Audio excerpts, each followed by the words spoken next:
diving headfirst into the manosphere to woo male voters ahead of 2028.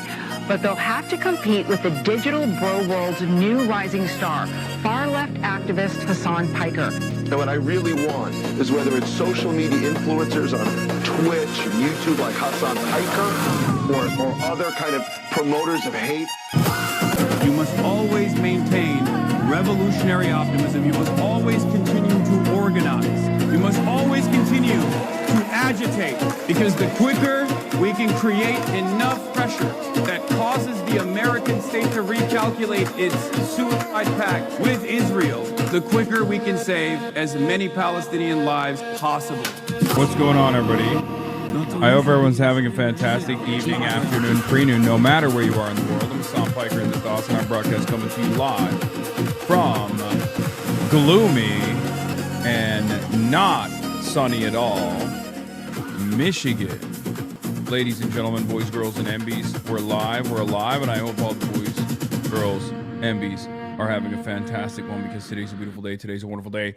I am in Michigan. That's right.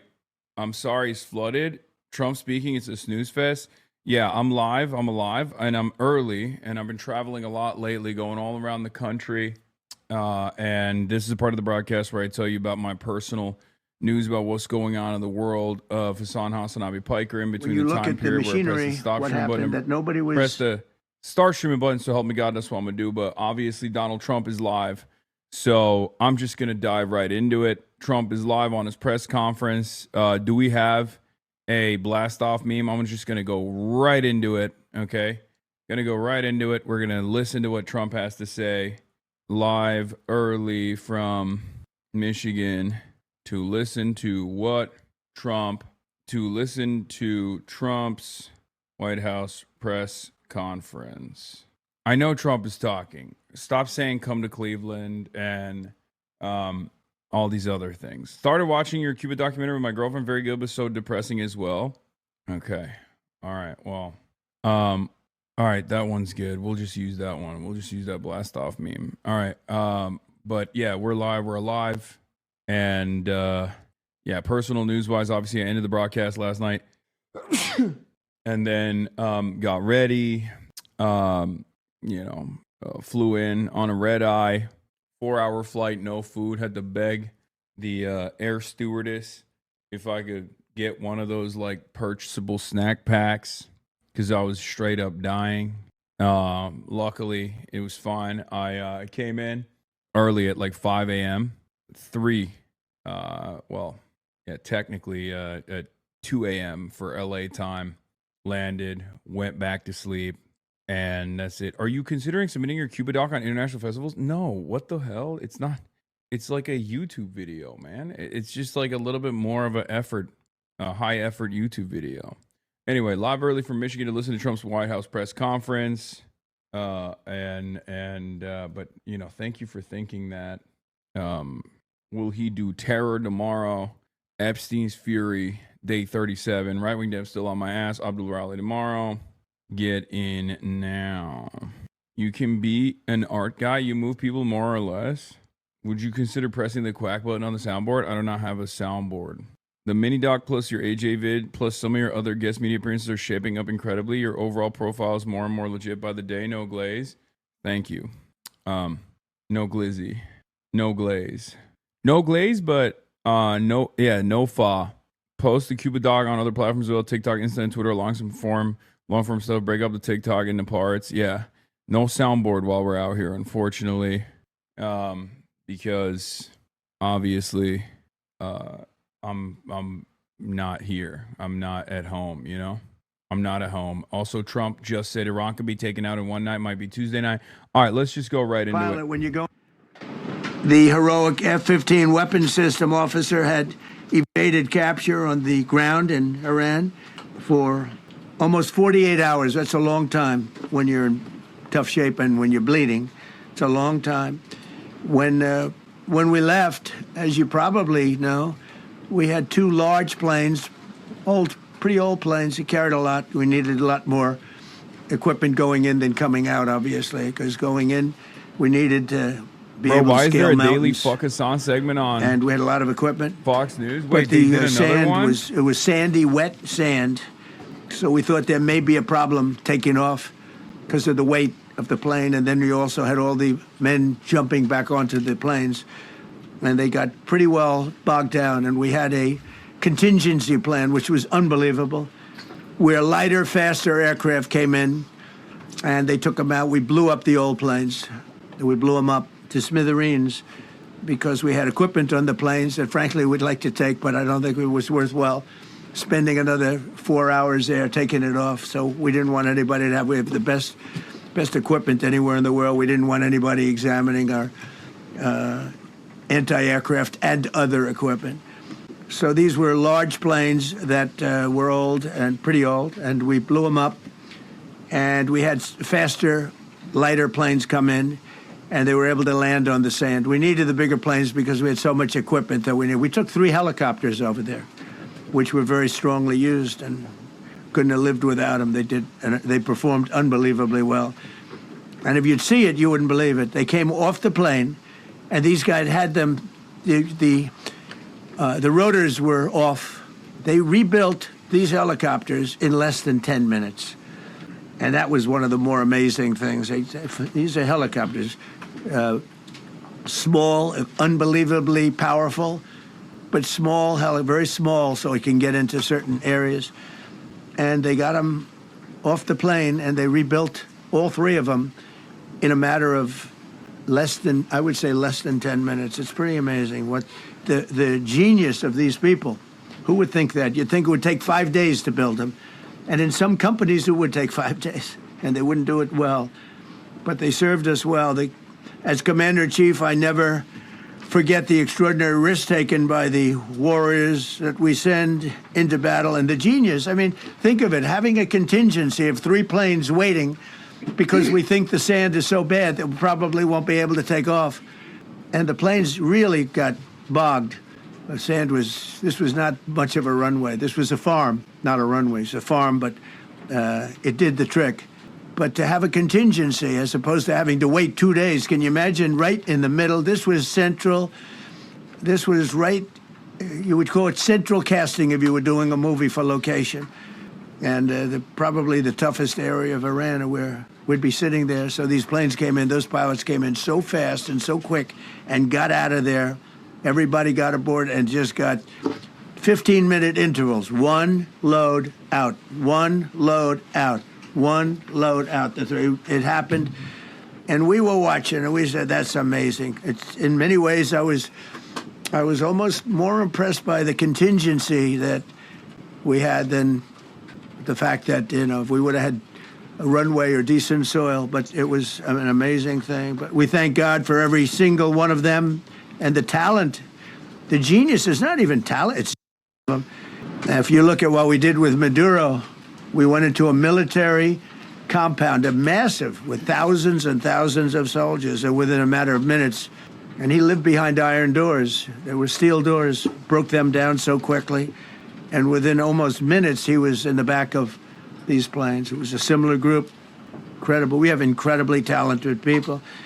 And if the time comes, we move heaven and earth to bring them home safely. We're going to bring our people home safely. Oh, shit.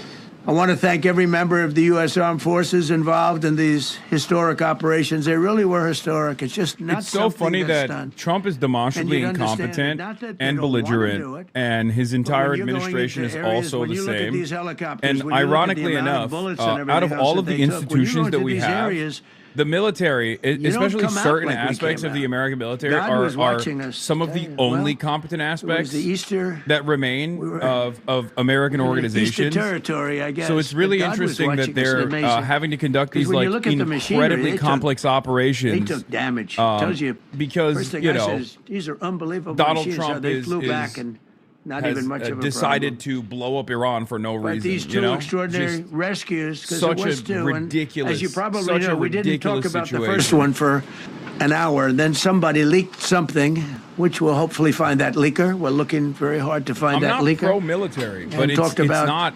There's somebody missing. I'm not pro-military They by basically any said means. that- I just see the military as a jobs program, but this is just a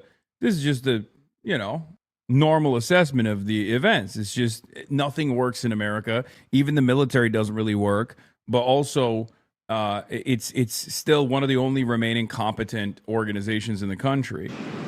And we know who, and you know who we're talking about, because some things you can't do, because when they did that, all of a sudden, the entire country of Iran knew that there was a pilot that was somewhere on their land that was fighting for his life.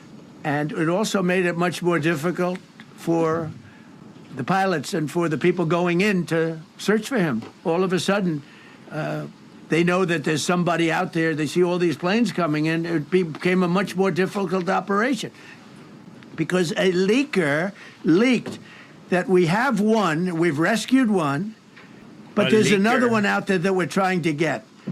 So actually, the country, Iran, put out a major notice, you all saw it, offering a very big award for anybody that captures It wasn't. the pilot. It was $60,000. So in addition to a hostile, it wasn't that very big of an talented, award, very unfortunately. good, very evil Iran is a military, much poorer country. we had millions of people trying to get an award. So when you add that to it, but we have to find that leaker because that's a sick person. Probably didn't realize the extent of how bad it was. I can't imagine that the person did, but we're going to find out. It's national security, and the person that did the story will go to jail if he doesn't say, and that doesn't last long, and I think everybody would understand it. They put this mission at great risk. They put that man at great risk, and they put the hundreds of people that went in looking for him.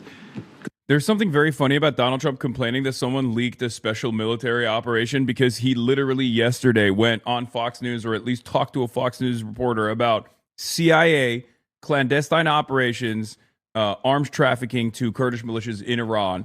In a moment of weakness, he was just like, yeah, we did that. Was the first manned aircraft downed by the enemy in this entire operation with thousands and thousands of flights. They got lucky. It was a lucky hit. Eventually you get lucky, but we got lucky too because we got both of them back. But it's a record that is unparalleled in the history of military air operations. Nobody's ever seen anything like it. It's such an honor to be involved with it.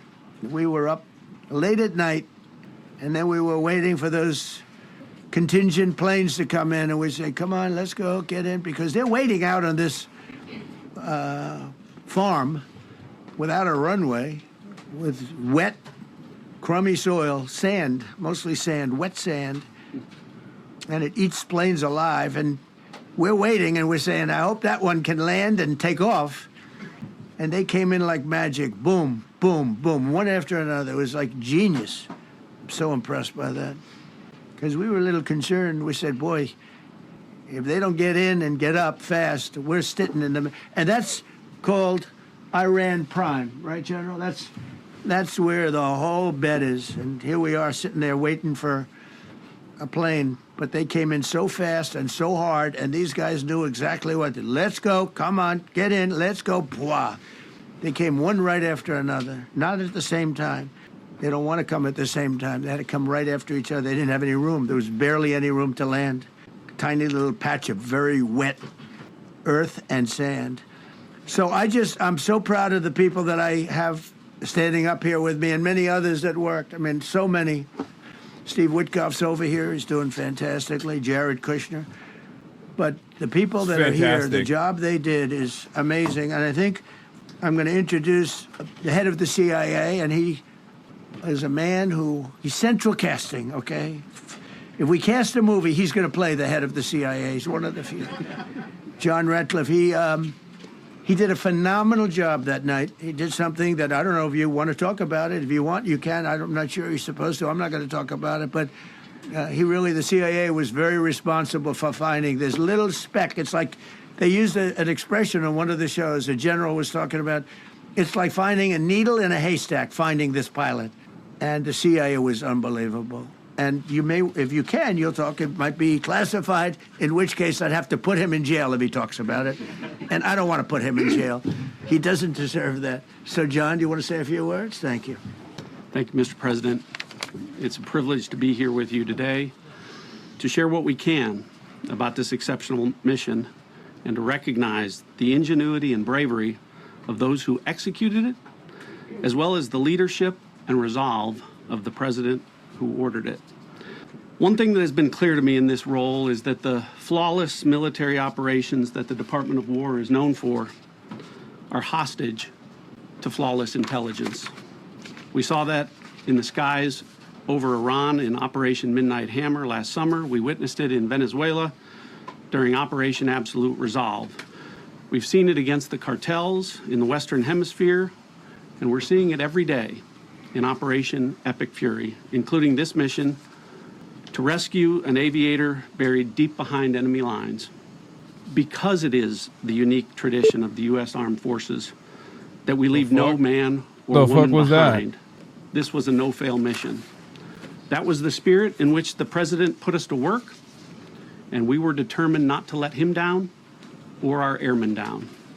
As an agency, the CIA possesses unique capabilities that only the president can deploy. Some of these capabilities fall under covert action authorities, and because covert means exactly that, I'm not going to be able to tell you everything that you want to know. Oh, mystery. At the president's direction, we deployed both human assets and exquisite technologies that no other intelligence service in the world possesses to a daunting challenge, comparable to hunting for a single grain of sand in the middle of a desert. This was also a race against the clock, as it was critical that we locate the downed aviator as quickly as possible, while at the same time keeping our enemies misdirected. For that reason, in addition to the human and technical assets deployed by the president to find our airmen, CIA executed a deception campaign to confuse the Iranians who were desperately hunting for our airmen. On Saturday morning, we achieved our primary objective by finding and providing confirmation that one of America's best and bravest was alive and concealed in a mountain crevice, still invisible to the enemy, not to the CIA. That confirmation was relayed by Secretary Hegseth to the president, and the operation quickly moved to the execution phase. Following the successful exfiltration on Saturday night, our intelligence reflects that the Iranians were embarrassed and ultimately humiliated by the success of this audacious rescue mission. When the president asked me to lead the CIA, he made it clear, get back to basics, no politics, no agendas.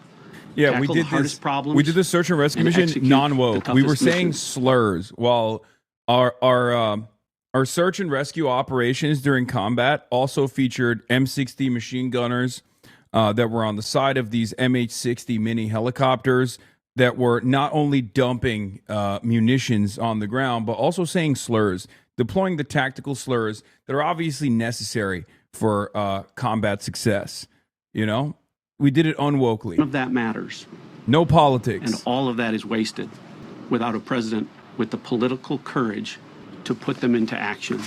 Mr. President, I've had the privilege of seeing you act with political courage in the best interest of the United States up close on a daily basis, and I'm grateful that this successful mission has given the American people a window it's clearly into that not, as well. Look, combat search and rescue operations are always going to be difficult. They're always going to be sticky. There's always going to be issues. So as long as they get the guy back, it's a success. But let's be real. America is using a shit ton of is boosted tools by the knowledge that their work is informing a president who's not afraid to make the hardest decisions when the stakes are highest. And to the American people, your confidence should be boosted by knowing that the security of the nation is in the hands of a president who's willing to take on problems that have confounded both sides of the political aisle for nearly half a century. It is an honor to serve under a leader who just proved that you can believe him when he says, no matter what, we will leave no one behind. We will come for you. Thank you.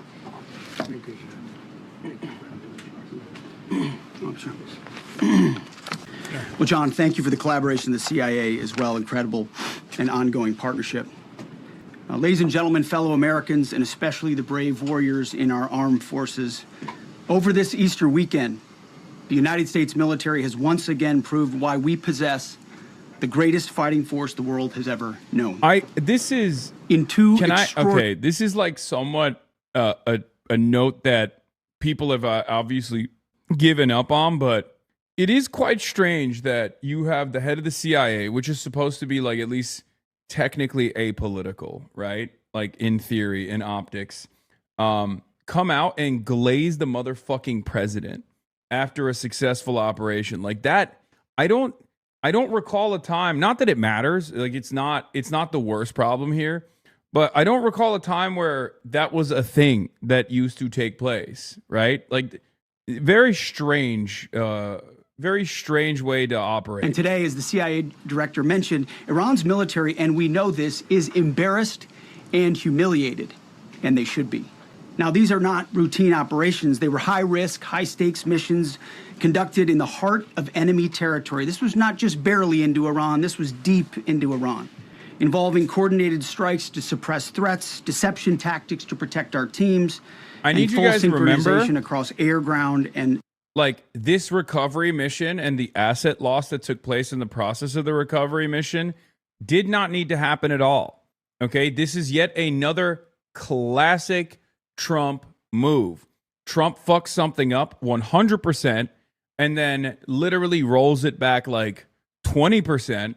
And because people are expecting 100% fuck ups in perpetuity, that 20% rollback is now considered a massive success. And it's really interesting because things are still fucked 80%. How about not fucking things up? How about keeping it at 0% fuck ups? No, can't do that. And that's a classic Trump move. Did it with the tariffs. Roll back some of the tariffs. Everyone was like, oh, thank God the market can, breathe a little bit, right? A moment of respite from the chaos. And it's like, it's a classic Trump move.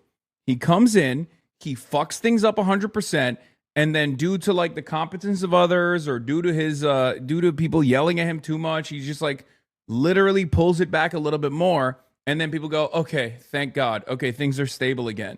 And that is not luck. It's the result of unmatched training, superior technology, an unbreakable warrior ethos, and sheer American grit.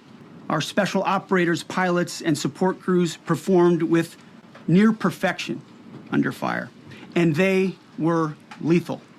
Just ask any Iranian soldier who dared attempt to get anywhere near that pilot before or during that mission. Death from above. Our troops turned a potential tragedy into a resounding demonstration of American resolve and capability. That's what excellence in uniform looks like. But make no mistake about it, none of this would have been possible without the courageous leadership and ironclad determination of President Donald J. Trump. From the moment our airmen went down, President Trump made it clear we will leave no one behind. The first mission, the first of two, was an audacious daylight thunder run right up the middle. It was authorized in less than 2 hours from that pilot going down when we knew where he was. And it was authorized in the middle of the night because anybody that's worked for this man knows he's up in the middle of the night. Authorized immediately, without hesitation, audaciously. The second mission, as soon as we knew where that pilot was, and John was certainly helpful in that, also executed immediately. You know, I looked up at my screen when the final mission was complete inside our SCIF, our secure facility. And we have a running VTC, a running coordination cell. And the top of it read 45 minutes and 45 hours and 56 minutes. For 45 hours and 56 minutes, we held that call open for coordination. From the moment our pilots went down, our mission was unblinking. The call never dropped, the meeting never stopped, the planning never ceased. The president demanded rapid, decisive action. He backed our military with the full weight of his resolve, refusing to let enemy... Bro, the way they're talking, you would think he was commandeering the CH-130s, bro. You'd think he was flying the goddamn cargo plane. You think he was with a shovel trying to dig out the front wheels of the cargo plane on this impromptu FARP that they set up on an agricultural field. You would think Trump was there, bro. Meanwhile, none of the dudes had to be there. None of the planes had to be there. The only reason why any of this is happening, and it's still happening, by the way, because it hasn't stopped, right? The pain has not subsided. We haven't fixed any of the issues. But the only reason why any of this is happening is because of Trump, because he decided to do the unthinkable, do the thing that like Israel has wanted every American president to do. He was the one that finally gave Benjamin Netanyahu that gift and bomb Iran, go to war with Iran. It's so crazy. Monty, you can ask Maduro, you can ask Khomeini. To those heroes who planned and executed these rescues, your nation stands in awe. I stand in awe. The chairman stands in awe. We all stand in awe of your professionalism and bravery. We serve for you. You embody the very best of America. To the rescued airmen and their families, welcome home. Your courage and endurance, the quiet declaration of faith amid the storm inspires us all. God is good every day. And to our adversaries watching from Tehran, let this be a clear message. The United States military will go anywhere, at any time, to protect our own and complete the mission. We execute with precision. We control the skies. You see, we flew for 7 hours in daylight over Iran to get the first pilot. And we flew 7 hours in the middle of the night to get the second. And Iran did nothing about it. We fight with honor, and under President Trump's leadership, we win. So God bless our troops, God bless President Trump, and God bless the United States of America. Thank you. Well, good afternoon, everyone. Thank you, Mr. Like the CIA director has to be an intelligent person. He has to be a competent person. Historically, and even today, that guy is not a fucking silly Billy, right? And yet here you have the CIA director straight up saying mission accomplished while the war continues to wage. You got Pete Hegseth saying that, but that's expected of Pete, right? Because Pete is obviously a drunk rapist, a nuisance, a dumbass. It's actually wild how much in the morning, local Iran time. We've the like Joint Personnel retooled Recovery everything. Center, which handles how the much Central we've Command retooled the area of American government responsibility, declared an to isolated fluff up personnel one recovery guy, event one for US Air incompetent Force monster. F-15E Strike Eagle, call sign Dude 44, which was down in hostile Iranian territory. The pilot and weapons system officer had both safely ejected and were isolated behind enemy lines. Following confirmation of active rescue beacons and on the direction of the Secretary and by order of the President, a rescue operation was launched with the stated purpose of bringing both Americans home safely.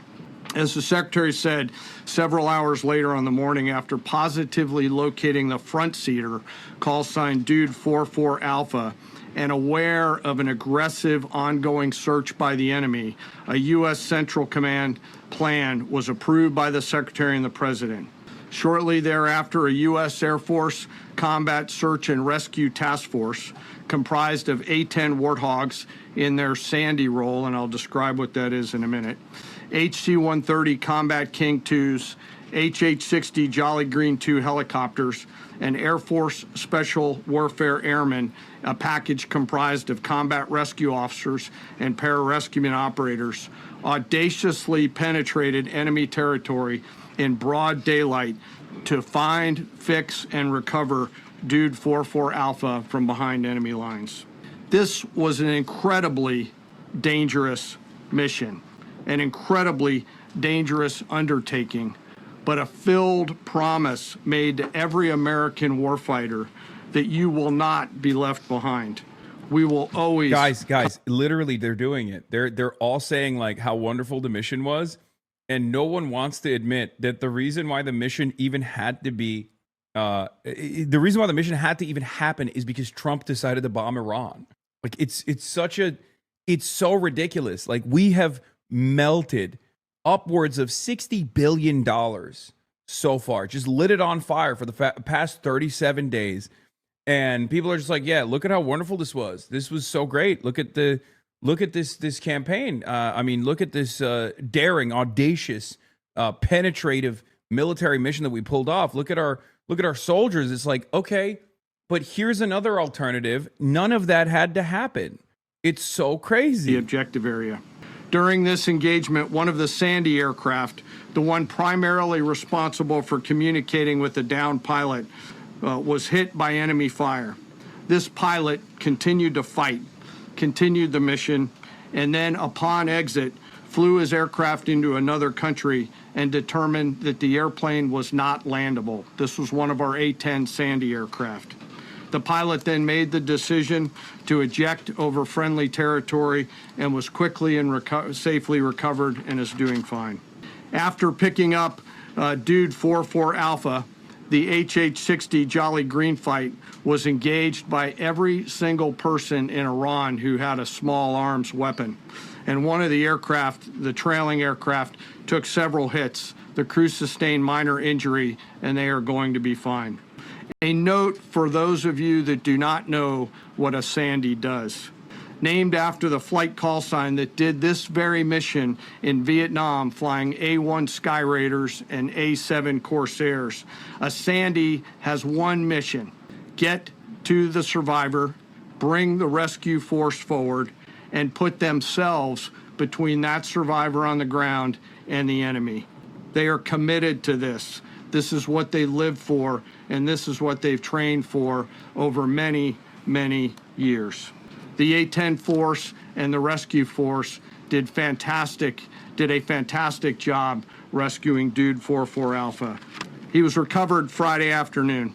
As I said, and the nation needs to know this was an incredibly brave and courageous mission, and a testament to the courage, skill, and tenacity of the joint force and our leaders. And especially a daylight option, having the guts to try, means so much to so many. Meanwhile, the backseater, as the President and the Secretary have said, had continued to work and survive. Through the hours of daylight, Dude 44 Bravo, the backseater, evaded. Using every means available, the efforts of the United States military, the Central Intelligence Agency, and others were attempting to find and locate with precision Dude 44 Bravo, the backseater. A note on, are you mad we were injecting freedom into Iran with extreme and penetration and maximum war fighting? The single most important contributor to a successful rescue operation is the spirit of attack inside the heart of that downed aviator. What the hell is their Dude will 44 to Alpha? survive, It's just how their hard my will cock to is evade, when I think about their the American will military. To recover is everything. In this case, the backseater's absolute commitment to surviving made much of our efforts possible. Like everything is like hoorah, hard dick. Look at the might of our military shit. It's so funny, and I don't think this is like as successful as people. Like this is good for the dummies, right? Dummies will eat this shit up. Dummies will absolutely eat this shit up. There's plenty of people in the cult that this is going to be really good for. This is great propaganda for them. They're like, yeah, America is so powerful, is so mighty. Don't look at the fact that, like, you know, the Strait of Hormuz is still closed, right? Like all this stuff. Fox News boomers will like it. Obviously, the MAGA cult will like it. But it's unbelievably stupid that we're even doing this. And I don't think most Americans are on board with it. As a matter of fact, most Americans are looking at the gas prices and thinking, why the fuck are we doing this at all? Why are we doing this? None of this makes sense. Please fix the inflation. I want health care. Like, why are we doing new wars? I thought you said no new wars, Mr. President. Now, of course, the problem here is no one that says, I thought you said no new wars, Mr. President, is actually a former Trump supporter, because all of the former Trump supporters are current Trump supporters, with maybe a little bit in the margins, like some independents who were like, yeah, I voted for him, especially in the youth vote, right? People who were like, yeah, I voted for him. I thought he was going to be, no new wars. Turns out he's Mr. New Wars. That was a mistake. Whatever. I learned. You live and you learn, right? But yeah, what he meant was no new wars. No! Exclamation mark. New wars. Yes. Dude 44 Bravo.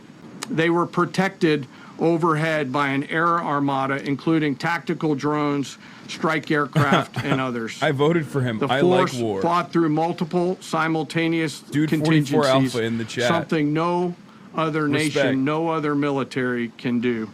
I will say I haven't really seen a lot of like, I voted for this people, even on the internet, even the dumbest people that used to post that anytime we were like, I don't know, kidnapping like a random Guatemalan aunt who's on her way to her daycare job, right? And ripping her apart from her family in these like harrowing scenes that used to happen on a daily basis.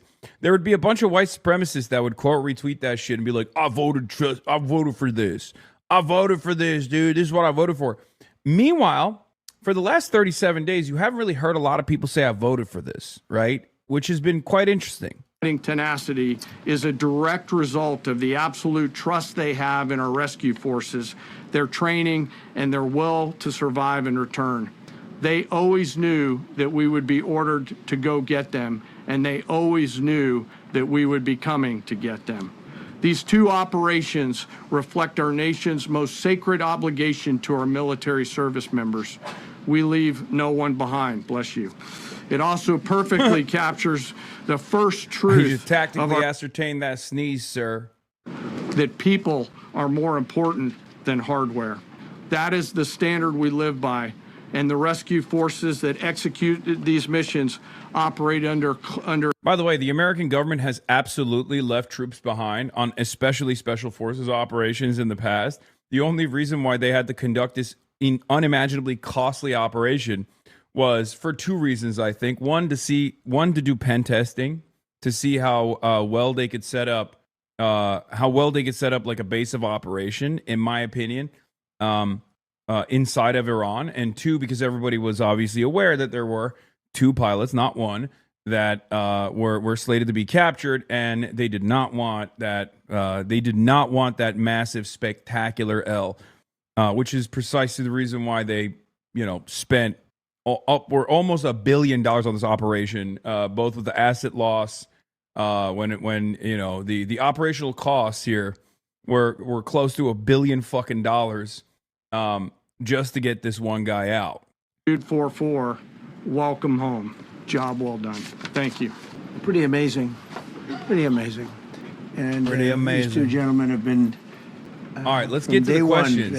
Let's see if they will do a suck job. I got to know General Kane in my first term because he was able to take out ISIS in 4 weeks instead of the 4-year projection that was given to me by other much lesser generals. And I said, if I ever do this again, much lesser generals, we fired that's all of them. That's going to be the head of my joint Some chiefs of them staff. were black. Can you believe it? And women. They wanted women generals. We can't have women generals. Unbelievable. In 4 weeks, I was told it would take 4 years. I flew to Iraq to find out with the greatest equipment in the world, why would it take 4 years? And he told me, sir, it won't. It'll take 4 weeks and you'll have time left over. And that's exactly what happened. So he's great. And Pete, all I can say is that he was treated very unfairly. And now those same people that treated him unfairly, that fought against him, that called me up saying, what a great choice he was. They said, well, what happened during his nomination? What happened to you? I'm telling you, it's people that were not for him, senators, friends of mine. Sir, I don't think you're doing the right thing. Now they're calling me up. What a choice. These two guys are fantastic. And John Ratcliffe was incredible. It was actually their genius that called us from, he was 40 miles away. And he said, we're seeing something moving up in the mountain. This is at night. And they kept the camera on him for 45 minutes. He wasn't moving. And they said, probably wrong, but we're seeing something moving. This is a vast mountain. Vast. Thick. With bushes, trees. He said, we see something moving 40 miles away. It was the head of a human being, I'm telling you. It's moving. And then all of a sudden, 45 minutes later, he moved a lot. He stood up, and they said, we have him. And that was really the beginning of something incredible. We had an idea where he was, but not specifically. And it's a big mountain. So I want to thank the CIA, too. I don't think they get enough credit for the great job they've done. Yes, please. Yes. Thank you very much, Mr. President, for this great opportunity. Country, it has super army, You make a difference, Mr. President. Thank you for your greatest leadership. Oh my God, I bro. have two quick questions, Mr. President. Bro, that's not a question. What was your That's dick reaction sucking. when you learned that Kurdistan region had resumed exporting oil to the international market with your support as United States of America? Well, I expected that. We've gotten along with the Kurds for a long time, so I expected God that. damn, dude. What a Another question, what ridiculous situation we find ourselves in. Like, that's crazy. If the Iranian people rise up against their regime during a ceasefire, Mr. President? Well, they should do it, but again, the consequences are great. I mean, President, they were told you are the greatest if you leader. protest, you will be shot immediately. You saw what happened to the young wrestler. He was a great champion, by the way. He was a great wrestler, one of the top in the world. And he and his two friends were hung, and all they did was say a little bit about liberty. See, that was a They wanted fought liberty, moment, okay? and But they I don't were have the violently soundboard, so I can't executed. say it. They were hanged. But the not number is up hung. to probably 45,000 people were killed. So, you know, when somebody stays in a house, when they know if they walk out of the house to protest, they'll be immediately shot and killed. And they issued that, you know, that was publicly issued. It's not a secret. That's why so many people say, oh, well, why are you doing this way? We can't let Iran have a nuclear weapon. You know, we got regime change. We do. We're dealing with a much different regime than before. We're dealing with different people. They're smarter. I think they're sharper and far less radical. We have regime change, but we didn't do this for regime change. We did it for the fact, and my view was very simple. I saw somebody said, oh, he doesn't have a plan. I have the best plan of all, but I'm not going to tell you what my plan is. You know, they want me to say, here's my plan. We're going to attack at 9:47 in the morning, and then we're going to do this, and then we're going to... And if you don't do that, they say, I have a plan. These people know what the plan is. Everybody here knows what the plan is. But it's very unfair to say, you know, because I don't mind being insulted. I've been insulted for many years by the fake news. But you can't... Famously, Trump doesn't mind being insulted. Bad for people that are so you just saw two great, and John Ratcliffe, three unbelievable people. They have a plan. Every single thing has been thought out by all of us. But I can't reveal the plan to the media. So, you know, but we're just thrilled by the success of this operation. Yes, please. Thank you, Mr. President. You've said Iranians would be mad if you stopped these attacks, but why would they want you to blow up their infrastructure, to cut off their power? Wouldn't that be punishing Iranians for the actions of the regime? They would be willing and it's suffering. They would be willing to suffer that in order to have freedom. The Iranians have, and we've had numerous intercepts. Please keep bombing. Bombs that are dropping near their homes. Please keep bombing. Do it. And these are people that are living where the bombs are exploding. And when we leave and we're not hitting those areas, they're saying, please come back, come back, come back. These are the people. I don't know what they do. All I can tell you is they want freedom. They have lived in a world that you know nothing about. It's a violent, horrible world where if you protest, you are shot. Remember the great woman protests where they had 400,000, 500,000 women, and they were all enthused and they were going to protest, and everybody said, oh, the regime's going to come to an end. And then all of a sudden, boom, boom, 5, 6 different areas. A woman would go down right between the eyes. They had snipers. They had 5 snipers. That's all it took. And those 400,000 or 500,000 women said, oh, my God, what's that? Oh, look over there. What's that? A woman shot right between the eyes. And after 5 or 6 of them go down, then you start hearing the purr through the vast number of people. And then they said, oh, my God, who would do that? Yeah, except, first of all of this commentary is day one commentary. You can't continue to do this kind of, we're trying to liberate the Iranian people, when you were also saying we're bombing Iran back to the Stone Age, man. What is this fucking argument? Like, he's awfully descriptive about the gruesome ways in which the Iranian government is like assassinating their own citizens. Meanwhile, buddy, you're the one who's killed. You're the one who has not only killed thousands, but you're also threatening to kill tens of thousands more. Between the eyes, from a long distance, they were on top of buildings. Nobody even knew where they were. Where they coming from? This wasn't like a machine gun, which is also very bad. They've done that too. They did that recently. This was snipers sitting on the top of buildings, aiming and hitting women. And when they see people go down, and all of a sudden there's a riot in the reverse direction, and they never came out again. And a lot of the news doesn't talk about that. They talk about, oh, women's rights. You want to see women's rights? You're not going to see it there. It's amazing when I see some of the stupid people like, AOC +3, all that group. They talk about, oh, freedom for Iran. They don't tell you the real facts. Women, men, gays. How about gays for Iran? They kill the gays. They throw them off buildings. So I wonder what's going on. I can only say this.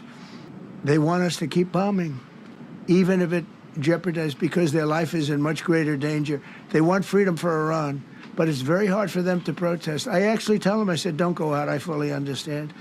Nobody in this room would go out. I think there's a new technique out here that we haven't really fucking accounted for, which, as I've said over and over again, lying is OP, right? Lying is OP. He's nerf. But I also think Donald Trump just, he just occupies space, right? He'll make both sides of the same argument. On the one hand, he's like, Iranians are barbaric monsters. We're going to fucking bomb them back to the Stone Age. They're animals. We need to destroy their electricity. We need to destroy their energy grid. And then he'll turn around and be like, and the Iranian government, they're so violent. We're actually doing this to protect the Iranian people. And I think for his own audience, like, they don't really care. It's not, like, consistency is utterly irrelevant at this point, where it's just more so that they get to hear their beautiful president talk, right? Their big, beautiful president talk. And they'll repeat the things that he's saying. And they also have no care or consideration for being consistent at all. It's not even about like making an argument. It's preaching to the converted. And because there's plenty of converted already, it just kind of doesn't matter at this point what he says. It doesn't matter that he's like incapable of presenting a cohesive, coherent narrative here, right? It's so strange. I mean, given that foreign policy is perhaps the most removed from the pressures of the majority, democratic pressures entirely, as we've seen in the past 2.5 years with the genocide in Gaza and the demands to put an end to it, even during an election cycle. I kind of understand why Trump has this what are you going to do about it attitude, but it still is shocking how cult-like his audience is, how cult-like his fan base is at this point, that they don't even question the contradictions that Donald Trump represents in the exact same speech that he's delivering. Into this journey, hundreds of people could have been killed. Forget about the equipment, a lot of equipment, nobody cares. Hundreds of people could have been killed. So we had people that were within the military that said this is not a wise, and I understood that, but I decided to do it. Was there a point that that you were thinking there's too much on the line, and somebody was saying maybe we abort this now and wait? I mean, given the resource, like the general said, it seemed like there was so much on the line here. You must have been thinking, well, this could have completely changed. So the first one, which was in many ways as dangerous as the second, I guess it gets, because we're flying over daylight. You know, we're the best at the world at night. We have goggles that nobody. We have goggles. I've tried them. They're unbelievable. I see better with the goggles at night than I see without them during daylight. I mean, daylight today, we have a beautiful day. You see just as well with goggles. In many ways, it's incredible. Enhanced. Thank you, sir. So we have the best in the world. So it's much safer for us to do it at night, whereas other people, no other country has that capability. They don't have that particular. He's what we piece call of in psychiatry, psychoanalysis, a mirror. He has an ability to say everything. And those listening will fight the dissonance and crazy making by pulling out what they need to hear to keep external/internal order. Vance is a kaleidoscope. It's interesting. I mean, that does make sense. Your explanation does make sense. Like, he's giving people enough. If you are, let's say, a Persian diaspora monarchist, for example, you hear him talk about the ruthlessness of the IRGC, and you hear that, and that's fine. That's enough for you. You don't care about the fact that he's also saying, let's bomb Iran back to the Stone Age. You just like choose to not hear that. And if you're the type of person who thinks, you know, Iranians are barbaric, then it's great. We should bomb them back to the Stone Age. For example, One of the funniest things that Republicans do, conservatives in general do this, they'll talk about the conservatism of enemy states, right? Conservatives here that are genuinely advancing the exact same social forces, the social pressures, the regressive social pressures, will turn around and talk about how ridiculous it is that, look at the way that they're treating the gays in Iran. And it's like, well, brother, your Supreme Court just, struck down a gay conversion therapy ban in the state of Colorado. That's just torturing young gay teenagers. That's literally just now officially legalized torture. Like, it's not all that different, right? It's not all that different. It's just that the material realities are different in America as opposed to Iran. America's a much wealthier, much more prosperous country, obviously, and therefore, we don't have ISIS-style groups yet, as they did in Syria and Iraq. But I always explain to you, all these like Patriot Prayer rally goers and the Oath Keepers and whatnot would behave exactly the same way as ISIS would if the American economy resembled the Iraqi economy, for example. So that's the only reason why, like, they have material comforts that allow them to go and do these like weekend journeys where they train and LARP, and then they go back to eating jalapeno poppers all the same. They go back to watching sports on the TV all the same. But if they didn't have those amenities, if they didn't have those treats, and if the economy resembled a war economy, like a bombed out, hollowed out economy of like Iraq, they would be doing the same shit to the gays that ISIS was doing, right? This should have been handled by 7 presidents, a lot of presidents. And those presidents are saying now, every one of them to their friends, we should have done this a long time ago. So it's not something I like doing. It's very dangerous, and we're getting them at the height of their strength. If I didn't, I'd be lying to you though if I acted as though this is not something I'm jealous of. Yeah, that's Trump's incredible power as a politician. People who like him just pick and choose what they believe from what he says. If it's something they don't like, they just can say he doesn't mean that, or he's just talking. It never breaks through. Every Trump supporter thinks Trump thinks exactly like them. There's almost an evangelical style personal relationship with God, but with Trump. Exactly. And Trump is a manifestation of God. He is like a prophet. He is treated like a prophet. But yeah, that's precisely what it is. Oh, wait, what is he talking about? Remember when he filled up a 757 with cash, billions of dollars of cash, and he sent it over to them. Then they gave them tens of billions of dollars. He chose Iran over Israel and really the Arab world, if you look, because, the other, Saudi Arabia, Qatar, UAE. I mean, you take a look. I mean, I can add Kuwait and I can add Bahrain, and you can add others. He chose such an unlikely candidate. Nobody could believe it. Frankly, if you're going to choose between Iraq and Iran, he should have befriended Iraq. He went in the exact opposite direction of all thinking, and he made a terrible mistake. But that was a road to a nuclear weapon. And when I terminated that, everyone said, oh, he terminated it. It was one of the best things we ever did because he had a road to a nuclear weapon. And it was a very short-term deal. Countries don't do 10-year deals. Countries do hundreds of years. You don't do a 10-year deal. For a country, you're a landlord and you're renting a store on a certain street and you give somebody a 5-year or 10-year lease. This is a country. It was a short-term deal. It was ready to expire. I terminated it before it expired. It took a lot of heat, and it was one of the best things I ever did because he would have had a nuclear weapon. Then he would have had another nuclear weapon. Had those beautiful B-2 bombers not gone in 8 months ago and obliterated that site. And by the way, the word is obliteration. CNN said, well, maybe it wasn't complete. It was so complete that they still haven't been able to get it. It was obliteration. But if we didn't hit them, that was a courageous decision, too, because we had all those planes flying in at night with very little cover, unbelievable stealth planes, and they were able to do their job. If we didn't do that, Iran would have had a nuclear weapon at a high level, either one of those two instances. A nuclear weapon at a high level, not at a low-level nuclear weapon. I told this to Bibi Netanyahu yesterday. Israel would have been extinguished. Large portions of the Middle East would have been extinguished, whether it's Saudi Arabia, Qatar, UAE, or others. And you saw that with thousands of missiles raining down upon them. They didn't think they were going to be hit. They thought they'd be watching us fight. And all of a sudden, UAE got hit by 1,500 missiles. He would have taken them out also. And they were powerful. If I didn't come along and terminate the Obama deal, which was terrible, the Iran nuclear deal was a... Another contradiction from the Republican perspective that I always find very strange is the fact that Republicans are supposed to demonstrate like the maximum manifestation of American exceptionalism, American individualism, and selfishness, right? And they've shown that when it comes to Ukraine, right?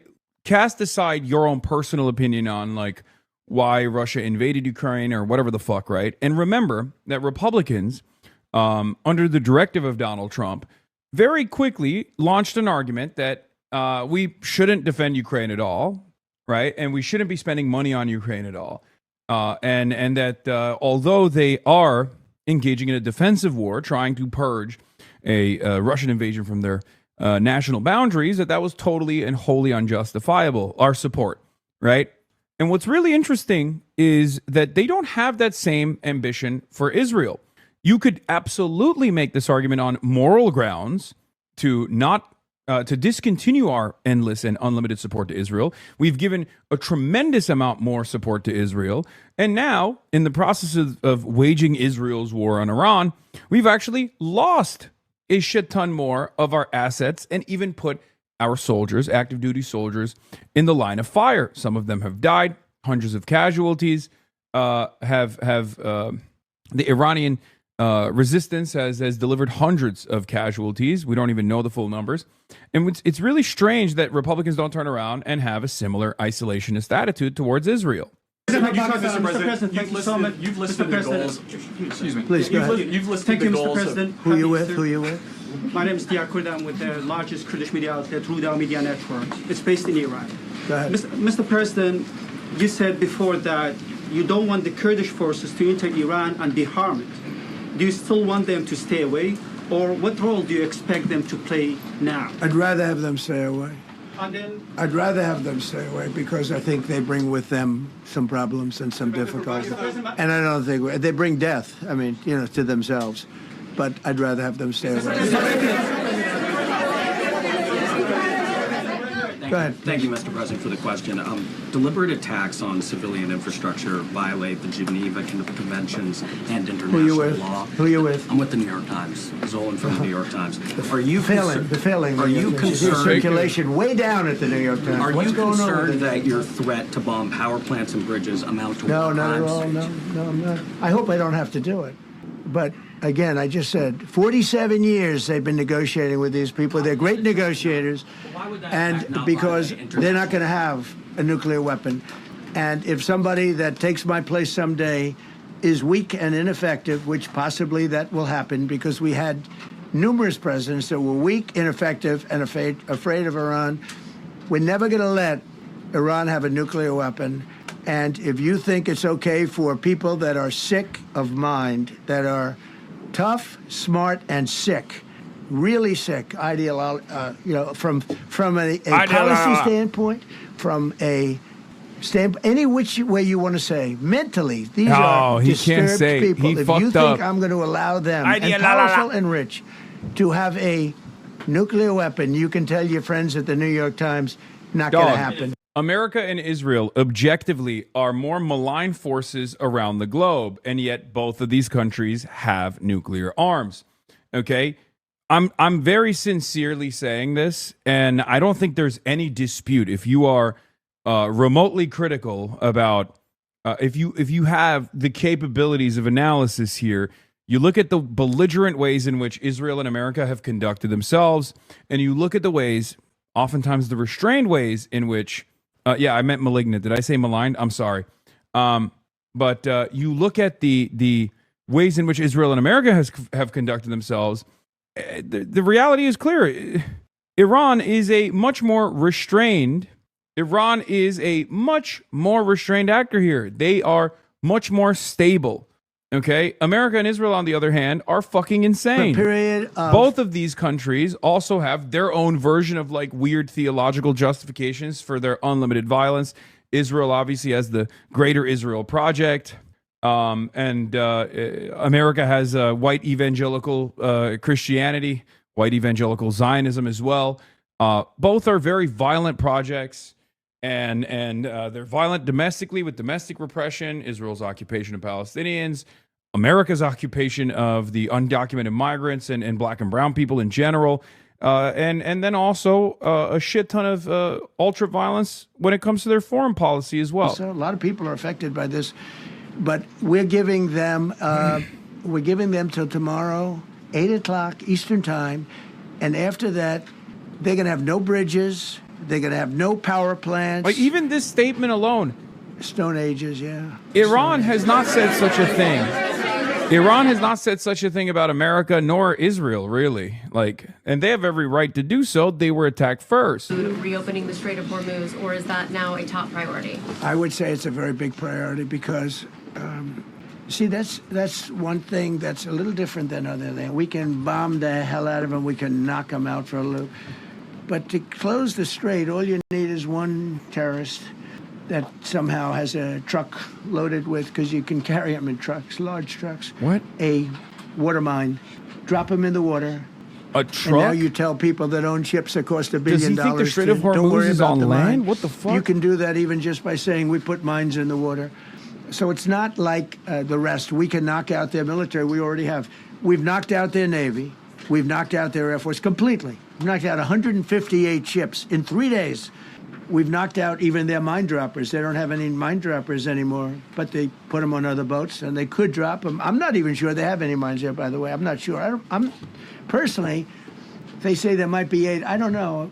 I think there might be none because they're very good bullshit artists. That's why for 47 years they've been bullshitting other presidents. Does he think trucks load up water mines and they just roll it off of a hill? You live in that country. They're living in hell.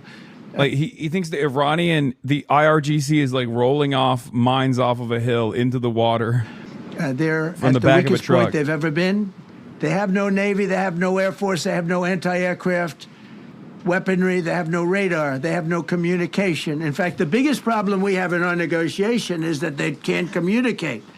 I said to Steve, what are they saying? Sir, they can't communicate. They have no method of communication.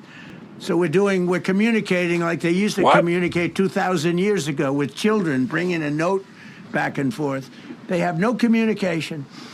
But all I want to see is I want to have a safe world, and you're not going to have a safe world. Israel will be gone, the Middle East will be gone, and then they're coming for Europe. And I have to tell you, I'm very disappointed in NATO. If they're I think that NATO, incapable of communication, how are they fucking tweeting and doing media hits over and over again? You see me on Wednesday, they're going to say, oh, we'll do this, we'll do that. Now they all of a sudden want to send things, But they said it loud and clear at the beginning when I spoke to UK of all. I would have said they would have been the first because they're the oldest.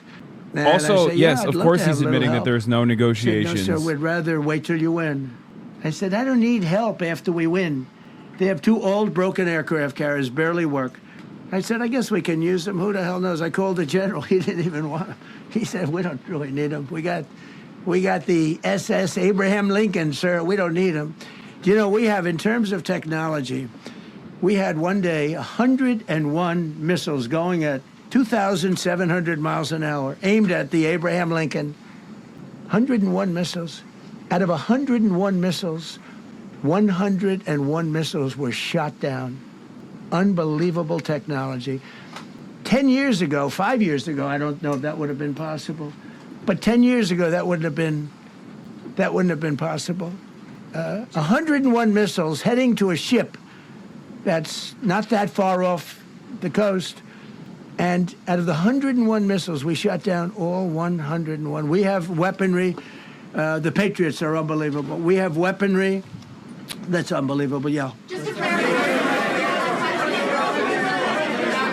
Go ahead, please. Thank you, Mr. President. You said earlier today during the egg roll that you would like to take Iran's oil, but Americans want U.S. forces home. Correct. What's that trade-off? If I had my Does choice, it take yeah, because I'm a businessman first. With Venezuela, as you know, the war was over in about 45 minutes. And we have great people running Venezuela, very good people. I mean, the relationship is good. And we are a partner with Venezuela. And we've taken hundreds of millions of barrels, hundreds of millions. Over 100 million barrels already is in Houston, refined and out. And paid for that war many, many times over, many times. You know, the old days, to the victim. Okay, you know that. To the winner belong the spoils, go the spoils. And I've said, why don't we use it? To the victor, go the spoils. And we don't have that. We haven't had that in this country probably in 100 years, because even the Second World War, you look at the Second World War, we didn't have it with the Second World. We helped rebuild all those countries. We rebuilt Germany. How about Germany telling us that, well, it's not their war. We had nothing to do with it. They wanted me to go and tell them everything I was doing. We didn't know anything about it. Well, if I would have told them, they would have leaked it, and we wouldn't have been nearly as successful, possibly, right? But to the victor belong the spoils. So we haven't heard that in, I think, maybe hundreds of years. Now with Venezuela, and we, just so you understand, the people of Venezuela, they say if I ran for president of Venezuela, I'm polling higher than anybody has ever polled in Venezuela. So after I'm finished with this, I can go to Venezuela. I will quickly learn Spanish. It won't take too long. I'm good at language. And I will go to Venezuela. I'm going to run for president. But we're very happy with the president-elect that we have right now, the people that are running it. If you remember Bush with Iraq, they fired the generals, they fired the police, they fired the people that worked in their equivalent of the White House. They fired everybody. And you know what they had? They had a mess. And you know what happened? ISIS formed. Those okay, he's not wrong about this. He's not wrong about this. The police got together. They all got together. He is right about this. He's ISIS. saying, like, the reason why we are operating with the same system, but with, like, significantly larger levers of coercion, is because in the absence of that, the instability born out of, like, a bombing campaign and permanent military occupation and just, like, destroying regular civil society, ironically enough, what he's trying to do in Iran, would be devastating for Venezuela, and we wouldn't be able to extract that sweet oil from the ground. They were all set. They saw that big, beautiful aircraft carrier, the Ford in that case, and planes were pouring off it at 1 o'clock in the morning. So typically when you see that late at night, you know, you could be in trouble. To be fair to Trump, or what he's saying here, he's trying to make it seem like he has a totally new attitude, a totally new version of neocon war hawkery. And in some ways it is true, right? Except, I guess, you know, it's not always the same. Like in Iran, as long as there is like some resistance on the ground, it's very clear that he will go back to you know, business as usual, aerial bombing campaigns, and maybe even boots on the ground military warfare. To people, they pressed the button, nothing happened. They pressed it again and again, nothing happened. And he said, we knew this whole thing was over in 3 minutes. We've never seen any, he used the word ferocity. The ferocity of these planes from 17 different angles, and it was over. They went inside. And remember, that was on a military base with thousands of soldiers. And those soldiers looked and they said, get the hell out of here. Thousands. We didn't have thousands. We had like 200 people. So we have a great military. And I'll tell you what, somehow this rescue captured the world's attention, more so than normally. You're talking about two people. But this rescue captured the world's attention. But we did it in Venezuela. That was amazing. And now we have a very bad man in prison and going to trial. I mean, he Bro, released, you are the very bad man. Aside from the drugs, which he like, was like, this is another part of the puzzle, which is like, who gives a fuck about what any other country's president does? As an American, you can have that attitude, and that's fine, right? I mean, it's just a lie that we tell ourselves that we care about liberating these people anyway. But also, our president is a far, far worse actor than any other president in any other country. Okay, just on foreign policy alone. Look at what the fuck we're doing currently to the rest of the planet. Look at what we're doing currently to the rest of the planet. And he's like openly saying, like, they're animals. We're going to bomb them into oblivion. We're going to kill all of them. Literal convicted rapist doing rape to the rest of the planet. Anymore. So maybe one or two more and we'll be done. President, are you allowed? He's right. The world are you respects willing to America end this now, and will conflict think twice with before Iran messing with it. charging Yeah, no, tolls definitely. For passage through the strait. He's answering questions Iran. for 2 hours, What about standing us at charging 80 years old. Dude, oh my God, Trump glazers are so funny. Oh my God. Hold on, I gotta listen We're to this. the winner. We won. Okay? Oh! They are militarily defeated. The only thing they have is the psychology of, oh, we're going to drop a couple of mines in the water, all right? That's not No, what they've I done. mean, we They're have a collecting concept where we'll tolls. charge tolls, okay? I thought you meant us. Your question would have been more accurate if you said us. Go ahead. So just to clarify, in order for Iran to successfully meet your deadline tomorrow, do they have to make a deal, open the strait, or both? We have to have a deal that's acceptable to me. And part of that deal is going to be we want free traffic of oil and everything else. Mr. President, thank you very much. You've said glory be to God in this conflict. Do you believe that God supports the United States' actions in this I do, war? because And have God you is taken good. direction? Because God is good, and God wants to see Dog, people dog. taken care of. God doesn't Iranians like are the what's crazy. happening. I don't like Iranians what's are the happening. crazy Everyone religious says they zealots, enjoy- by the I way. don't enjoy this. I don't enjoy. These two guys don't enjoy it. How is You it know, any people say, different? "Oh, They boy, say the same they're shit. so We tough." literally They are don't want- doing they don't the like- same. I don't like seeing we're people killed. We're LARPing. I've ended We're 8 LARPing like wars. we are Nobody's the ever done it. Ayatollah. The person who We're won the LARPing Nobel like we got Prize came to me and said, "You council of deserve clerks the that Nobel elected Prize." this fucking She announced dipshit. that when they announced, they said, "Goes to Maria. She's a great person, really a good person." She said, "No. This is ridiculous. They gave me the Nobel Prize. President Trump ended 8 wars. I could go over every one of them, including India and Pakistan, where the Prime Minister of Pakistan said President Trump saved from 30 to 50 million lives. That makes me much happier than what we're doing right now. That makes me much happier. We have one more to end, by the way.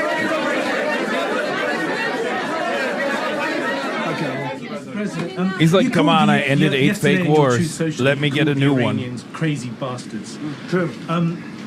What is your response to critics who say that I don't care about critics. What is your response to critics who say that it is your mental health that should perhaps be examined as this war Well, continues? I haven't heard that. But if that's the case, you're going to have more people like me, because our country was being ripped off on trade, on everything, for many years until I came along. So if that's the case, you're going to have more people. Dasha, go ahead. Dasha, go. You said that very little is off limits in Iran as far as targeting, Yeah. including power plants, bridges. You've mentioned those. Very little is off limits. Are there certain kinds of civilian targets, though? I'm thinking schools I don't want or to tell you hospitals that. you I don't want say to tell is you off that. limits? We have a plan, because of the power of our military, where every bridge in Iran will be decimated by 12 o'clock tomorrow night, where every power plant in Iran will be out of business, burning, exploding, and We're the good never guys, to be by the used way. Just again. wanna I point mean, that out. complete demolition. This is good guy shit. By 12 o'clock. And it'll Good happen guy over stuff. a period of 4 This hours. is how you if speak we when you wanted wanna liberate a We people. don't want that to happen. We may even get involved with helping them rebuild their nation. And you know what? If that's the case, the last thing we want to do is start with power plants, which are among the most expensive thing, and bridges. You saw the bridge. The bridge went. We were very close to a deal. And then I got a call from Mr. Witkoff, Mr. Kushner, and JD saying, I think they're breaking the deal. I said, tell them that's okay. Don't worry about it. But tell them to look out their window and watch. And within 45 minutes, I gave the order to knock out the biggest bridge. I gave the order, knock out the biggest bridge in, I believe, the Middle East, but the biggest bridge in Iran. And within 10 minutes after I gave that order, that bridge was over. So do I want to do that? No. Do I want to destroy their infrastructure? No. It will take them 100 years to rebuild. Right now, if we left today, it would take them 20 years to rebuild their country, and it would never be as good as it was. And the only way they're going to be able to rebuild their country is to utilize the genius of the United States of America. You voiced your displeasure with NATO in the past. Is there a danger to the U.S. not being the de facto of the leader of the alliance, and then other powers within the alliance then getting the decision making when it comes to wars and nuclear weapons? No, it's not a danger. Look, we went to NATO. I didn't ask very strongly. I just said, hey, if you want to help, great. No, we will not help. I said, that's all right. You don't want to help? Because I've always said NATO's a paper tiger. See, NATO's a paper tiger. Putin's not afraid of NATO. NATO Putin's afraid is of us, very afraid of us. Strategic and he's alliance. explained it to me a lot of times. Calling NATO a paper tiger is calling America a paper tiger, which is, technically not true. I mean, it's technically true. So when we needed them, but we didn't need them, by the way. We are NATO. NATO is nothing without us. Obviously, what are we talking they haven't about? helped at all. Just the opposite. He's They've so actually gone out of stupid. their way not to help. They didn't even want to give us landing strips. Think of it. And it's not just NATO. You know who else didn't help us? This does South actually Korea. confirm my theory, though. It is J.D. Pondon. It is Pondon. He is a Maoist third worldist. He just keeps saying America, and America's extension, NATO, is a paper tiger. It's very clearly third world to speak. My president is doing permanent first world genocide. Let's be fucking real. To protect us from Kim Jong-un, who I get along with very well, as you know. Do you notice he said very nice things about me? He used to call Joe Biden a mentally retarded person, okay? So don't tell me about your stuff. Joe Biden, he said he's a mentally retarded person. He was so nasty to Joe Biden. It was terrible. But to me, he likes Trump. And do you notice how nice things are with North Korea? It's very nice. But we have 45,000 people, soldiers, in harm's way, and right next to Kim Jong-un with a lot of nuclear weapons. 45, which should have never happened if a certain president, I'm not going to mention this president because I happen to like him, believe it or not, but if a certain president did his job, Kim Jong-un would not have nuclear weapons right now. But they're all afraid to do their job properly. But just to conclude and just to finish, Japan didn't help us, Australia didn't help us, South Korea didn't help us, and then you get to NATO, NATO didn't help us. There were some countries that did. Now, countries that have been good, now you could also say they're got to be a little bit more involved because they're in the territory, but Saudi Arabia has been excellent, Qatar has been excellent, UAE has been excellent. Bahrain, Kuwait. I mean, Kuwait did shoot down 3 of our planes. The only planes, really, that we lost with friendly fire, True. they call it. I call it unfriendly fire. They unfortunately didn't know how to use our great Patriots. The pilot said, what kind of a missile's coming at us? Patriot. Boom, they got out. Because they know a Patriot never misses. So they had beautiful Patriots. There were planes heading in their direction. Unfortunately, they decided to shoot those planes. They were our planes. So, NATO is a paper tiger. Now, he's coming to see me on Wednesday, as you know. He's a wonderful guy. Secretary General is great. And Mark Rutte, he's a great person, but he calls me daddy. And it all began with... That's why he likes him. Because Mark Rutte calls Greenland. Trump daddy. They don't want to give it to us. And daddy, I said, yeah. Bye-bye. Mr. NATO. Okay, thank you very I love much, you, everybody. Mr. President. You are daddy. What about rising gas prices for Americans who are concerned?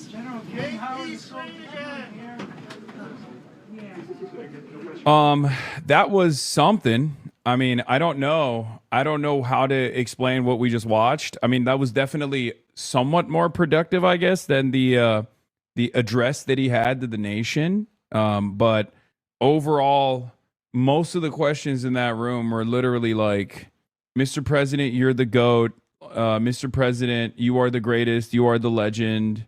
I love you. Mr. President, can you fuck my wife?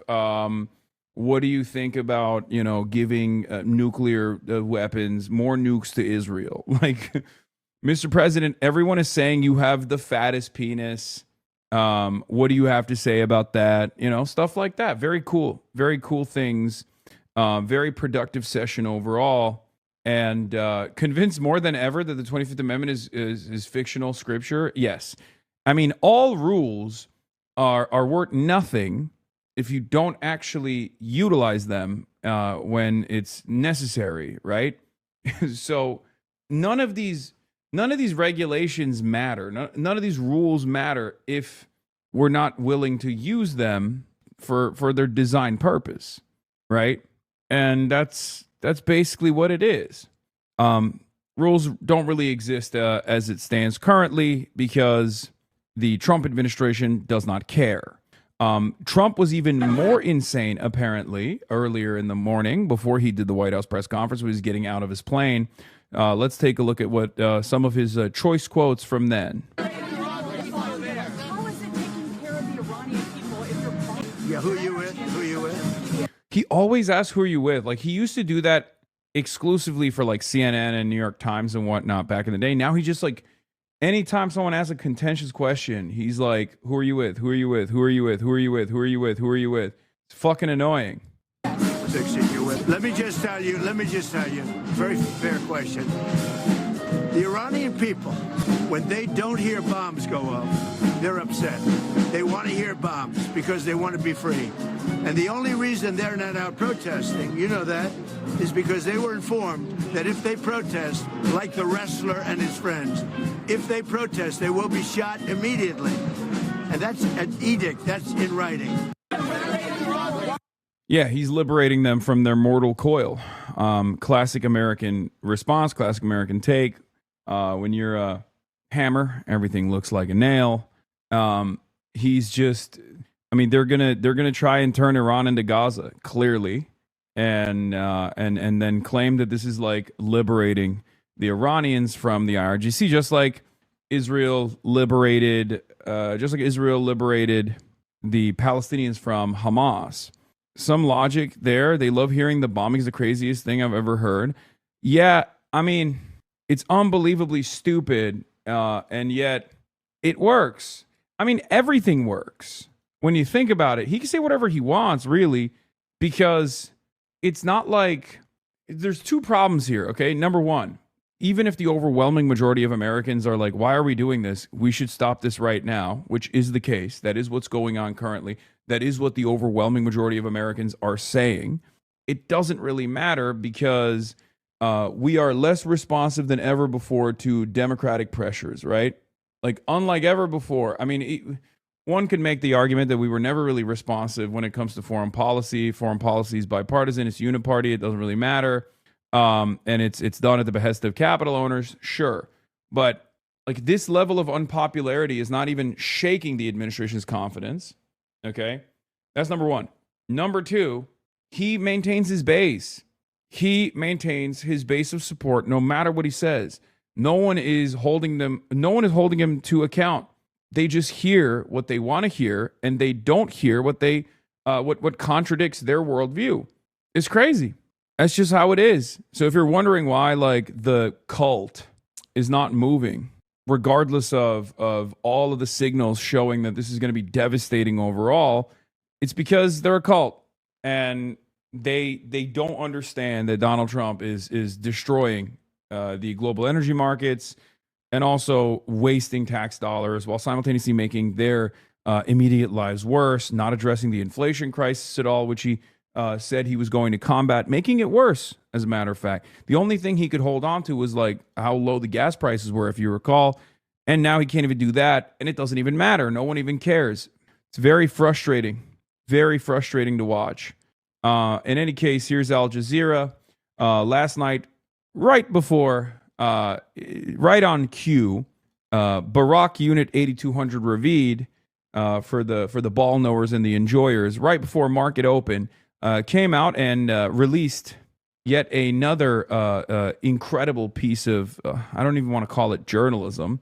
It's just like pro-regime propaganda, honestly, where he did one of his classic, there's a deal that's imminent, right? He said, in a last-ditch push, the U.S., Iran, and a group of regional mediators are discussing the terms of a potential 45-day ceasefire that could lead to a permanent end of the war, according to 4 U.S., Israeli, and regional sources. My story on Axios. I said, wow, just in time for the markets. Thanks, Barack. Now, of course, that didn't even have the impact that it was supposed to have, because even the markets are like, come on, man, you do this every fucking Sunday night. Get out of here. You literally do this every Sunday night. It's so funny that they're just right on cue every fucking Sunday, shameless, immediately going, no, you don't understand. It's just, a peace deal is imminent, right? Of course, Iran said, no, that's not the case. Here is Donald Trump then talking about the Tuesday deadline and more. The one They are both recovering very well. They were both injured, and they're doing well. Mr. President, can I ask a question? Are you committing to war crimes?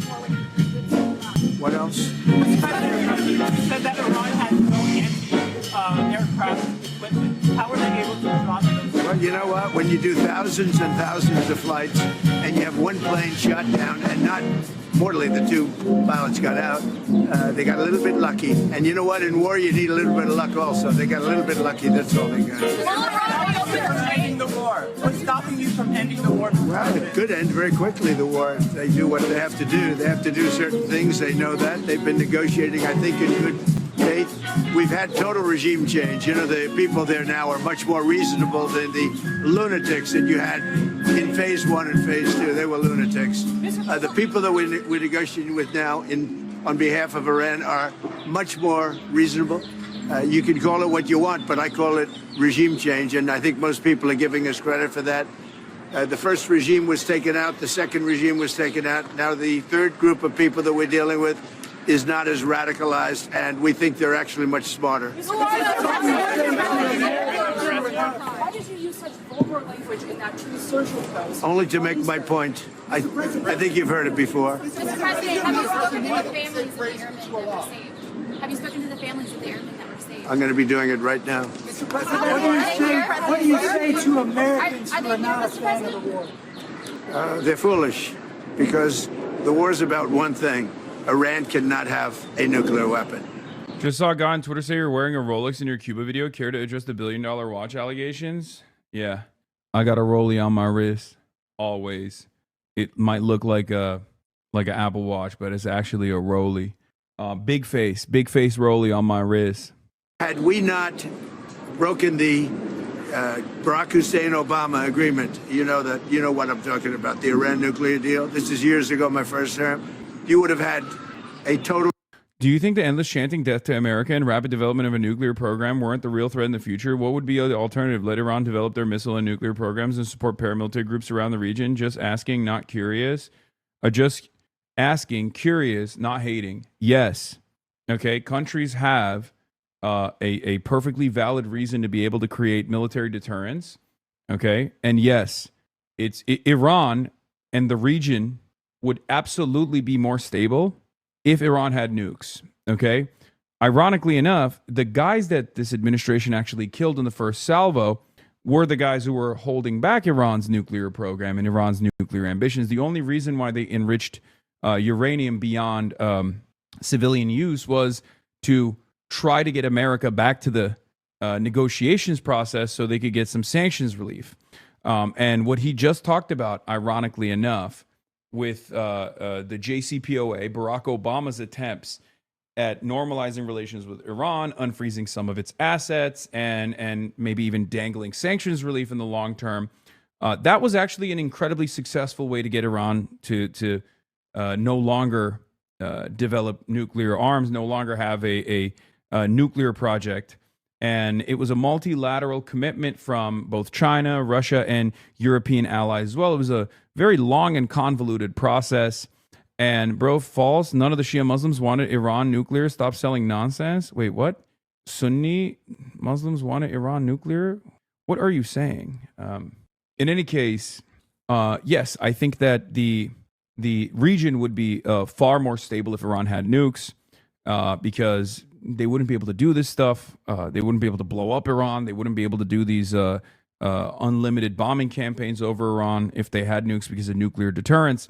And therefore, the Strait of Hormuz would not be closed right now. Therefore, the global energy markets would not be fucked right now.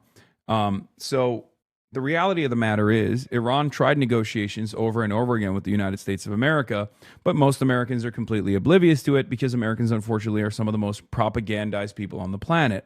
And as far as like them saying death to America, I mean, of course they're going to say death to America. For 47 years, we have actively destroyed this country. We've actively crippled this country's economy. We've actively tried to kill Iranians and have killed Iranians. We've also allowed our regional ally, our unsinkable aircraft carrier in the region, to destabilize the entire region over and over again in increasingly more bloody ways, including but not limited to the genocide of Palestinians in Gaza that unfolded over the course of the last 2.5 years. So from their perspective, it's perfectly understandable that they say death to Israel or death to America. Why wouldn't they say that? I mean, we say that to them. And on top of that, unlike Iran, we have actually delivered death to Iran, right? We did. In the Iran-Iraq war, our guy, Saddam Hussein, many of you might not know this, did actually wage a fairly bloody war against Iran. That was devastating. So, of course, perfectly rational for them to say that. But if you listen to any of the sober analysts and military generals and even people like Joe Kent, who were in the administration until like a month ago, they very openly admit that Iran never actually presented a significant threat to the United States of America. None of these countries have ever presented a significant threat to the United States of America. Iraq didn't, Afghanistan certainly didn't, and Iran is no different, right? And we have lied in different ways about why we had to wage war in all of these countries. And these were very costly wars. These were very destabilizing wars. It created a refugee crisis in Europe. Obviously, America, given its proximity, has always been sheltered from the worst impacts of the instability that it creates all around the world. But the reality of the matter is, yes, Donald Trump is showing the world right now that it is the absolute worst way to deal with Iran. This is the absolute worst way to deal with Iran. Barack Obama's dealings with Iran was an infinitely better way of dealing with Iran. If you truly were fearful of Iran receiving a nuclear weapon, then you should be celebrating Barack Obama and you should be damning Donald Trump to hell every day, because he actually, unlike Donald Trump, successfully engaged in diplomacy and was able to stop the nuclear grade enrichment of uranium. So it doesn't even make sense from your stated purpose, your stated goals. Israel would have been gone, extinguished. Israel would have been wiped off the face of the earth. And see, this is what I mean. It's like we never talk about this with Ukraine. Like Donald Trump, if someone were to be like, if we did not intervene and aid Ukraine as Russia was waging its unjustifiable invasion of Ukraine, Donald Trump would be like, why should I care? Who gives a fuck? Right? But when it comes to Israel, he's like, well, if it wasn't for us, Israel would be ended. It would be gone. And of course, this, like a lot of Americans also are probably not looking at this and going, oh, thank God we actually did this for Israel, because a lot of Americans have a negative opinion of Israel for good reason. So I think this is a very unpopular narrative. It might be popular for the evangelical Christian Zionists, which make up, a healthy chunk of the Trump base, the MAGA base. But for the rest of the country that's not in that 30%, this kind of sentiment doesn't actually read well with them or sit well with them at all. When they hear this, they go, why the fuck should I care? This is so ridiculous. Fuck you. the entire Middle East would have been, at a minimum, in big trouble. But I did it. That was phase one. We killed Soleimani. Without Soleimani, if they had Soleimani, it would be a whole different thing. Maybe. Would still be winning, but it would have been harder. Because we are obliterating that country. And I hate to do it, but we're obliterating. And they just don't want to say uncle. They don't want to cry, as the expression goes, uncle. But they will. And if they don't, they'll have no bridges. They'll have no power plants. They'll have no anything. I won't go further. The problem here is that Iran has engaged in maximum deterrence, quite successfully, if I might add, shutting down the Strait of Hormuz, only allowing tankers that they are escorting to pass through the Strait of Hormuz after they pay a toll, generating revenue to make up for all the lost revenue and all the damaged assets. All of that shows that they are capable of being a regional actor that has a lot more power than America thought it did. Or rather, I think a lot of people in America also knew that Iran had this capability. That's part of the reason why they didn't do this, right? Because it's not like Israel didn't want to destroy Iran since the 90s. I mean, America, like I said, engaged in a proxy war against Iran with the Iraqi forces, right? With Saddam Hussein. So this was always in the cards for us. But a big part of the reason why we never fully entertained this in the way that Donald Trump is entertained, bombing Iran, doing a decapitation strike, maybe even trying to foment instability and potentially balkanize Iran. The reason why we didn't do it is because many in the intelligence community and our generals understood that Iran would be able to very effectively, with ease, shut off the Strait of Hormuz and cause a global energy crash. And that's happening right now. Now, the problem is the rest of the world that are a part of the American security umbrella, America's allies, have to go back to America and demand change, because it's very clear that Donald Trump does not care.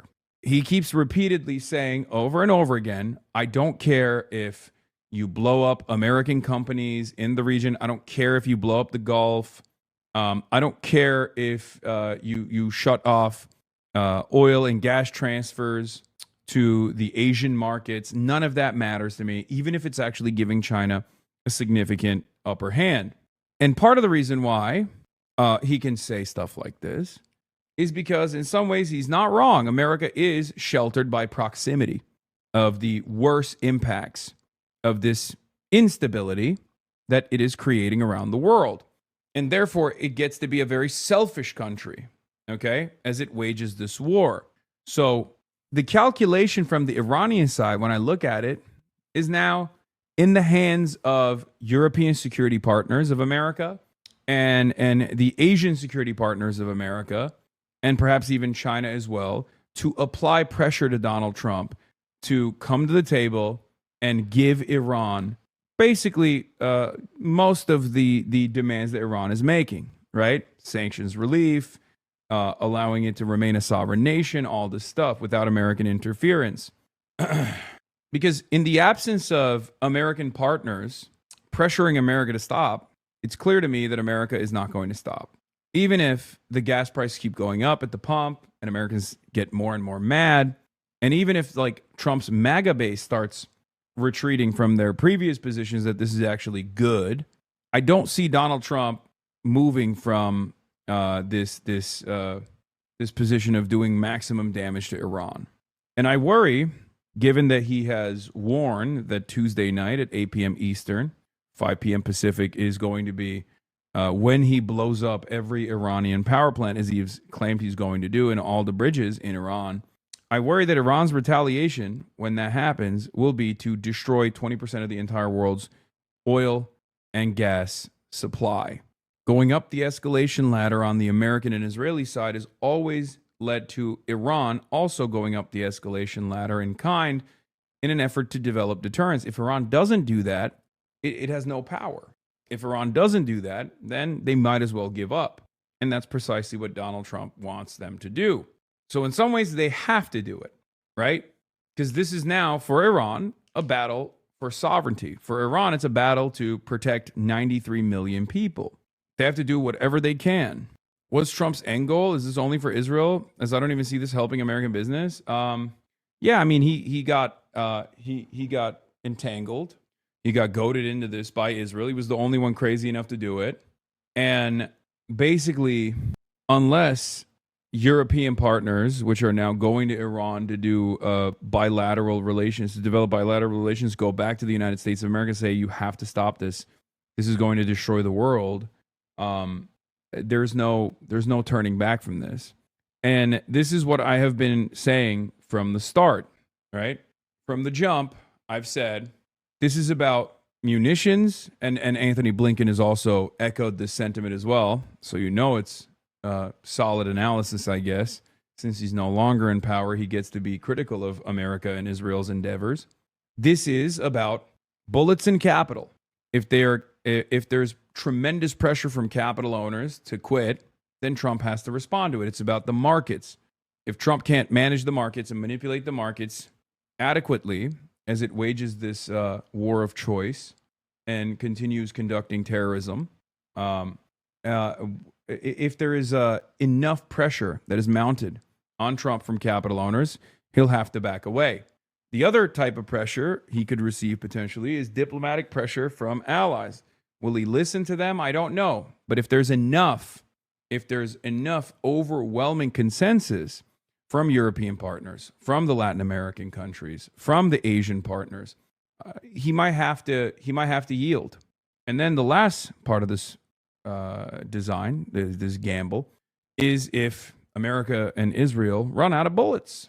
Obviously, even America's offensive capabilities have diminished in this process. We have deployed a tremendous percentage of our standoff munitions. And part of the reason why we're doing that is because we're not capable of just flying over the Iranian airspace, in spite of the fact that Donald Trump has claimed that we have air superiority over the entirety of the Iranian airspace. It's not the case. That's part of the reason why we're still deploying standoff munitions, a lot more offensive weapons than we thought we would deploy. Then also on the other side, you have the defensive munitions. America's running out of those too. That's precisely the reason why Iran has been able to effectively strike targets both in the heart of Israel and maybe even on the Israeli military targets. We don't have enough information on that, unfortunately. While also simultaneously hitting whichever target they see fit in the Gulf. So at a certain point, there's going to be a cost-benefit analysis. Is Trump capable of engaging in a cost-benefit analysis that forces him to retreat? Fuck no. That's why he has to get 1 million boss calls before he actually retreats. But in the absence of that pressure from European leaders, from Asian leaders, from capital owners, Jamie Dimon calling him to be like, cut it out, you're a fucking idiot, what are you doing? It's just not going to happen. I think he would blow up the rest of the world. Because there are other things that are worse than those two. And we might have, well, the thing, if I had my choice, what would I like to do? Take the oil. Because it's there for the taking. There's not a thing they can... No hate at all, but did we really run out of munitions? Or we ran out of munitions in the region? Is that why all those planes and boats got shipped out the other day to resupply? We're desperately pulling in munitions from our global stockpile. So yes, obviously this stuff is super classified, and it's all speculative. But you can make assessments on, let's say, whether America has accomplished its military objectives of successfully deteriorating Iranian strike capabilities by looking at Iran's hit rate and the successes that they are achieving in terms of lobbing missiles still from Iranian airspace into Israel. This proves two things. One, we haven't actually been able to attrit their striking capabilities. And two, we haven't been able to, Israel's defensive munitions are running out. So they have to move those assets to areas of high need, politicians, heads of state, heads of the military, and also protect the military assets. This creates an environment where there's not a lot of anti-air defense capabilities in civilian areas, and maybe even some of the military targets as well, or some of the industrial targets that Iran has been striking. The other thing that we can infer from the types of weapons that America is using, standoff munitions that they're deploying at an alarming rate. Some estimates say that America's used up the majority of its long-range missiles in a matter of 37 days. This shows that we are not utilizing our unguided gravity bombs that we could potentially drop from our airplanes. Okay, we have that. We have gravity bombs. They're much less complicated to develop. We have that in abundance. So the fact that we're not using those and we're using instead incredibly costly missiles that we don't have an infinite supply of implies that we don't have full confidence in our air superiority. Okay, that means that America has not been able to, especially paired up with the fact that Iran was able to take out an F-15 on Iranian soil and an A-10 Warthog and numerous other assets alongside, Mark 9, MQ-9 Reaper drones and plenty of other aerial assets, implies that Iran still has some capabilities of mounting successful air defenses. Do about it. Unfortunately, the American people would like to see us come home. If it were up to me, I'd take the oil, I'd keep the oil, and would make plenty of money. And I'd also take care of the people of Iran, much better than they've been taken care of. It's been a horrible... They've killed 40... My mom wants to know why there are so many hit pieces on you this week. It's because Democrats are more worried about people like myself that represent people like you and our voices being heard than Donald Trump continuing to propagandize. Their priorities are not about combating Trump. Their priorities are very clearly about aligning with MAGA, as a matter of fact, to consistently attack their left flank. And that's precisely what they're doing. I think it's pretty clear. Why. That's why I always say, look at my naysayers, look at their profiles, look at their background, and key search the word Gaza, Israel, genocide, and you will know exactly why this is happening. Okay? They're worried about prominent critics of Israel gaining a foothold in American discourse.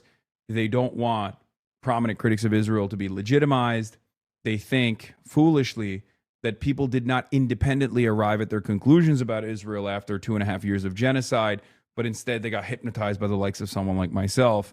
And they can't attack the overwhelming majority of the population that is demanding a change in our relationship with Israel, especially at a time when it's very clear that we're waging this incredibly costly and incredibly bloody war at the behest of Israel. They can't, criticize the overwhelming majority of the public, so they just seek out outspoken critics of Israel to try and humiliate them, to try and bully them into submission. And it hasn't worked, but that hasn't stopped them. They're going to keep writing these fucking articles. I think it's backfiring on them regardless. But at the end of the day, the question remains, what's worse, a genocide or a vulgar critic of genocide, vulgarity being deployed while criticizing said genocide, right? And that's it. They're not attacking me necessarily. They're attacking everyone that has the same attitude, everyone that shares the same resentment. To use a Trumpian term, they're not coming after me. They're coming after you. I'm just in the way, right? And they have not ceased in their ridiculous attacks. Click this link and you will see who hates you. Bulwark. Hasan Piker's genre of political violence, whether it's Hamas rapists, Mangione shooting a defenseless and innocent healthcare executive, or Putin pursuing his imperial expansion, sounds awfully familiar. This whole piece is unhinged, penned by a former writer for the National Review, former staffer in the Reagan administration, cheerleader of the Iraq War, who wrote in 2008 for the Jewish Policy Center a missive demanding that the U.S. not leave Iraq but take Vienna, saying if we withdrew, the Islamists from Bali to London to Gaza to Islamabad would have felt a rush of adrenaline. Our friends would have shrunk from us to make their separate deals. Buoyed by victory against the full might of American arms in Iraq, the Islamists would doubtless have begun a new campaign of terror throughout the world, who in this very piece is justifying a war with Iran. In late October 2023, she justified the genocide by saying, after a few days of this horror, even people of goodwill will begin to forget their sympathy for Israel and demand that the killing stop. What good does it do, they will ask. Aren't both sides equally at fault? But both sides are not equally at fault here. Gaza is not occupied, but even if it were, it would not justify Hamas's crimes against humanity. For anyone this bloodthirsty to feel they have the right to tut-tut about decency is truly beyond the pale. This person is the epitome of the rot infesting every square inch of the earth. Yeah, these are straight up rapacious, monstrous, bloodthirsty war criminals and defenders of ongoing war crimes, writing these sorts of articles about how dangerous I am for American public discourse. They will use choice quotes.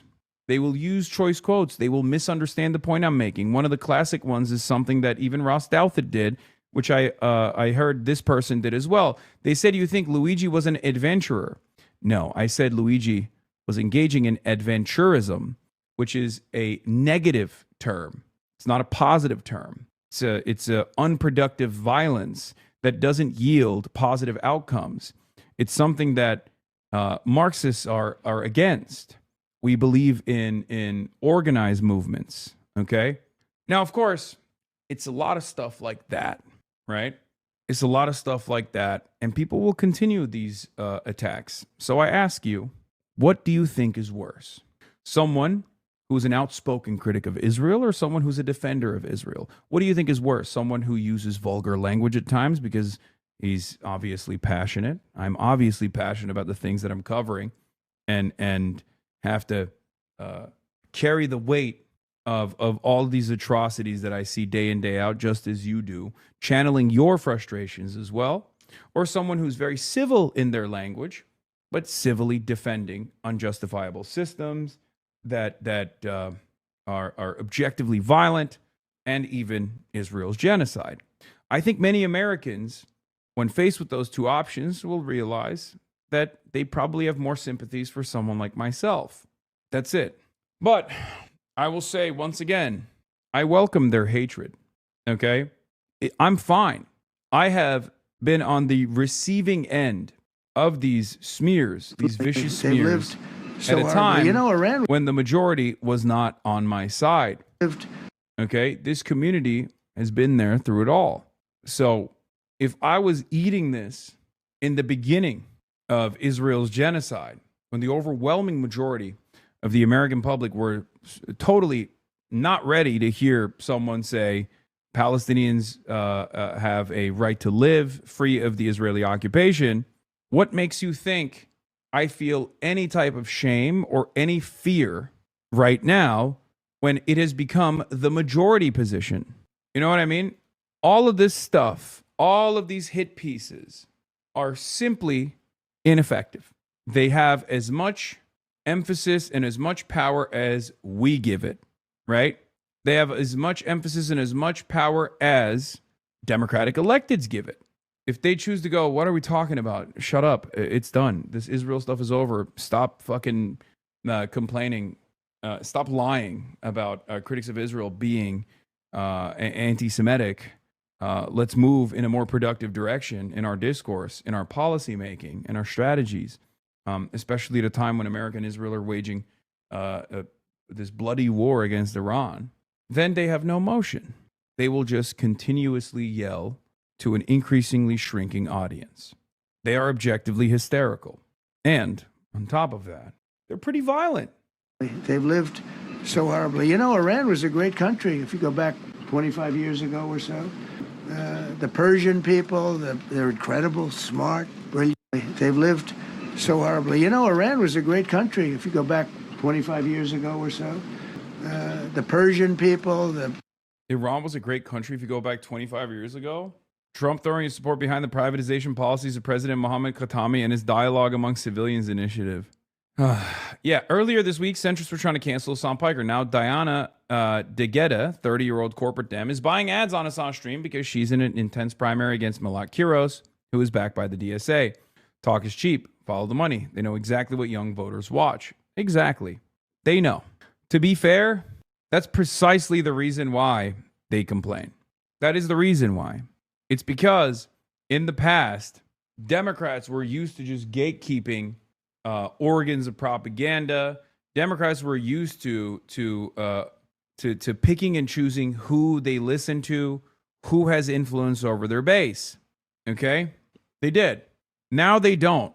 And for many smart Democratic Party politicians, this isn't a problem at all. It just forces them to be a little bit more responsive to the needs of the masses, to the needs of their base, to the demands of their base. However, there are still people who want to go back to business as usual politics, those who want to gatekeep who you should listen to and who you should not listen to. Lucky for us, because of the unbelievable growth of independent media, it doesn't really matter if they just consistently complain and try to belittle me and try to attack me. And obviously we know why they're doing it. They're doing it because they can't attack the message. So they have to attack the messenger. This is something that I've had to deal with my whole career. And it's usually, most commonly, attacks that I received from the right, from the far right, from Republicans. Now, I'm hearing this from the right-wing elements within the Democratic Party. Hassan Piker by the Democratic Corporation. I'm not calling them the Democratic Party anymore. This is strategic timing because progressives have been winning races in the last 5 states that recently held their Democratic primary elections. And there are 45 more states between May and August that are holding theirs. And there's a lot of progressives running against centrist Democrats. And by demonizing Hasan Piker, they are demonizing all progressives and all democratic socialists. They are demonizing him so bad that they are literally saying he needs to be pushed out of the party, which means you and I have to be pushed out of the party. And why are we extreme?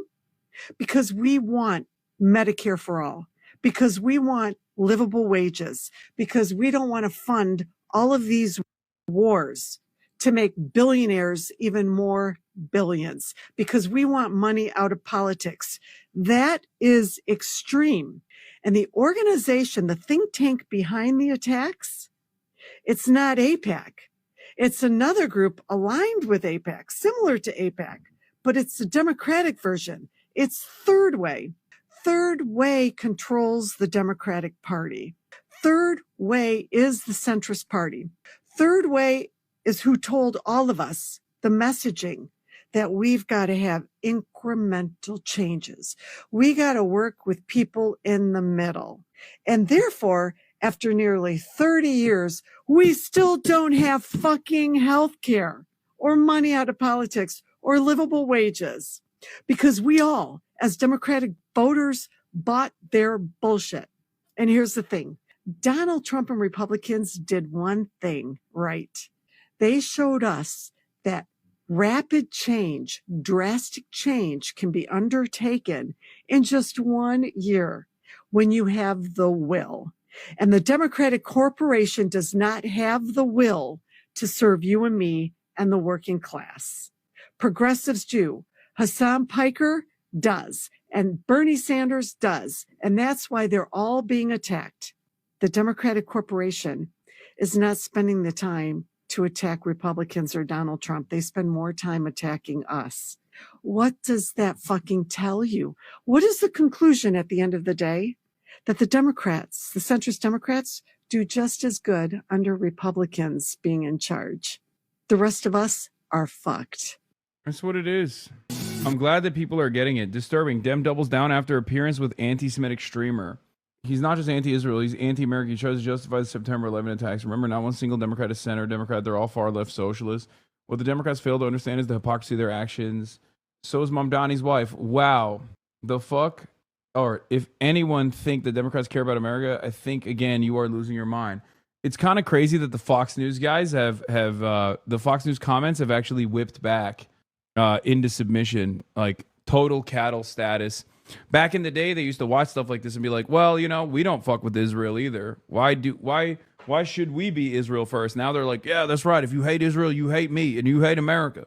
California Democratic Congressman Ro Khanna defending his podcast appearance with controversial internet personality and anti-Israel commentator Hasan Piker, who has tried to justify the deadly October 7th attacks. Listen. I have not done that. Like, Jesus Christ. Yeah, whatever. It doesn't matter.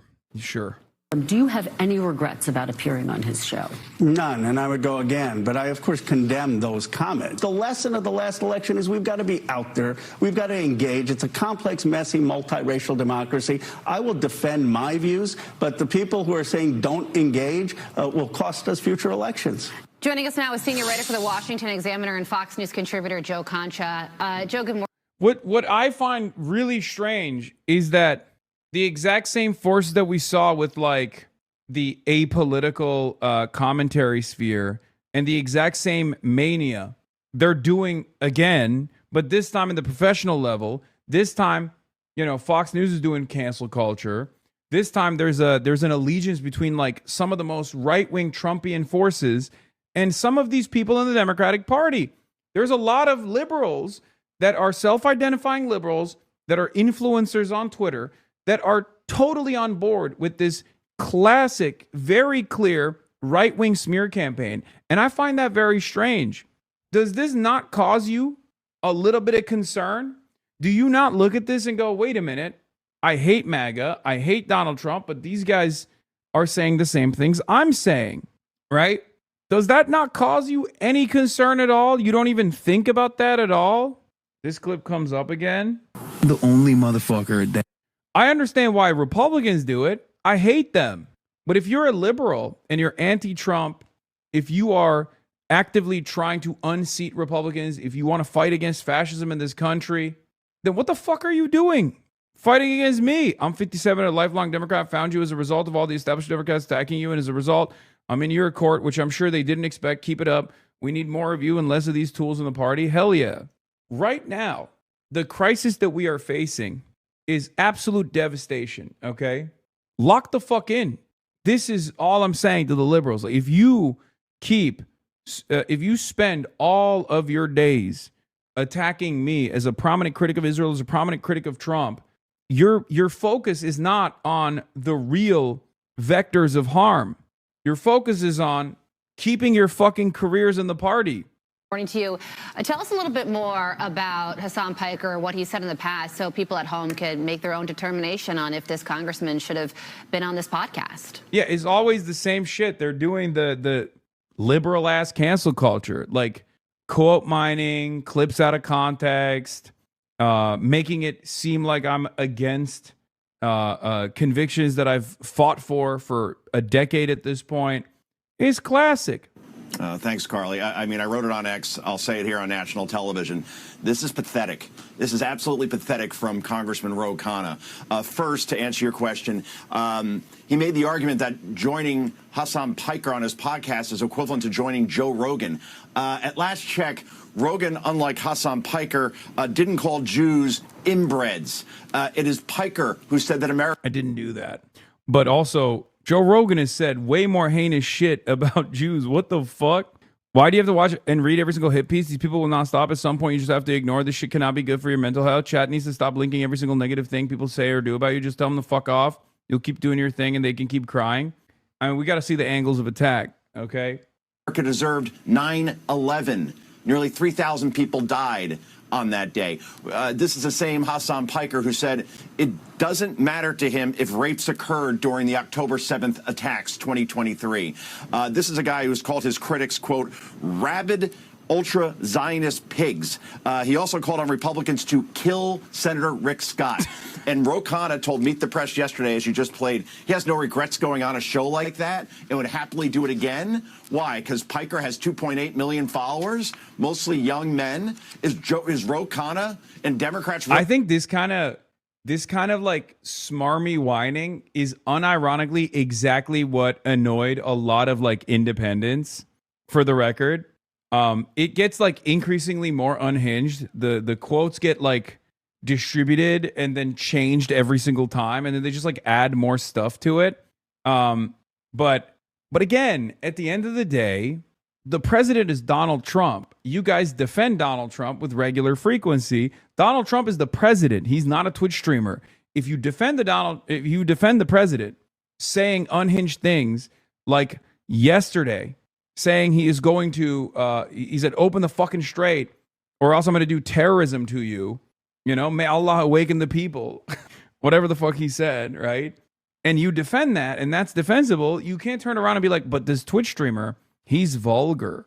It just doesn't make any sense, right? And I think a lot of people in the margins will see that because this is just whiny. It's totally fucking whiny, nonsensical bullshit, right? Really that desperate for votes that they'll cater to the anti-Semitic wing of the Democratic Party, which is a real thing, and it's a disturbing epidemic that is going on the far left in the year 2026. But Khanna said, hey, I'll be happy to go back. You don't give somebody like Hasan Piker this kind of attention, this kind of platform. It only rewards the kind of rhetoric that I just described. And I thought that he was smarter than this. I thought he was more towards the center. He's clearly... It's so funny that these guys literally also absolutely fucking hate Democrats. Why should any Democrat listen to you? I mean, there's clearly plenty who do, unfortunately. There's clearly plenty in the Democratic media side that are leaning into these like smears and leaning into this like hit piece laden cancel culture campaign. But why should the average Democrat listen to you? You're fucking Fox News. So once again, I welcome this. I don't have a problem with this at all. I think it's great. I think it's awesome. Keep it up.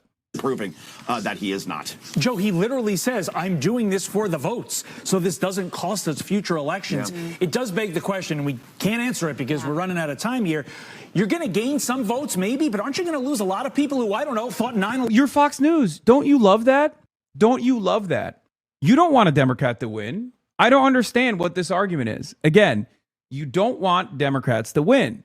So why are you giving unsolicited advice to a Democratic congressperson? It's so stupid. 11 was a bad thing. Yeah. You know, great point. right? Plus your integrity. Plus your integrity. Yeah. All right, Joe, thank you so much for joining us on this. I mean, I think what they're trying to do is like get me killed by a Republican, probably. Like that's what it is, right? Like they're trying to get some Republican to take matters in their own hands and like assassinate me or some shit. Have you ever had anyone on your show that has sold swastika t-shirts? Because Joe Rogan definitely did. Yeah, I have not, and I never will. Unfortunately, don't know many Dems or Libs other than my brother. He fucks with you now after recent events. Yeah, in 2021 and 2022, Sarah Longwell's 25's firm made $950,000 each year from the Koch network, according to Stand Together's tax filings. This is who's telling Democrats what streams they should and shouldn't go on. Interesting. If you were cashing Koch checks in 2022, I don't think you have a standing to nitpick a streamer's comments from like a decade ago. You know? Unironically, this is an all publicity is good publicity diff.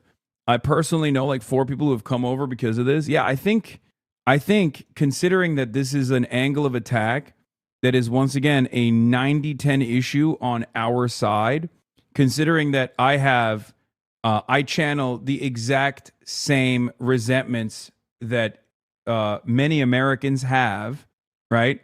This kind of stuff is not going to work. And I don't mind it because I feel like it shows people where these right-wing forces and their priorities lie, right?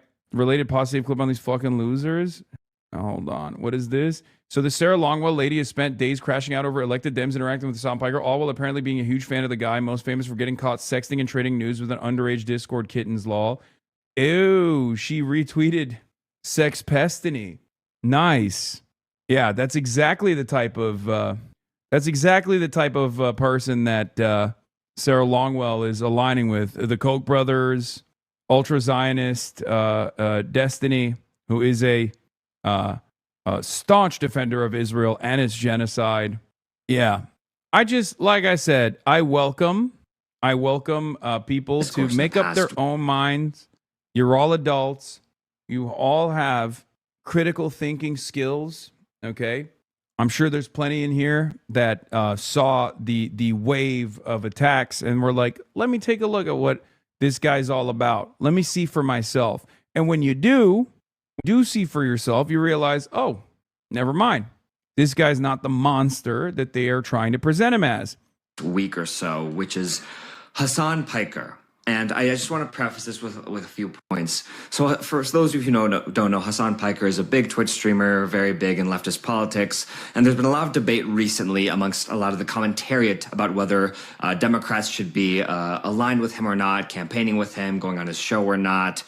And the debate is kind of senseless and mindless at this point. It's kind of people return to their same talking points if they have nothing else. But there's one thing that I want to get at, which is that it feels like much of the criticism of Hasan Piker feels just like how a lot of these people addressed college protesters and the uncommitted movement, which is to say, either Hasan Piker has so much of an impact and therefore we need to discuss whether we want to be associated with him or not, or he's irrelevant, no one listens to him, he's a nothing person, he doesn't matter to me.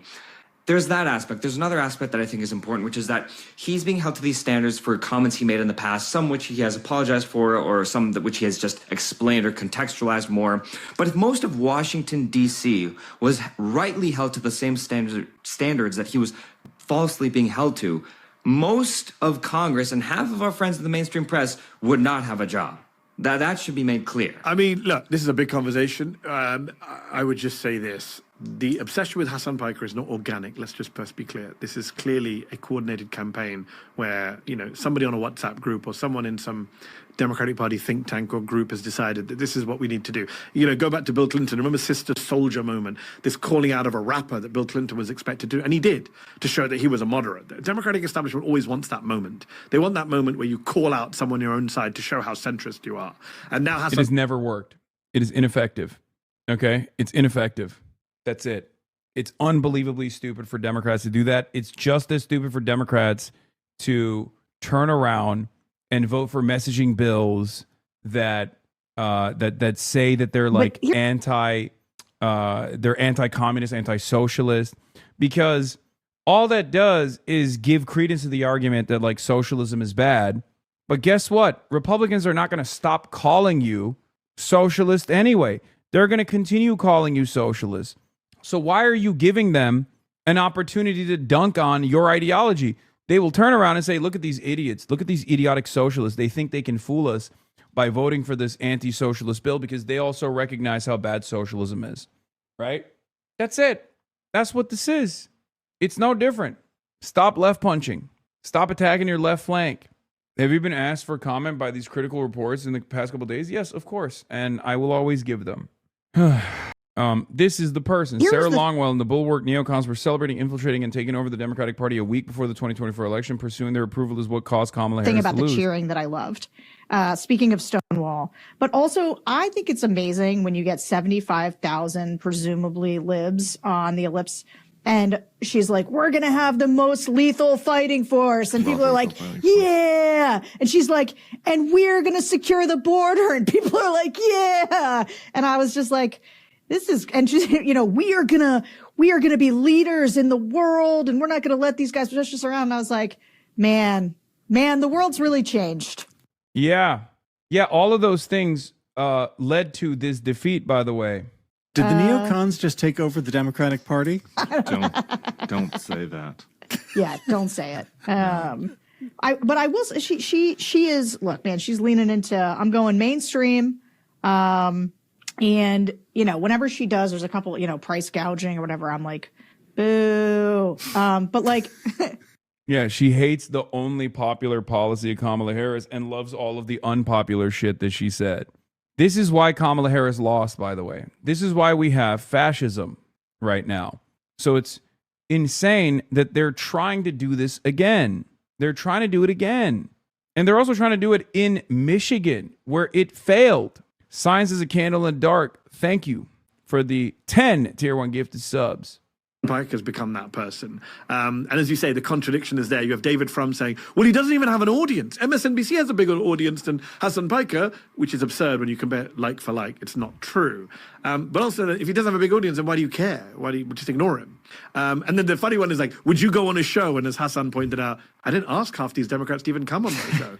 Cory Booker went on Crooked Media this weekend and was asked by John Lovett about this, and he threw his comms director under the bus. He pointed his comms guy off screen. He goes, well, I don't even know who this guy is. Number one, you're lying. Of course you know who he is. And if you don't know who he is, aren't you supposed to be the social media guy for Democratic senators? How can you not know who he is? But then he throws his comms guy under the bus and says, well, my press guy just read out some quotes, and I said, well, they sound bad, so I'm not going on the show. The biggest point you would make, and I've made this point online, is, as you say, the consistency is not there. Even if you've decided that Hasan Piker is too far out there, even if you've decided that this is going to be the moral line you stand, we're not going to go on his show because he's a bigot, which is not true. Why are you going on Bill Maher? Cory Booker loves going on Bill Maher. Bill Maher said 100 times more bigoted things than Hasan Piker, not just about not just about religious minorities like Muslims, but black people and women. And yet Democratic senators, male and female, Democratic members of the House, male and female, go on Bill Maher all the time. Please be consistent. John Fetterman was just on Mark Levin. Where were the Democrats? I didn't see Democrats lining up. I didn't see Third Way lining up to attack Fetterman. Why was he on? And the thing is, John Fetterman is on Mark Levin to agree with Mark Levin, especially on the issue of Israel. Michael Fosco Art, thank you for the 45 gifted subs. Holy moly, 45 big bones. Yeah, the reason why they didn't complain about that is because they agree with Mark Levin in theory and in principle, and that is precisely the reason why they don't talk about Fetterman, a Democratic senator, criticizing the rest of the party for not being sufficiently pro-Israel. Some of this is because they legitimately believe the idea that like pivoting to the center, they genuinely believe the idea that pivoting to the center is good. It's good politics and it's good policy, right? They're wrong. But some of it is because they're also in agreement with Mark Levin. They're in agreement with John Fetterman. And of course, they're not going to criticize John Fetterman for doing that because they like that John Fetterman is pro-Israel. That's it. Because for many of these people, they're just Israel first. They're pro-Israel. Either they're getting paid or they have this ideological reason, social conditioning, whatever it may be. It's very clear that if they're spending most of their time attacking me right now instead of Donald Trump and Israel, when the public is demanding that, when the public is there, it's obvious that you can't make an electoralist argument here. There is no real pro-Israel argument for winning elections. It does not exist. That's it. Mark Levin show. Mark Levin is a horrible anti-Muslim, anti-Palestinian bigot, warmonger. Why are you on his show? Why is a top Democratic senator from Pennsylvania on Mark Levin's show? So the double standards are just brazen. And yeah, I think that just gets to the core of this, which is that most of the people that are peddling this argument are not like a lay person. Like the people who are strongly feeling this only feel this way because they cannot contend with Hasan's main criticisms. So they just have to undermine him as It's also about Israel. Let's just be very clear. Well, I mean that's the point. Yeah. I mean, look, if Hasan Piker was pro-Israel, this would not be part of the conversation. The idea that, he said something offensive about Orthodox Jews, which he did. I'm not defending it. He's made offensive remarks about inbred people. He argues that he was talking about settlers. He says he uses it for lots of groups, not language I would use. But the idea that that's what's bothering these Democrats when they're happy to go on Mark Levin or Bill Maher or all these other shows with much more offensive hosts, I just don't buy it. Also, the President of the United States is the most anti-Semitic mainstream politician in modern American history. I don't see Democrats getting worked up about that. Speaking of the absurdities and stupidities of our time, Jen. All right. This is the last piece I'm gonna look at real quick. The Guardian quoted me and wrote an article about Arab Americans in Michigan and how they're feeling in this process, this like media cycle, like how they are perceiving this media cycle, this round of attacks against ABDUL al-Sayed and myself. Arab Americans in Michigan warn centrist Democrats attacking Hasan Piker they haven't learned from 2024. Heated debate in a key swing state probably marks a preview of things to come as midterms ramp up. A heated debate over criticism of Israel and the political influence for Hasan Piker's role on the left has bitterly divided progressives and establishment Democrats in a U.S. Senate race in Michigan, an electorally critical swing state. The ongoing controversy probably marks a preview of things to come as the midterm and 2028 election seasons ramp up, and it is drawing warnings from Arab American leaders in a state where the party's Israel policy badly damaged Kamala Harris's campaign. Mallory McMorrow, a state senator favored by much of the establishment, is locked in a tight three-way race with the progressive ABDUL al-Sayed and Haley Stevens, the U.S. representative who's backed by AIPAC. Al-Sayed and Piker last week announced plans to rally together. In response, McMorrow, the Anti-Defamation League, the Trump administration, Third Way, and Senator Elisa Slotkin and other pro-Israel figures went on the offensive, labeling Piker as anti-Semitic and seeking to tar al-Sayed over his association with him. Piker, who is Muslim and has an audience of 3 million on the Twitch streaming platform, often strongly criticizes Israel over its assaults on Gaza, Lebanon invasion, war with Iran, treatment of Palestinian people, and other issues, sometimes in provocative terms. He described Hamas as 1,000 times better than the fascist settler colonial apartheid state. He's also a heavyweight political force with a massive following among younger voters. Piker interviewed and earned praise from Bernie Sanders, who is Jewish, and was invited by the Harris campaign to live stream from the Democratic National Convention in August 2024. 7 Arab American leaders who spoke with The Guardian say centrist Democrats' attacks on al-Sayed and Piker are strategic and moral blunders that show the party is making the same mistakes that fueled their 2024 electoral demise in this critical swing state and nationally. They dismissed the attacks as an effort to censor criticism of Israel and an expression of anti-Arab bias that imbues much of the political establishment. Michigan holds the nation's largest Arab American population per capita in the U.S. and is anchored by a huge Lebanese diaspora, largely from southern Lebanon. The controversy unfolds amid Israel's assault on southern Lebanon, and as Israel and its military actions are deeply unpopular among Democrats.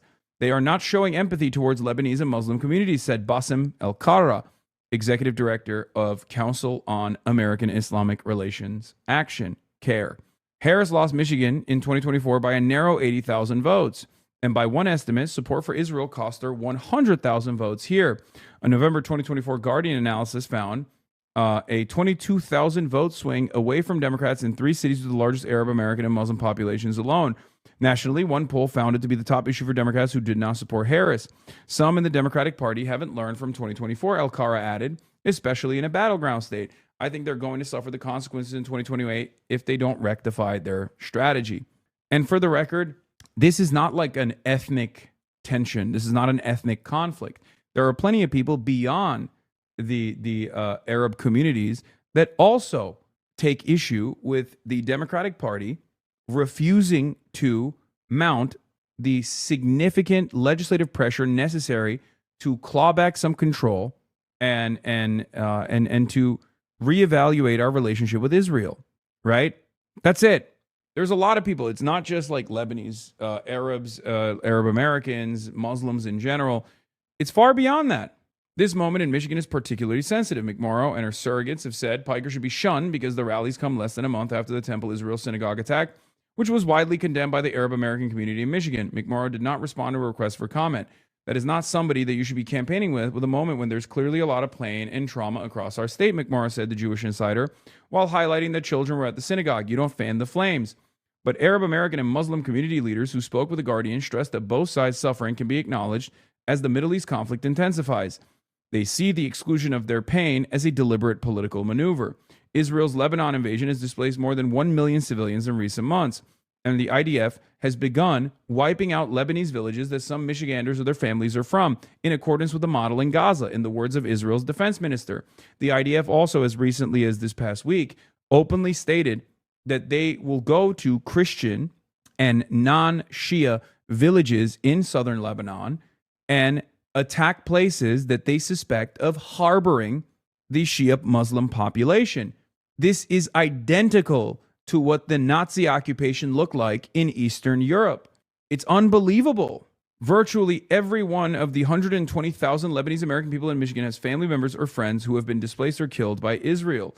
Arab Americans who spoke with The Guardian said, there's an asymmetry of compassion and an asymmetry of political pressure. Arabs get the pressure and Israel gets the compassion, said James Zogby, a Lebanese American member of the Democratic National Committee. No one will pay attention to the human element of the situation, which is that their ancestral village is gone and their homes are demolished. In an interview with The Guardian, El Sayed expressed a similar sentiment. The Arab community, their voice and their pain has been rendered insignificant or even worse, an inconvenient aspect of our political situation. National polling shows more Democrats sympathize with Palestinians than Israelis.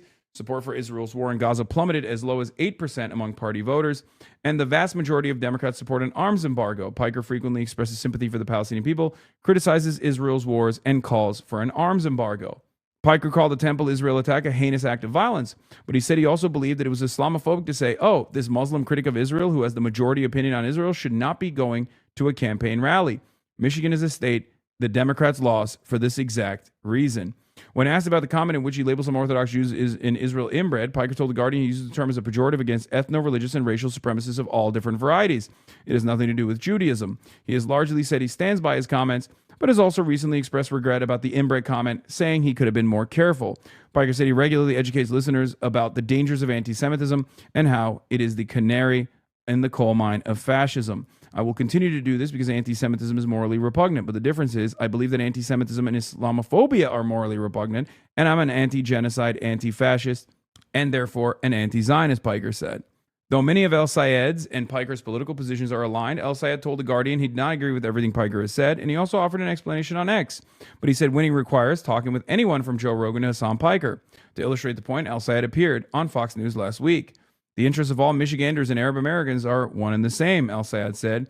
Every dollar that we spend on aimless, illegal, unjustified war in Iran that allows Israel to annex southern Lebanon and destroy people and their lives is a dollar not spent to improve our schools, provide people with health care, and fix our broken infrastructure. Boom. Something that I say all the time as well. So, moving on from that and getting back to the main villain, the top villain, Donald Trump. 45,000 people as of a month and a half ago. 45,000 protesters. We don't do that. So if I had my choice, I'd keep the oil. But I also want to make the people of our country happy. I think most people wouldn't understand that. I'll give you an example. Venezuela has worked out so incredibly. We have 100 million barrels of oil right now in Houston being refined. It's been great. The relationship with Venezuela, the leaders, has been fantastic. And I think we're going to have a long-term, very good relationship. And it might be beyond long-term. You understand what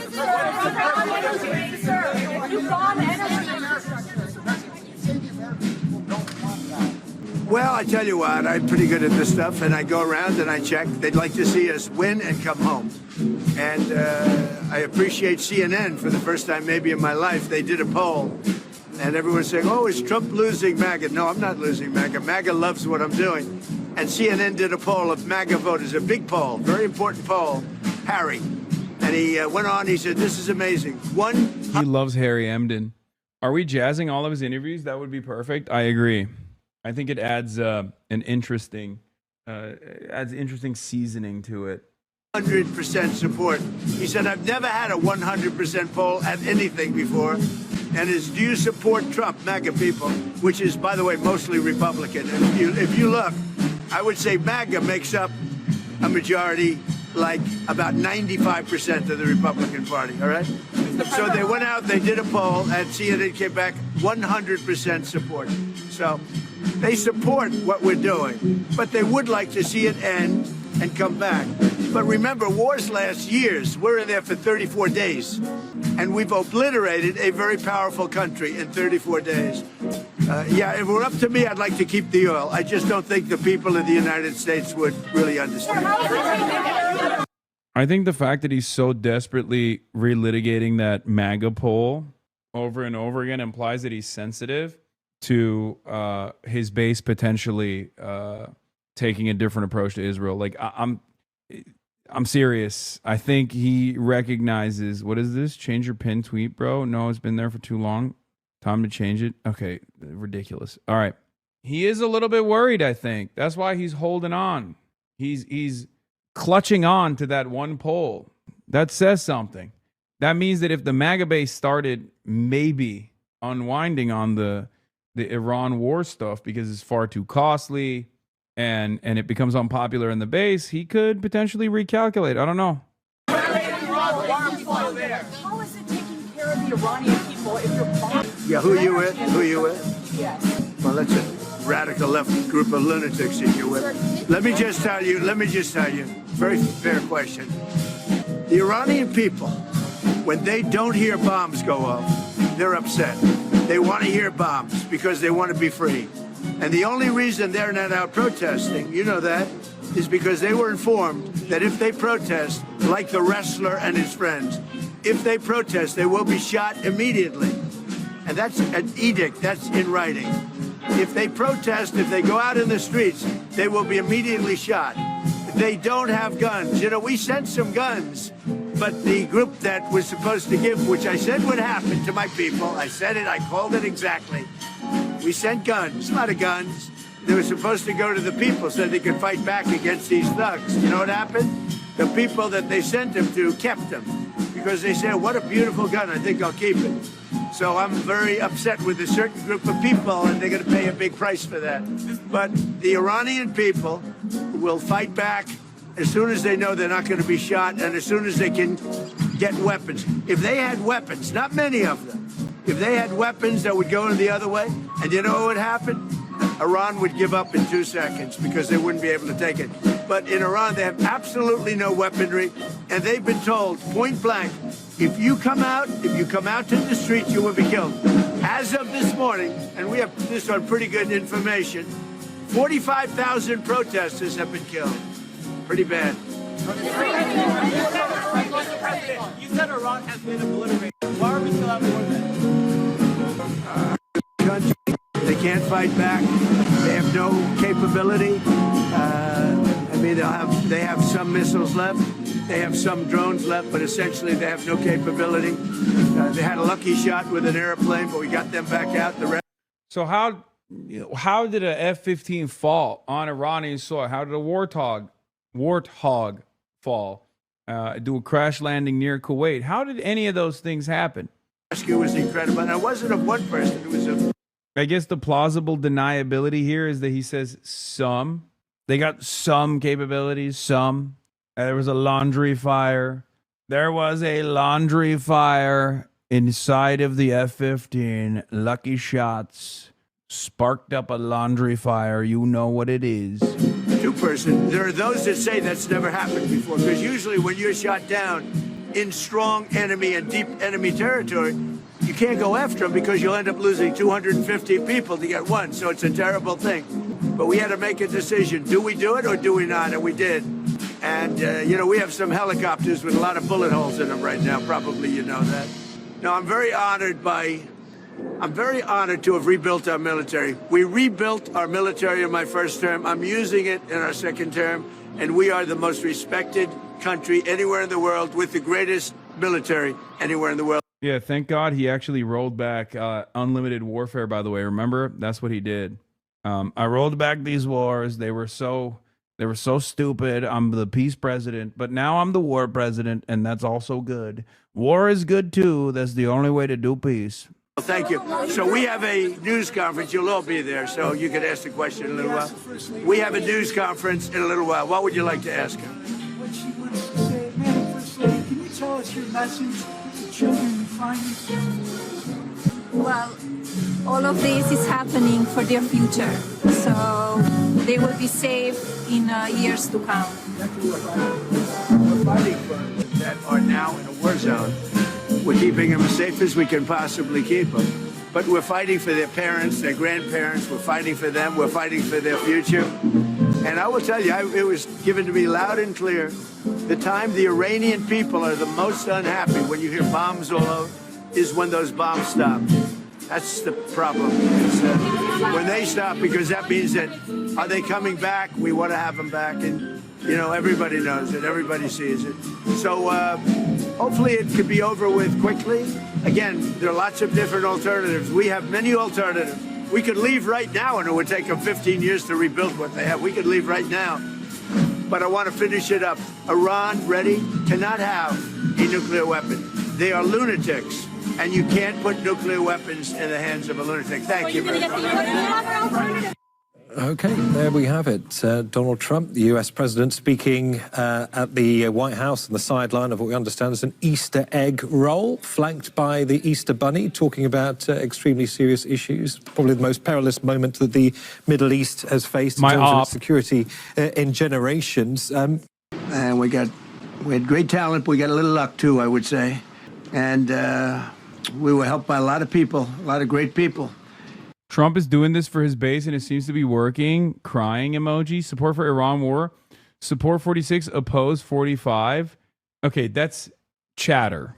You have to understand there's the outlier poll, right? Please. People laughing at my suggestion that Israel will find a way to attack Turkey mock me at their own peril. Yeah, no, Turkey's next. After Iran, Turkey's next. 100%. Turkey knows that. They're already talking about, Turkey shouldn't be in NATO, all this shit. What do you mean an outlier poll? As in, this poll is not reflective of the overwhelming majority of other polls that were conducted. Okay? It's an outlier. As in, it's a standalone poll that shows a much more favorable result for Donald Trump and support that Donald Trump is garnered for the Iran war. Every other poll that has been conducted consistently shows that the only people that are in favor of this Iran war are actually just the MAGA base. Okay? It's a 30 to 70 split, usually, give or take. Yes, it is a statistical anomaly and not reflective of a trend. Anyway, an NBC News survey found Newsom was even less popular than Trump, and with Trump underwater by 12 points and Newsom by 18. Conversely, AOC polled ahead of Trump, Newsom, and the Democratic Party itself. Is that 30% the die-hard cult members? Yes. And for all of you that that don't understand what that means, like when we say die-hard cult members, okay, you need to understand that's the entirety of the Republican Party. That is the entirety of the Republican Party, because the Republican Party is MAGA and MAGA is the Republican Party. Okay? That's where we're at. And it was an honor to be involved with it. It's very historic. This is a rescue that's very historic. It'll go down in the books late Thursday night. An American F-15 fighter jet went down deep inside enemy territory in Iran while participating in Operation Epic Fury, where we're doing unbelievably well, well at a level that nobody's ever seen before. The entire country can be taken out in one night, and that night might be tomorrow night. Both members of the crew. I don't know. All signs, I'm going to be honest, all signs point to Taco again, but hopefully I'm not wrong. So far, as we've seen, he's extended that deadline, and the terrorism deadline, which is crazy to begin with. Like that the American president is like openly claiming he's going to do acts of terror. And he's extended that deadline 6 times now. Hopefully it's Taco Tuesday again. Hopefully he pulls out and doesn't actually blow up the entire energy grid of Iran, and then in retaliation, Iran blows up the rest of the region. Crew ejected from the aircraft and landed alive on Iranian soil. I immediately was asked to make a decision. I ordered the U.S. Armed Forces to do whatever was necessary to bring our brave warriors back home. A risky decision, because we could have ended up with 100 dead as opposed to 1 or 2. It's a hard decision to make. But in the United States military, we leave no American behind. We don't do it. Within hours, our armed forces deployed 21 military aircraft into hostile airspace, many flying at very low altitude, being shot by bullets. You bring rifles into play when you're going that low, but there are also certain advantages. And in broad daylight over Iran for 7 hours, at times facing very, very heavy enemy fire. We have a helicopter that's got a lot of bullets in it. It's amazing. Okay, I'm used to hearing smooth jazz in the background when he chirps, and now I'm saddened. I'm saddened by the fact that I don't hear smooth jazz in the background when he's fucking saying bullshit. Also, there is a message that has been sent to all regional states from Iran. If the United States launch a mass attack on Iranian energy infrastructure, the entire region will plunge into darkness.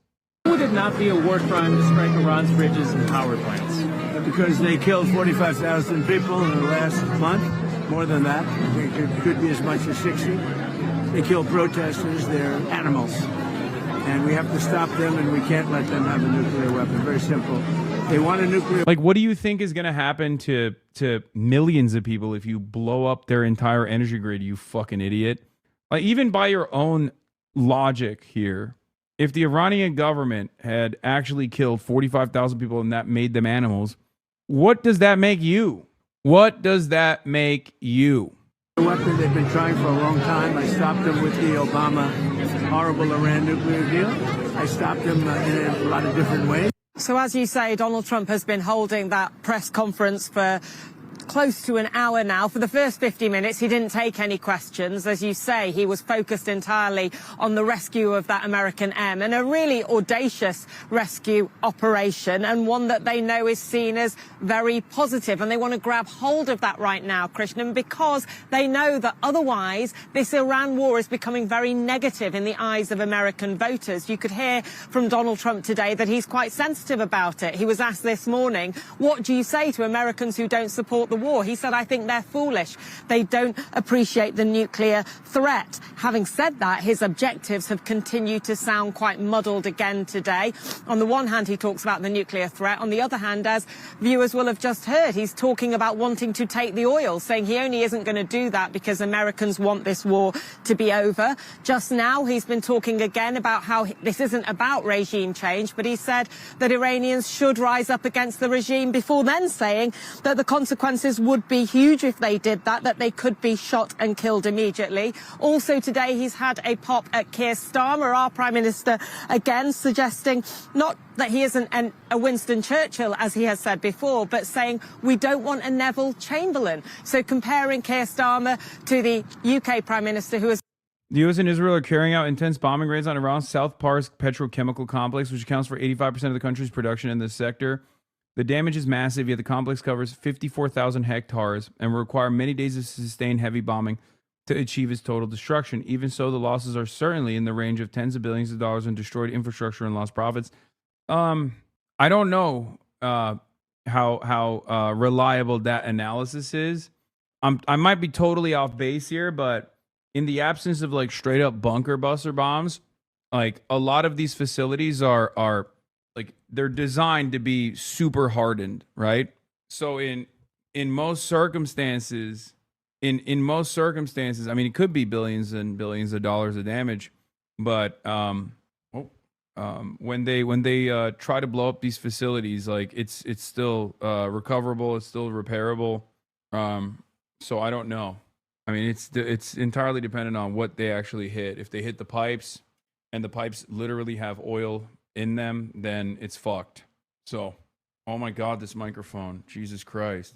Wait, there was a baby F. Uh-oh, what is happening? There was a baby F, and the microphone is falling apart. That's not good. That's not good at all. No F, just refresh. Okay. Of course, accused of appeasement against with the Nazis. Now, he's been talking about all of this today as that Iranian deadline continues to loom large. And a warning, there is some strong language in my report. It sometimes feels as if America and its 47th president have stepped through the looking glass, like something surreal has taken hold in the White House. And what about the rescue that took place yesterday? What about that? Today gave us the eccentricities of the Mad Hatter. Ready? Get set. And the ruthlessness of the Queen of Hearts. Because we are obliterating that country. And I hate to do it, but we're obliterating, and they just don't want to say uncle. If I had my choice, what would I like to do? Take the oil. Because it's there for the taking. The White House Easter egg roll is an annual event.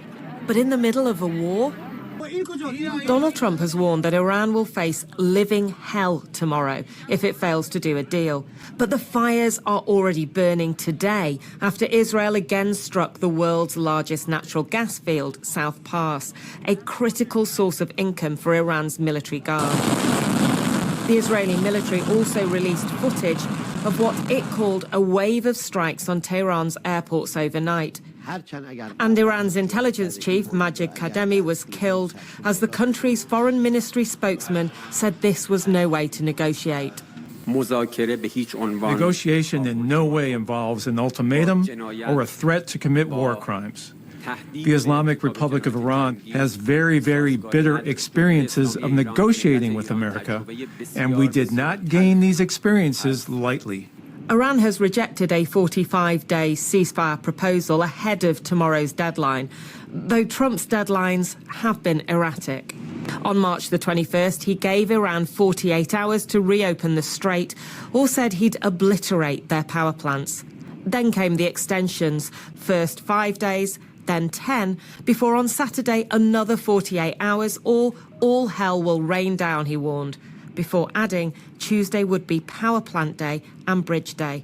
And then the US president wrote, "Open the strait, you crazy bastards, or you'll be living in hell. Just watch. Praise be to Allah." Thank you very much. And so, in the upside-down world of Donald Trump, from hunting for Easter eggs in the morning to the hunt for a missing pilot in the afternoon. Of one of the largest, most complex, most harrowing combat searches ever attempted by the military. And there were more threats for Iran. The entire country could be taken out in one night, and that night might be tomorrow night.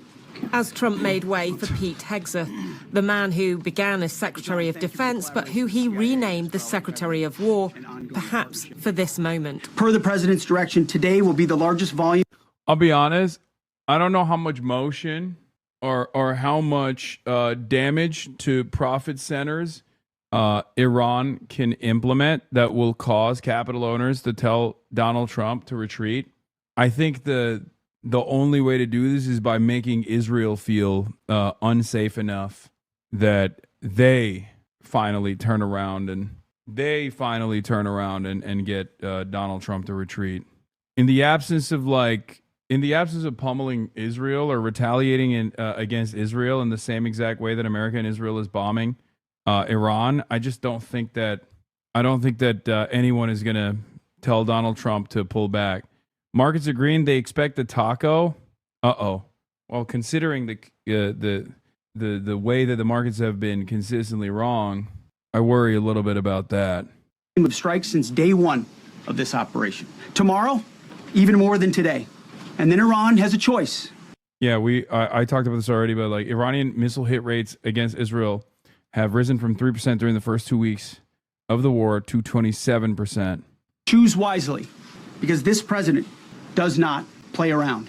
Donald Trump may not play around, but he certainly does seem to shift his position on this war's objectives, on the several deadlines that he has now given to Iran, and on what it will take for him to bring this conflict to an end.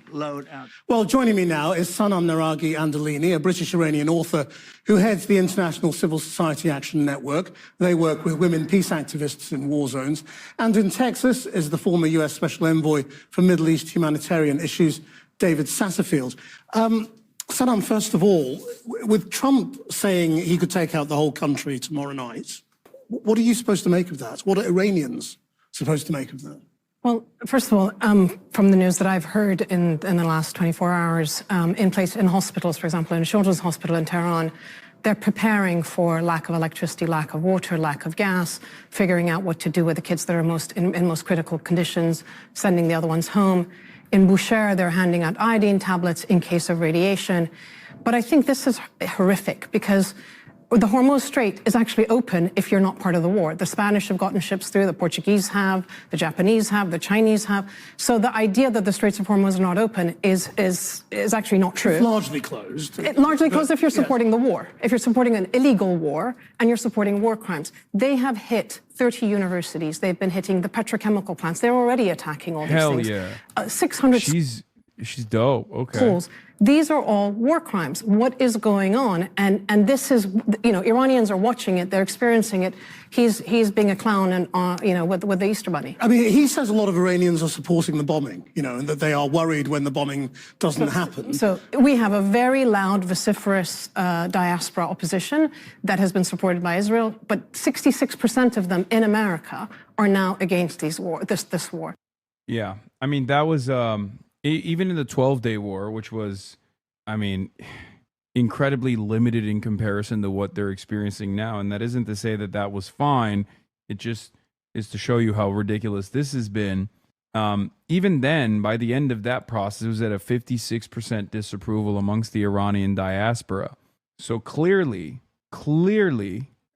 this was always going to be incredibly unpopular with everyone. Anyone who isn't like a psychopath, and there's some who are psychopathic in the diaspora, let's be real, right? There are still certainly some people that will defend it, but it doesn't matter. It doesn't matter at all what people think, right? It doesn't matter what the diaspora thinks, doesn't matter what the American population thinks. Maybe it matters a little bit what like MAGA thinks, right?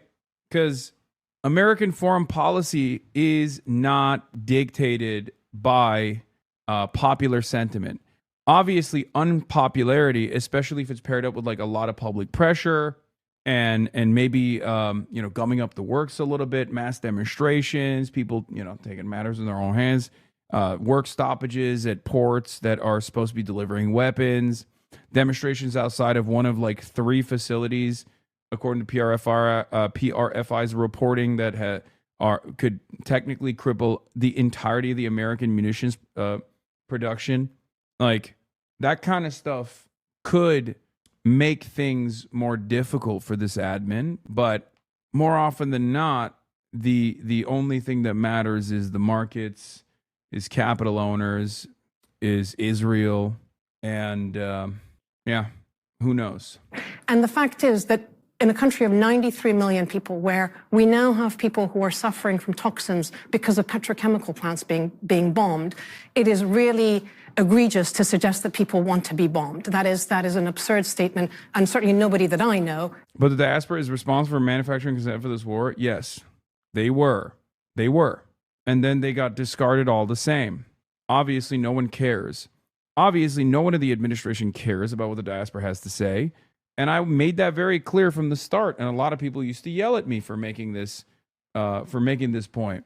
I don't know how you can still find yourself duped by the sweet nothings that this administration sometimes dignifies you with, especially given what this administration has done Your targets are too conservative. You need to include donor businesses to Trump, include companies which are tangentially related, not just direct munitions and aircraft manufacturers. I mean, sure. Is saying that. David Satterfield, do you expect this now to start happening tomorrow? It's very difficult to work out what Trump's deadlines actually mean, but he is now saying, well, you know, the deadline is tomorrow. It is beyond difficult to determine from the president's postings on social media or rhetoric in news conferences what he intends to do or where. But let's go beyond the president's rhetoric and take a look at what the consequences of the campaign to date have been. Iran's nuclear enrichment research capacity has been diminished further, significantly so. Its missile and drone program, from production, storage, launchers, has been dramatically reduced, but Iran retains the strategic ability to project pain and risk to all of its neighbors in the Gulf and beyond. And it still has its uranium. And the Strait of Tehran is, of course, closed. 30,000 ships transit in a year the Strait of Tehran.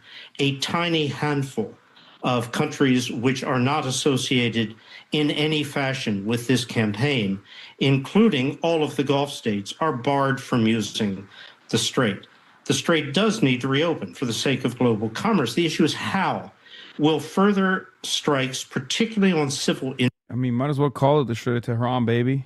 Infrastructure, bring the Iranian regime, which has shown the perfect capacity to murder at will its own people, agree to a concession like this? Yes, so do you think bombing bridges and power, set aside the fact that they're probably war crimes, would they be effective? I do not believe this strategy, if it is in fact a strategy of striking civil infrastructure, particularly bridges, power plants, is likely to produce the kinds of outcomes which the United States wishes to see. Yeah, but that's not the reason why they're doing it, is it? The reason why they're doing it is not for achieving some sort of strategic military purpose. It's in the absence of achieving that strategic military purpose that they're doing this in an effort to broaden the targets even further. They've already been killing civilians. They just want to punish the civilians even further with the hopes that a responsive government will then shy away from retaliating in kind. At some point, it's going to turn into such a spectacular failure that eventually America will have to invade Iran. That's what this is. That's where this goes. The Iranian government, I'm not exactly certain about their capabilities, but the Iranian government has regularly entertained that. Okay, it's totally devastating, and it was totally devastating even with the Iran-Iraq war. And the American military's capabilities are obviously far more significant than the Iraqi military was at the time, right? But even then, it will be devastating for every side involved. It's just so unbelievably stupid and unbelievably cruel, so unnecessary. I don't know. Are you, as a diplomat, a career diplomat, are you embarrassed by Trump's language and his swearing and his threats? I am concerned that a campaign which appears focused on targeting rather than strategy and strategic objective achievement is... This guy's a fucking milsim autist over here. He's like, well, if he was using swear words while also... if he was swearing while simultaneously achieving military objectives, I would be fine. Not likely to produce an Iran which is less of a threat to its neighbors and to the region, but will remain now not only in a position of sustaining those threats. Yeah, guy who's not mad that like Iran never really presented a threat until Donald Trump egged them on or backed them into a corner where they had to become a threat. Guy who genuinely, sincerely has said Iran is a threat. It's just that Trump is not handling that threat well. But views itself as having succeeded, having survived. Yes. That is not a desirable outcome here. Let me bring back HasanAbi Andolini. A lot of people were wondering what the effect of this war would be as it goes on Iranian public opinion vis-a-vis the regime. You know, is it having the effect in Iran of uniting people against the United States and Israel? Well, again, I think that you have to, you know, it's a population of 93 million people. People right now are experiencing carpet bombing. To suggest to them, are you going to take... Trump said he won't annex Canada because he didn't know King Charles was our king. Oh my God, please stop. He just, oh God, it shouldn't be this easy to fucking manipulate this guy, man. First of all, why is that even relevant? Like, he should never talk about annexing Canada regardless. Secondly, why does he fucking love the royal family so much? And last but not least, how do you not know that Canada is a part of the Commonwealth? He's just wrong on every front. He's just an unbelievably stupid guy. Sides between two nuclear powers that are bombing you and threatening to annihilate you, and a regime that at the moment is defending the territorial integrity of the country. Whatever we think about the domestic issues, these are difficult questions. The regime has, obviously, there is tremendous public dissatisfaction with the regime in terms of its treatment of its people. We need to understand in January exactly what happened. There needs to be an independent investigation in terms of the numbers, because it's absurd to say 45,000 and 50,000 dead. We don't have any evidence of that. We have an evidence of 7,000 killed, which is significant and it's huge. We also have evidence of Israeli infiltration. So it's a complicated situation, but I just want to say this. Bombing universities, bombing hospitals, bombing schools. Over 600 schools have been hit. This is targeted hitting of civilian and human infrastructure. Over 3 million people. And it's worth saying that, displaced. you know, he did admit trying to send weapons to Iranian protesters. Hasn't that played into the Iranian government's hands? Because that's what they were saying was happening. Look, I'm no fan of the Iranian regime. I'm just saying, if you imagine that in England, we suddenly hear that the Chinese are trying to bring weapons into Britain to support protesters that are protesting some issue. How would the British government respond? Okay. So we have to look at it from these perspectives. Cooking. But 3.5 million people are displaced. Absolutely cooking. Schools and hospitals are being hit, and civilians are being hurt. HasanAbi, Andolini, and David Satterfield, thank you both very much. Now, whilst Israel continues... It is a very complex situation, so to be able to like demonstrate moral clarity throughout that process, I mean, respect. To strike targets in Iran today, as we heard in Anushka's report. It also hit targets in Lebanon, where nearly 1,500 people have now died, and Gaza. Israeli civilians also came under continued missile fire, with casualties in northern and central Israel. Let's go to Harry Fawcett, who joins us from Jerusalem. Harry. Yes, Christian, as you're saying, Iranian missiles again evading Israeli defenses, dropping cluster submunitions in various locations across central Israel, causing damage and injury. But a lot of the attention remaining further north on Haifa, where a ballistic missile struck, didn't detonate, but destroyed a residence. Here's some good news. At least like Pakistani sources cited by Haaretz suggest a widening gap. In spite of everything that's going on, there's at least a little bit of fucking hope, a glimmer of hope, okay? Pakistani sources cited by Haaretz suggest a widening gap in endgame expectations. Iran shows no willingness to accept U.S. terms to end the war. Pakistani diplomats reportedly convened to regional actors, Saudi, Egypt, Turkey, that Tehran believes it has already prevailed. Crucially, Islamabad assesses that Washington is now more eager than ever before to get a deal with Tehran. They're more eager to get a deal than Tehran is. However, and this is the negative side of things, of course, despite this, the Trump administration is still insisting on its core demands: zero enrichment, missile limits, conditions Iran continues to reject outright. If accurate, this points to a classic mismatch, one side negotiating from perceived strength, the other from urgency. It's frustrating because, unfortunately, one side has the capacity to negotiate, understands its limitations, is significantly more restrained until pushed into a corner, and then the other side is Donald Trump, a psychopath. So it's all about pressure with these guys. Ironically enough, we've spent decades talking about our enemies around the world as animals, incapable of behaving in a rational and logical manner. However, we were the animals all along. And the reason why I say that is because we are the ones who are incapable of understanding the dynamic on the ground. We are the ones who don't care about how many people we kill. We are the ones who are doing terrorism. It's just, you're still doing it? What? I don't know. And as animals, we are the only ones, we are the only party here that needs to be brought to heel in some ways. Like, we need to receive some pressure. Yes, I saw the Meat Canyon. Yes, I saw the Meat Canyon appearance, chatter. And no, it's not the average American. The average American is of different. The average American obviously is not maybe as considerate as you would expect them to be, but like the average American obviously is not in favor of any of this, unless you're talking about MAGA. But I'm specifically referencing like how states operate. And if you look at America's barbaric modus operandi, and you look at the way Iran has conducted itself so far, it's very obvious that the only way to the only way to get America to stop is by showing it has to stop. America is not going to stop until American allies, American partners get to the table and tell America to stop.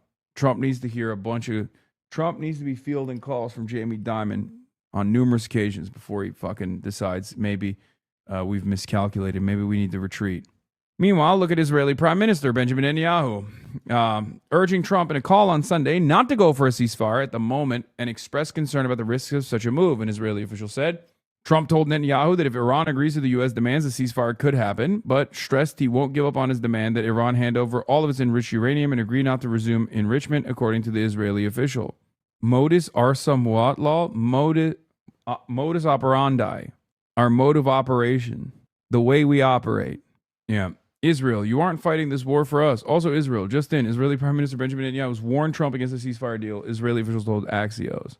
Dude, guys, you feeling okay today? You seem to be tired. It's okay to take a day off. I'm a 34-year-old man. Can you please?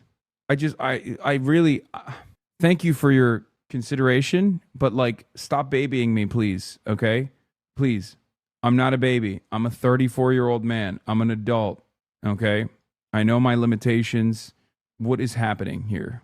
I'm tired because look at the dog shit events that are unfolding. Okay?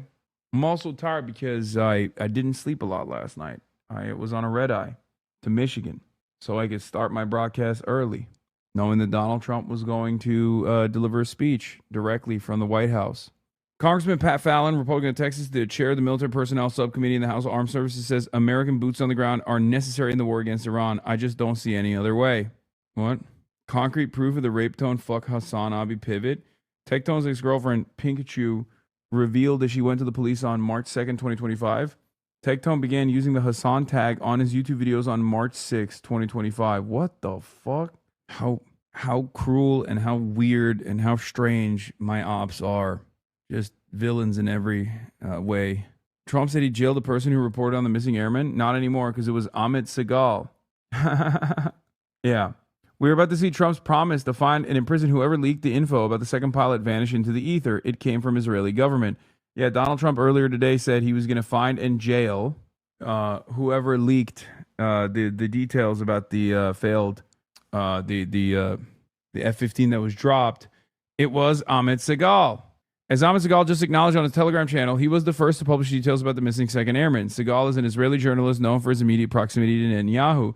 Trump has threatened to jail the journalist who first reported on the missing airman in order to force him to confess the identity of his source. Segal does not appear to be concerned. Also, he's flexing. Look at him. He wrote the quote on his Telegram. He said, Trump, we didn't talk about the first one we rescued. Then someone leaked something about the navigator. We're going to find whoever leaked it. Whoever it is. What? Per Miranda Devine, the Times of Israel has now deleted the reference to Israel's Minister of Defense as the original source of the second down pilot story. Oh my God. And the IMOD is strenuously denying it. Oh my God. So was the Times of Israel just making up a non-existent source, or are they just now deleting it because Trump is mad? So this means that the original source to Amit Segal was literally the Israeli Minister of Defense. I mean, I believe it. That's why I keep telling you, like, a lot of these Israeli reporters, especially people like Amit Segal, that are very close to Benjamin Netanyahu, They are basically the government mouthpieces. In most of these circumstances, when you hear something from these guys, just understand that it's the government saying it. And they obviously will consistently leak information that the American side doesn't want out because they don't give a shit. And also, what are you going to do? Punish Israel? You can't. You're a bitch. You're bitch made. Our government is a dog to the Israeli government. Okay? That's it. Presidential building last night. Special Two people privileges, found baby. dead last night. Special partnership. Two more bodies pulled from the rubble during the course of the day. It's now been confirmed it was an extended family, an elderly couple, their son and his wife. And Israel continuing to strike into Lebanon today. 7 people killed, and a continuation of this Gaza-like tactic of destroying Lebanese villages close to Israeli territory. The Israeli military releasing images of the village of Taibe and various detonations destroying large parts of that village. The Prime Minister, Benjamin Netanyahu, also speaking today, offering condolences for the deaths in Haifa, reportedly having spoken to Donald Trump on the phone, urging against a ceasefire, presumably feeling that not enough has been done in Israel's terms so far in Iran, nonetheless selling achievements in his terms so far to the Israeli people today. We are eliminating facilities, we are eliminating operatives, and yes, we are continuing to eliminate senior figures. Iran is no longer the same Iran. It's not the same Iran anymore. Israel is no longer the same Israel. Israel is stronger than ever, and the terror regime in Iran is weaker than ever. And a bloody reminder today of the continued Israeli fire into Gaza. It's so crazy he gets to flex this way too. It's actually so wild that he just gets to go. And I mean, he won't do this in English usually. He'll do this only in Hebrew. But every day he's just like, yes, America is my bitch. America is my dog. Look at how far we've come. We're no longer just a regional power. We're a global superpower. It's awesome. Fantastic. We need to keep giving unlimited money to these guys. Okay? This war can be summed up by a single sentence from Netanyahu's 1993 book, A Place Among the Nations. The task of Israel's leaders is to try to convince the American government that it is in the interest of the United States to follow policies that cohere with Israeli interests, not vice versa. It's almost like they say it right to our faces. Yeah, that's the reason why Benjamin Netanyahu has been... Guys, Benjamin Netanyahu has been consistently voted back into office. Is it because he's a particularly charismatic person? No. Is it because he's the most bloodthirsty out of all of the Israeli leadership? No, there's plenty more in the tank.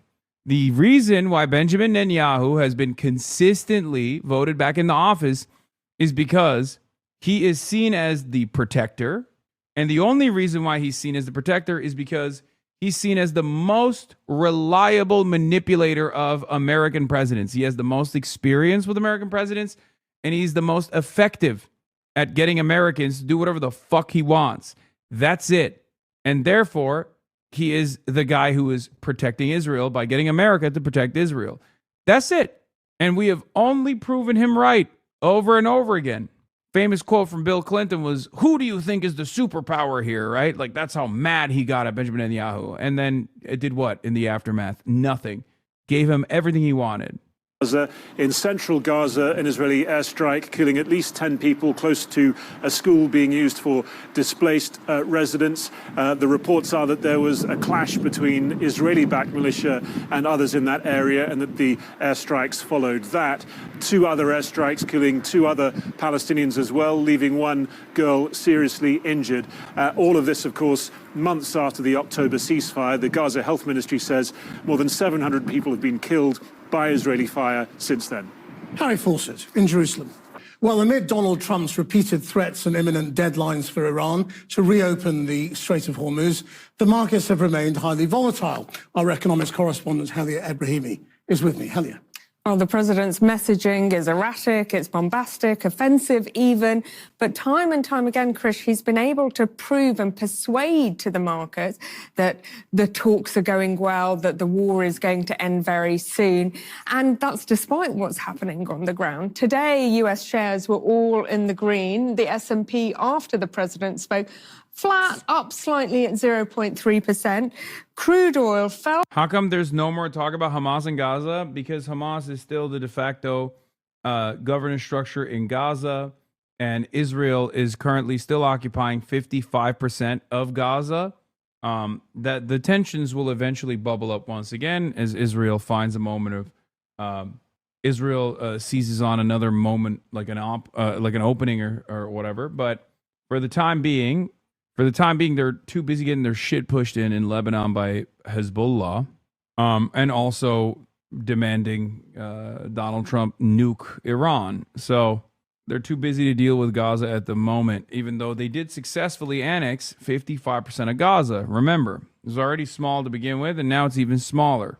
This morning, and then after he spoke, inched up slightly, but 110 is a long way from the 60, 70 bucks we started with.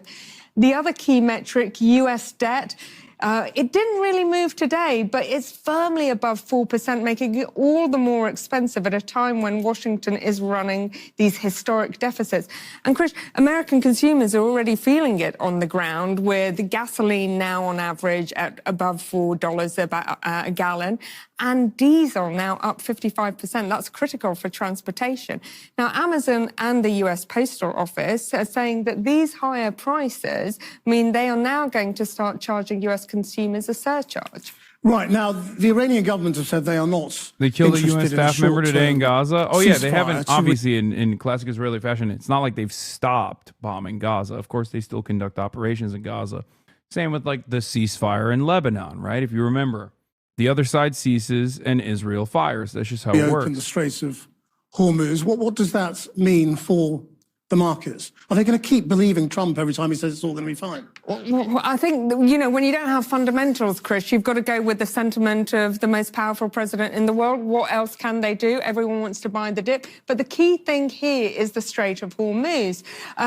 You've seen, you know, it's a critical waterway. It's for gas, for oil, for essential chemicals. But over the weekend, since Saturday, you saw the passage of 16 ships pass through. Indian ships, ships from Iraq, ships carrying Iranian oil to China. Now, that is a trickle compared to the 150 tankers that used to go through, but it represents some kind of change. But it comes at a price, because the Iranians have set up a sort of toll route between the islands of Heshm and Larak, where they've been charging reportedly $2 million a barrel. Now, the regime says that is because of all of the damage caused by this war. One of the critical things to remember, Krish, is that it takes about 30 days for tankers to get to their destination from the Strait of Hormuz. So we've been talking about higher oil prices, but so far there hasn't really been any issues when it comes to shortages. If the strait remains closed, that's when we start to feel some real pain. And what's been happening today? Well, oil analysts have been keenly following the passage of two tankers that were going towards the Strait of Hormuz. They were coming from Ras Laffan, which is in Qatar, home to the kind of 20% of the world's LNG gas export. It had never been... She meant 2 million per tanker, not 2 million per barrel, guys. ...attempted in this war before. But as Anushka was saying, you had that Israeli attack on the Iranian petrochemical site, and then the ships return. So you can see that... You haven't mentioned it in stream, I think, but Israel has had to change their war goals in Lebanon due to how badly the campaign is going. Demilitarizing Hezbollah is no longer a goal, and the buffer zone has been reduced to possibly 2 to 3 kilometers if they can get it. Yeah. Ew, why are you in my state? Ew. Because I was welcomed by someone running for the Senate seat and also the students of the colleges that I will be visiting. Did you think that normal people in the real world shared the same weirdo resentments that you developed off of watching some of the dumbest content creators on the internet? There's plenty more people in here that are from Michigan that are excited that I'm in your state. It's so funny that these guys think that their own learned resentment from outrage manufacturers and drama farmers is actually shared amongst the masses. While the president is talking, there are still contradictions. Thanks, Helia. Iran has responded to Pakistan's ceasefire initiative. Your mom invited me to the state so I could have sexual intercourse with her. I'll see you later, little bro. demanding a permanent end to the war with the US and Israel. State media says Tehran's conditions include a new protocol for passage in the Strait of Hormuz. That's after a renewed wave of Israeli attacks on dozens of aircraft in Tehran and other locations in the country. The strikes come shortly after it targeted Iran's largest petrochemical complex in the port city of Asalua. The facility processes natural gas from the offshore South Pars field. Well, Iran says the attack damaged several production units. Strikes hit facilities that supply the complex with Are you electricity. covering the Trump presser? Are you speaking right now? I covered the earlier one. Does he have another one? Water and oxygen, bringing operations to a halt. The Israeli defense minister says the attack's a severe economic blow to Tehran. Last month, Israel hit a storage facility in the South Pars gas field. Iran responded by targeting energy sites across the region, including Qatar's Ras Laffan facility. Well, South Pars forms part of a 9,700 square kilometre gas field, the largest on Earth, jointly held by Iran and Qatar. For Iran, South Pars is the backbone of its energy supply, meeting around 80% of the country's domestic natural gas demand. Stretching beneath the Gulf, the field is divided. Roughly one-third lies within Iran's territory as South Pars, while the larger share extends into Qatari waters, known as the North Dome Field. Well, we are live in Dubai, Ramallah in the occupied West Bank, the White House and Tehran. Let's begin with Ali Hashim in the Iranian capital. Good to see you, Ali. So Iran, we understand, responding to Pakistan's ceasefire initiative. What more do we know? Well, Iran responded to the 15 points initiative that was, or at least 15 points that President Trump sent. The Iranians seem to have refused parts of this plan. Mainly, they responded with calling for peace to be across the region. They do not want a ceasefire. They have issues. They are having reservations. They're putting reservations on the idea of ceasefire. So they want a peace plan for the whole region. That means all regional conflicts that are already going on right now. They want them to be part of this solution. Second thing, that they want a protocol for safe passage in the Strait of Hormuz. This is what they are offering. Also, clearly, they're saying that based on previous experiences with the United States, they cannot accept a ceasefire. That's why they want something comprehensive and completely different. This is what the Iranians are putting now on the table. How would the other side, how President Trump is going to deal with this is going to be the big question. All right, Ali, back with you in a second. Let's now speak to our White House correspondent, Kimberly Hackett, look at this in more detail with you, Kimberly. So, U.S. word is completely worthless? Yes, but that's up to Iran. It's up to Iran to establish sufficient military deterrence so that America does not get goaded into doing this alongside Israel ever again, and that Israel also thinks twice before agitating in this direction. Confirmation the Iranians are engaging in diplomatic efforts with terms of their own. We talked previously about dual-track diplomacy coming from the US, so issuing threats while apparently engaging in talks. Can you shed some light on where we are right now when it comes to the US stance?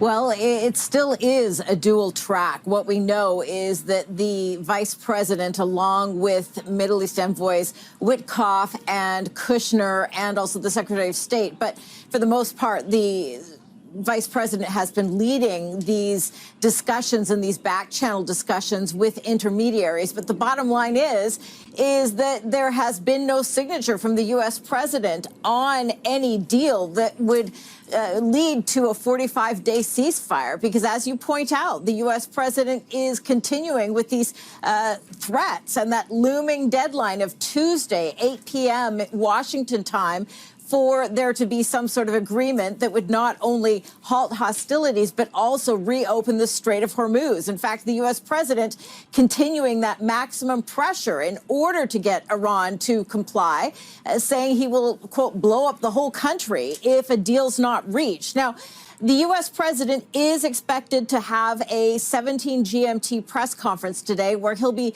talking about the rescue of the second airman from that F-15E, a story that Al Jazeera English broke on Saturday evening. We're going to hear from the president and hopefully also get some clarity on where things. Tallarico's Israel stance helped him win. I'm not sure what it will take for Dems to realize that the stakes of this issue here, but 15% of Texas Dems saying they would sit out the general election if the Democratic nominee is as supportive of Israel as the Republican. New poll, 76% of Texas Democratic voters says Israel is committing a genocide. Tallarico's pledge to not send weapons to Israel boosted him over Crockett by a 4-1 margin. Oh, wow. Look at that. This is why all the chirping is utterly irrelevant. Do you understand? This is what I'm trying to say. This is why I don't have as much worry about McMorrow any longer, because her what the fuck? Why is it so orange in this room?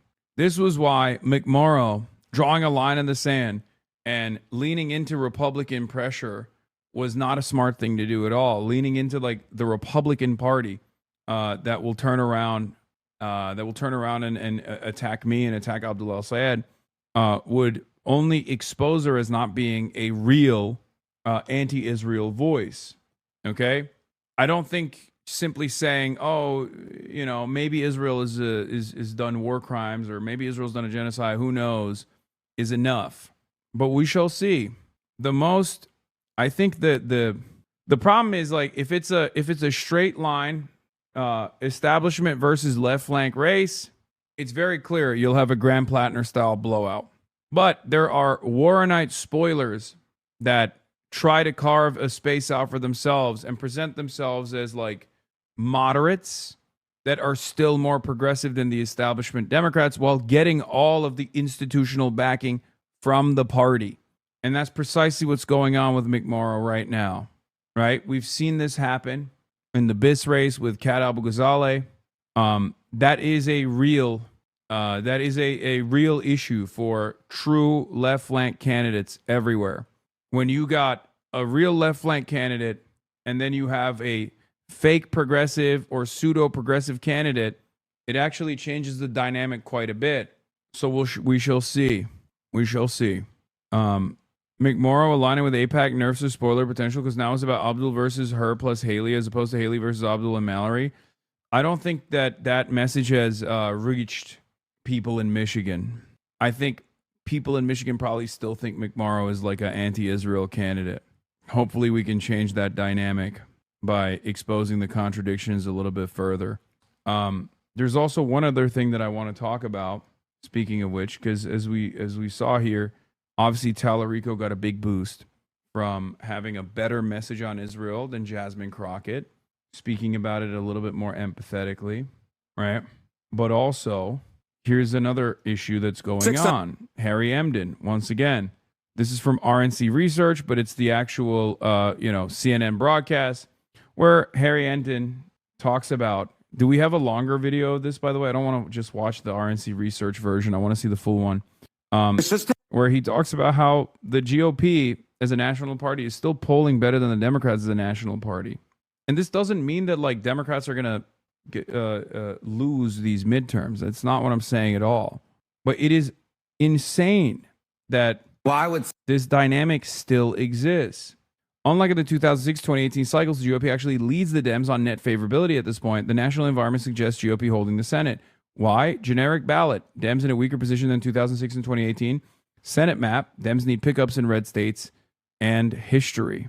Say this, Mr. Berman, and that is that this lead is historically low for Democrats at this point with a Republican president. Because take a look here, and I'm taking a look at the average of all the polls. Dem generic congressional ballot lead at this point in the cycle with the Republican president. On average, their lead's actually slightly less. It's 5 points. That's less than it was back in 2018 when it was 8 points, and way less than it was during the 2006 cycle when it was 11 points. So yeah, Democrats are ahead. The 2006 cycle. Ahead, but they're only ahead by 5 with a president whose net approval rating is bordering on -20 to -30, depending on what polls you look at. You'd make the argument Democrats should be way ahead, and they're just only sort of, slightly ahead. Now, to be clear, 5 points might be enough for them to retake the House, which is really a narrow margin. Would not take much at all for Democrats to get this. Would blow it. The Senate is a different matter. Yeah, the Senate is a different matter. I think 5 points is enough to take back the House. But in the Senate, 5 points is almost certainly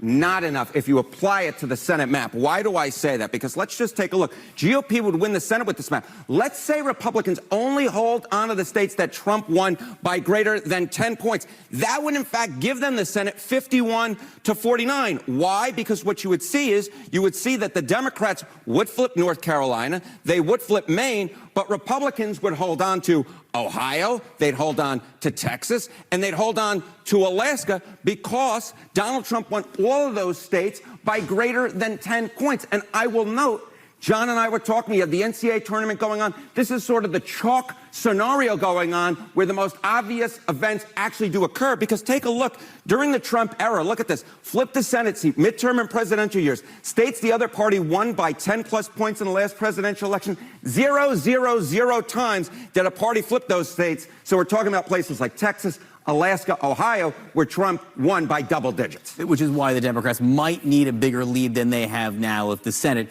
is really in play.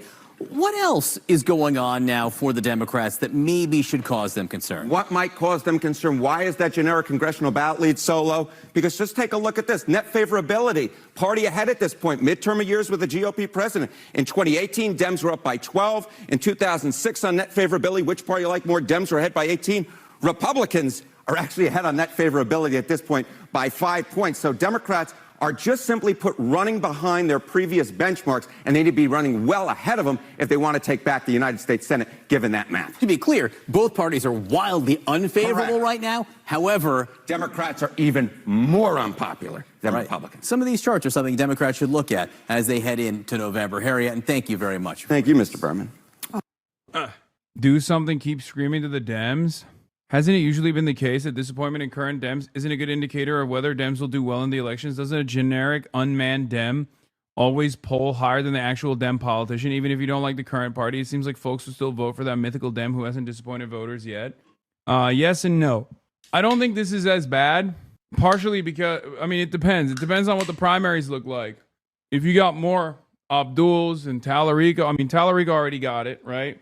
Like, that's actually pretty good. People like Talarico do have a shot. Like breathing new life into the Democratic Party forcibly, even though there's tremendous response, tremendous retaliation from the centrists in power. It's not necessarily a bad thing.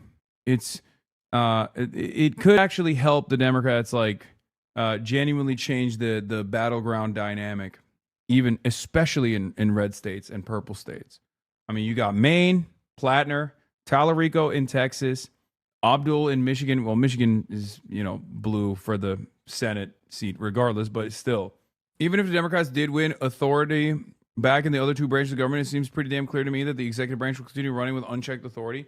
Yeah, but it starts the process of undermining the Trump agenda. Okay? You will see a lot more success. Alaska is winnable too with Peltola, or is it Peltola? Alaska is winnable Senate candidate, a known relatively successful congressman who was beaten by a hair in 2024. I remember that. Osborne too. Osborne as well in Nebraska, independent, but again a unique Peltola. Sorry, Peltola is pro-Israel. It doesn't matter, dude. We're talking about fucking Alaska, okay? Who gives a shit? So is like 99% of the Democrats. I'm just giving you what the battleground looks like, okay? I'm sorry that there isn't a fucking anti-Zionist in Alaska. She's not a progressive. Who cares? It's fucking Alaska. And also, I'm not talking about anything. I'm talking about the Democratic Party's chances. Not all of the candidates that I'm referencing are progressive candidates. I'm just telling you what the red states and purple states look like. Hello? How is this difficult to comprehend? Stand not only on the discussions, but also on whether or not he really is firm about this deadline, given the fact that the U.S. president has issued deadlines to reopen the strait before, only to extend them. Thanks, Kimberly. Back with Ali Hashim in Tehran. Ali, so as Kimberly was saying, that dual dual track, diplomacy is happening right now. So the threat of violence coupled with but the potential for talks. We have seen the threat of violence become a reality in Iran in the past 24 hours, particularly when it comes to the targeting of the South Pars facility by Israeli forces. What more are you learning on that? Well, the attack on South Pars comes as the attacks on other infrastructure is going on. We saw attacks on universities, on... I think a lot of people forget that, like, I'm not just a mouthpiece for American socialism, okay? I do commentary on a variety of different issues, and as a political commentator, I will obviously do analysis on Democrats and Republicans winning and losing races. It doesn't mean that every single politician that I mention by name I absolutely love and admire and defend unconditionally. It's very strange. South Pars, which is actually a strategic field for the Iranians, and given the precedents. So I saw some discussion today that the last ships to leave the Strait of Hormuz are going to be arriving this week, and shortly after that, physical shortages will become a lot more common. Reality is going to come home unless this changes. Yes. I think today is the last day that the UK is actually receiving jet fuel. Hassan, does Izzy have a gun to your head on speaking about Butchware or even Ramsey? Nothing on third parties whatsoever. Blink once for yes, break dance for no. There's a chaos taking place in those two campaigns, but the reason why I haven't really covered the California governor's race is because it's a massive, spectacular fuck up. But not only that, but also obviously, like, viability is what matters. And if you guys think that I personally have the capacity to uplift someone like Ramsey Robinson from 1% to electoral victory, or Butch Ware from 1% to electoral victory, you're out of your dang minds. Apparently, Butch is also anti-China, but I don't really care about that much either. There's plenty of people who are anti-China. My point is, there's a very limited amount of opportunity here. I'm not capable of changing the dynamic of a race like that. Work for Zoran. Oh my God, you guys are so fucking stupid. Please stop. I am not a kingmaker. I didn't make Zoran. Zoran was a very uniquely gifted candidate who worked his way through the Democratic Socialists of America infrastructure in New York City, which has a robust on-the-ground door-knocking operation and in a ranked choice voting system. Like, it's not an appropriate comparison. Oh, God. What are you, Sarah Longwell? Acting like I have the make it or break it ability over here. Oh, I wish I had that. I wish I could do that. I'd be waving my wand around a lot. Chris Hedges had Trita Parsi on to talk about the Iranian war. Where are you in Michigan? Why do you ask these questions? Like, it's very strange. Donald Trump, on Easter of all days, issued an expletive-laden threat to Iran, in which he demanded the regime, quote, open the f***ing Strait of Hormuz, you crazy bastards. He vowed to target the country's energy and transport infrastructure, which is a war crime. His latest rant is part of a pattern of incendiary rhetoric, including a threat to bomb Iranians, quote, back to the Stone Age where they belong. Tuesday will be Power Plant Day and Bridge Day all wrapped up in one. In Iran, he posted, there will be nothing like it. Open the f***ing strait, you crazy bastards, or you'll be living in hell. Just watch. Praise be to Allah. President Donald J. Trump. Leaving aside the obvious questions about Trump's mental stability, the threat comes as the Trump White House approaches yet another self-imposed deadline. By tomorrow, Iran must reopen the Strait of Hormuz, one of the world's most important shipping lanes for oil and gas, or, according to Trump, face apocalyptic retribution. The strait has been effectively closed since the U.S. and Israel launched the war on Iran in February and has seen global oil prices skyrocket. What does this latest... I mean, that tweet itself is a perfect depiction of how desperate Trump is and how poorly things are going. Okay? There's no clear indication that the war efforts are not going well than the president saying, open the fucking strait, God damn it. It's just, You don't do that when you're actually when you have a significant advantage over your opponents. Deadline portend? Will it be extended in desperation, as past deadlines by the U.S. have been, or will it signal an escalation of the war, one where vital energy facilities and infrastructure, including desalination plants, will be targeted by Israel and the United States, as well as by Iran? Iran insists that it will only open the strait after receiving compensation for war damages paid via a new legal regime based on transit fees imposed on shipping in the strait. I don't agree with Robert A. Pape, by the way. I don't think Iran is now a center of global power. I don't think so at all. No disrespect. He's great.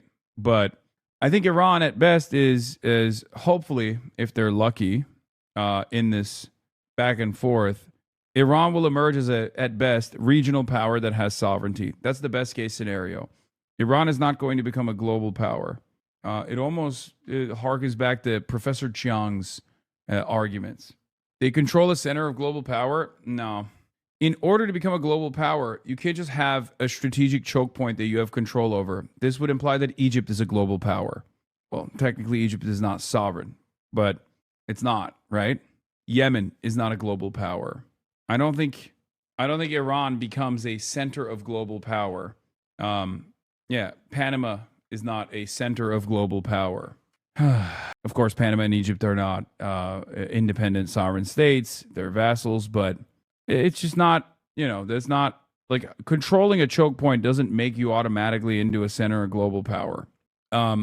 However, Iran could develop into a wonderful country if it was left alone and could just be sovereign.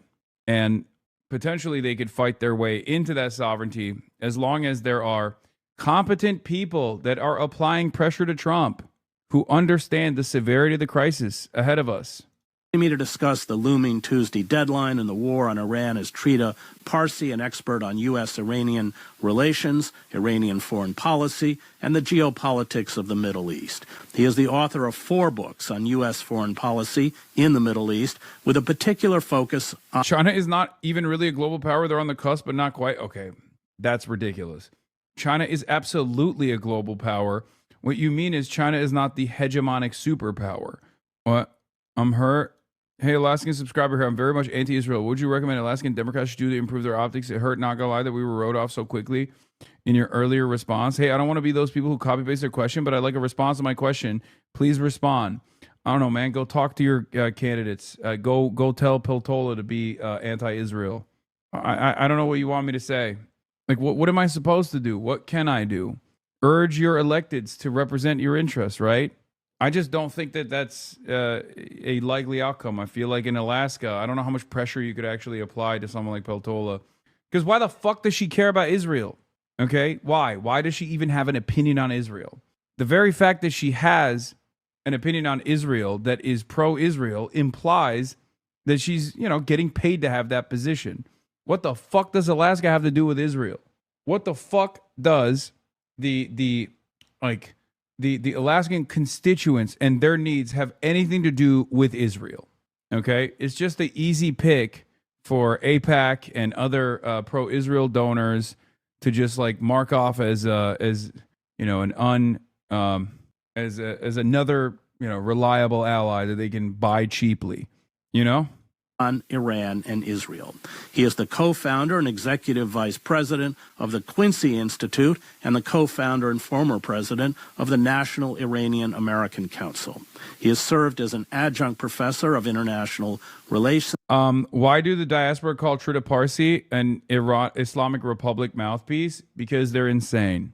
Because anyone that has a more nuanced opinion on Iranian sovereignty that doesn't immediately glaze either MEK, which are even more psychotic than the Pahlavists, or Reza Pahlavi is automatically considered a fucking op, is automatically considered an Islamic Republic mouthpiece. At Johns Hopkins. I think they also have like, he's like, I think Trita is also Zoroastrian, right? I've seen some insane stuff about him on the timeline. I've seen stuff, people saying like he's actually a Shia Muslim, but he's lying about being a Zoroastrian or something like that. Hopkins Universities, SAIS, New York University, Georgetown University, and George Washington University, as well as an adjunct scholar at the Middle East Institute and as a policy fellow at the Woodrow Wilson International Center for Scholars in Washington, D.C.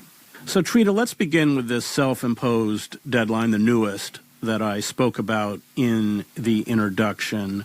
But it does seem, although these self-imposed deadlines have been extended, it does seem that we have reached a very frightening point where there's serious consideration of massive escalation in desperation, obviously driven by desperation. Is that where you see us headed? I fear that is where we are. We can see a pattern in which Trump is issuing angrier and angrier tweets with all kinds of deadlines and threats of escalation. He has largely backed off from actualizing many of those, knowing very well that he doesn't have escalation dominance. So take a look at what the situation is in the Persian Gulf right now, for instance. We have high oil prices because the Iranians are not letting the tankers through. They're letting some through, but not all. They're trying to collect transit fees, etc. But we don't have a destruction of the oil infrastructure in the region. And this is deliberate. Now, if the United States goes after the power plants and other type of infrastructure in Iran, the Iranians have threatened that they will go after the oil infrastructure in the region. If that happens, we're not just in a situation in which right now oil prices are high because of a bottleneck in the Persian Gulf, but once that bottleneck is open, the oil will flow rather quickly. We will be in a situation in which the oil will not flow for quite some time because there will be a production problem. It can take 3 to 5 years to rebuild all of those different things. That would cause a prolonged and much higher level of oil prices that would destroy Trump's presidency and throw the world most likely into a global depression.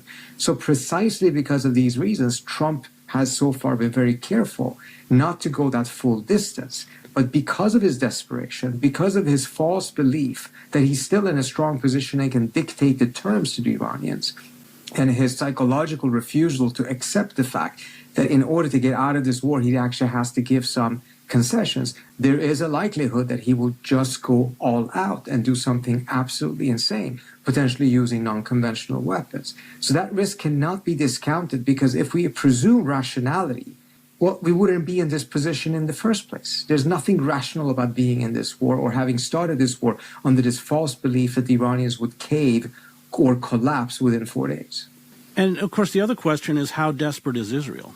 I don't think the Israelis are desperate, but I think the Israelis are very comfortable knowing that they can keep on pushing Trump in the direction that they want. Yeah, the only way to change that dynamic, this is true, by the way, the only way to change that dynamic is by increasing the pressure Israel feels. And the only way for Israel to feel some pressure, as far as what we've seen, is more successive strikes that apply public pressure to the administration to hastily end this war, because for the first time ever, they're actually receiving some kind of retaliation and some kind of harm.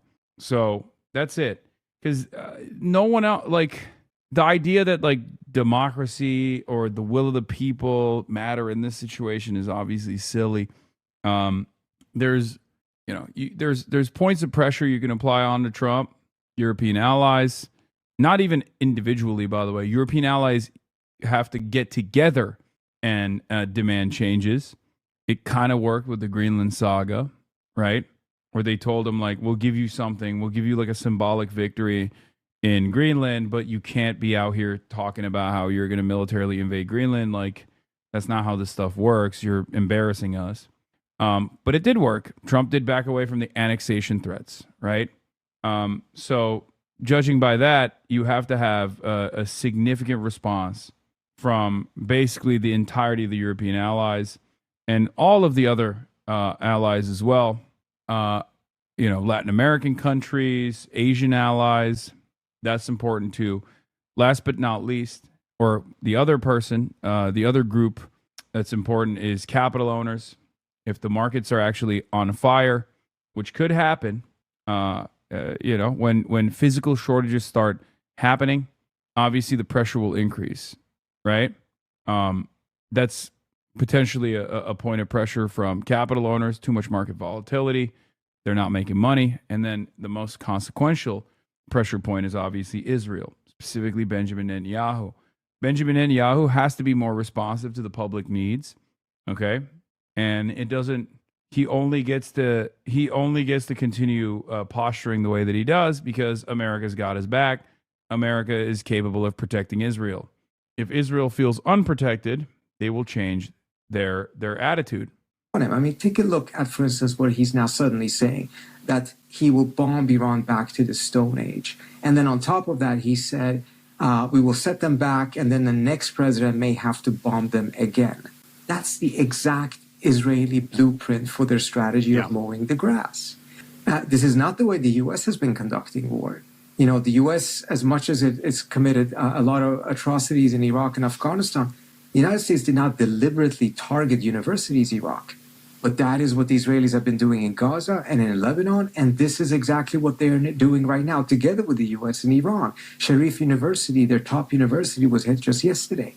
So we're seeing the Israelization of America's conduct of the war, but also of the goals of the war, in which, mowing the grass strategy, which by definition means an endless state of war with Iran, is now being embraced by Donald Trump. That's a sign of desperation and a sign of the control or the influence that the Israelis have over his direction.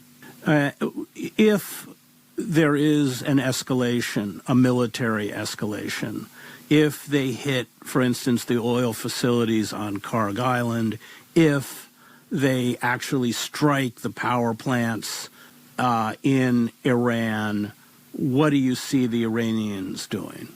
At that point, I see them targeting refineries as well as power grids in the GCC countries and in Israel.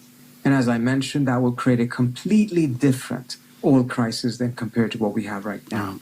Right now, this is just because of a bottleneck in that other. Starting to sound a lot like the music of the Gaza war ceasefire talks. Israel and the U.S. want a temporary ceasefire, while Iran, like Hamas, demand a full end of the hostilities with guarantees they won't be attacked. The minute they concede something, Hamas had hostages, Iran has Hormuz. Yeah, except Israel didn't really give a fuck about the hostages all that much, even though there was some public pressure. But unfortunately, with the Israel dynamic here, Israel being the senior partner in this coalition in many ways, in terms of its influence capabilities over Donald Trump, I mean, the Strait of Hormuz is not a hostage for Israel at all. It doesn't impact Israel one bit. That's the real problem. There was public pressure launched against Benjamin Netanyahu because of the hostages. It was a thorn on his side. He was annoyed by it, but he had to address it. No such comparison could be made with, unfortunately, no such comparison could be made with, like, the Strait of Hormuz being held hostage. An Iranian drone strike on a base of Kuwait injured 15 Americans overnight. Jim Laporta reports most of these hurt at Ali al-Salam Air Base have returned to duty. Jennifer Jacobs says 373 U.S. service members have been injured in Iran, in the Iran war, a little over 5 weeks in. Okay, those numbers are, again, much lower than what the actual numbers are. No way. 373 U.S. service members have been injured in the Iran war, a little over 5 weeks. Of those, 330 have returned to duty, and 5 are currently considered seriously wounded, U.S. Central Command told. Yeah, I don't know if I fully believe that. That's nothing? What do you mean? No, that's just what CENTCOM is revealing. And if CENTCOM is revealing that, that means, it's probably a lot higher than that. Intercept's investigative reporting had shown that it's actually closer to 750. So there's that. Check this damage on the base, only 15 injured law. I can't really tell from that angle. But Scenario will be because of infrastructure being destroyed, production being degraded. That's going to cause a completely different type of a scenario that ultimately will likely destroy Trump's presidency. And this is part of the reason why he's refrained from going in that direction so far. But out of this desperation, in which he realizes he is not in control, he cannot dictate the terms, he cannot decide when this war ends or when it pauses, there is a risk that he will go down this path. Right now, the U.S. is apparently putting forward these phased ceasefire proposals. And then Trump gets more and more frustrated because the Iranians are rejecting them. But why would any country at this point agree to a phased ceasefire with the United States and Israel, mindful of the track record that Israel and the United States have in Lebanon and in Gaza, in which these ceasefires have been violated within minutes by the Israelis without any repercussions from the U.S.? And we have never reached phase 2 or phase 3 because they were not meant to go to that point. And if you take a look at the proposal that has been put on the table so far, it is essentially asking the Iranians to give up all of their leverage in phase 1, and then there's a huge question mark as to whether there ever will be an achievement of reaching phase 2. Well, that's every agreement going back to Camp David. They're always written in phases. Israel gets what it wants in the first phase and ignores every other phase. That's the pattern for those of us who have covered the Middle East. Indeed, and when it comes to Gaza, for instance, the Israelis were very, I mean, they're not even hiding it. They were very clear cut. They're never going to go to phase 2. The Trump administration thought that at least phase 2 would be achievable, but they knew themselves that phase 3 was never going to be achieved. At this point, if you're serious about diplomacy, you don't put forward proposals of that kind and lowballing because it simply won't go anywhere. And if you don't have time on your side, which Trump does not, getting serious means that you actually put some real compromises on the table. And so Israel gets their oil and gas and energy. I'm not entirely certain of the totality, but more than half of it gets it through Azerbaijan by way of pipelines that go through Turkey and then are placed on tankers that arrive at Haifa. So that's how Israel gets his oil and gas. And I guess now Venezuela as well, apparently. That's a new thing, but that's new. So far, we have not seen that. Well, you also had strikes on Iran in June, and then again starting on February 28th with this war. Can you explain how you know the numbers are higher? Do you have a source? I think I missed that part of the broadcast. 2 reasons. Number one, CENTCOM, just like Iran, has an interest in obviously revealing information that is the most favorable. And number two, the separate intercept reporting showed that it was actually 750 minimum. Or in the midst of negotiations. Exactly. Twice, Iran now has been struck by 2 nuclear weapon states in the middle of negotiations. So all of that adds to a scenario in which the Iranians are not going to agree to anything that does not end the war in a durable manner. End the war, not just cause some sort of a ceasefire. And within that also, they're going to be asking for concessions that the U.S. probably thought it would never have to give, such as lifting of the sanctions. They may not agree to completely open the strait. They may actually try to install a transit fee system permanently and use their control of the straits not to end the war, but to negotiate or manage the relations with states after the war, states who in the past used to have economic relations with Iran, but who cut those economic relations in the last 10, 15 years because of pressure from the United States. It seems like the Iranians are going to try to use this leverage to restart those economic relations with those states rather than using it for some sort of negotiations with the United States. If that is the case, it tells you something of what type of assessment the Iranians have themselves of their position of weakness or strength. And they may be miscalculating as well and overplaying their hands. But it shows you that the distance between where the U.S. is and where the Iranians believe they are is so massive that any negotiation that is based on these type of lowball things are absolute non-starters and are probably setting back the cause of ending this war. Well, that's what we get for having 2 Zionist assets, Jared Kushner and Steve Witkoff, running our negotiations with Iran.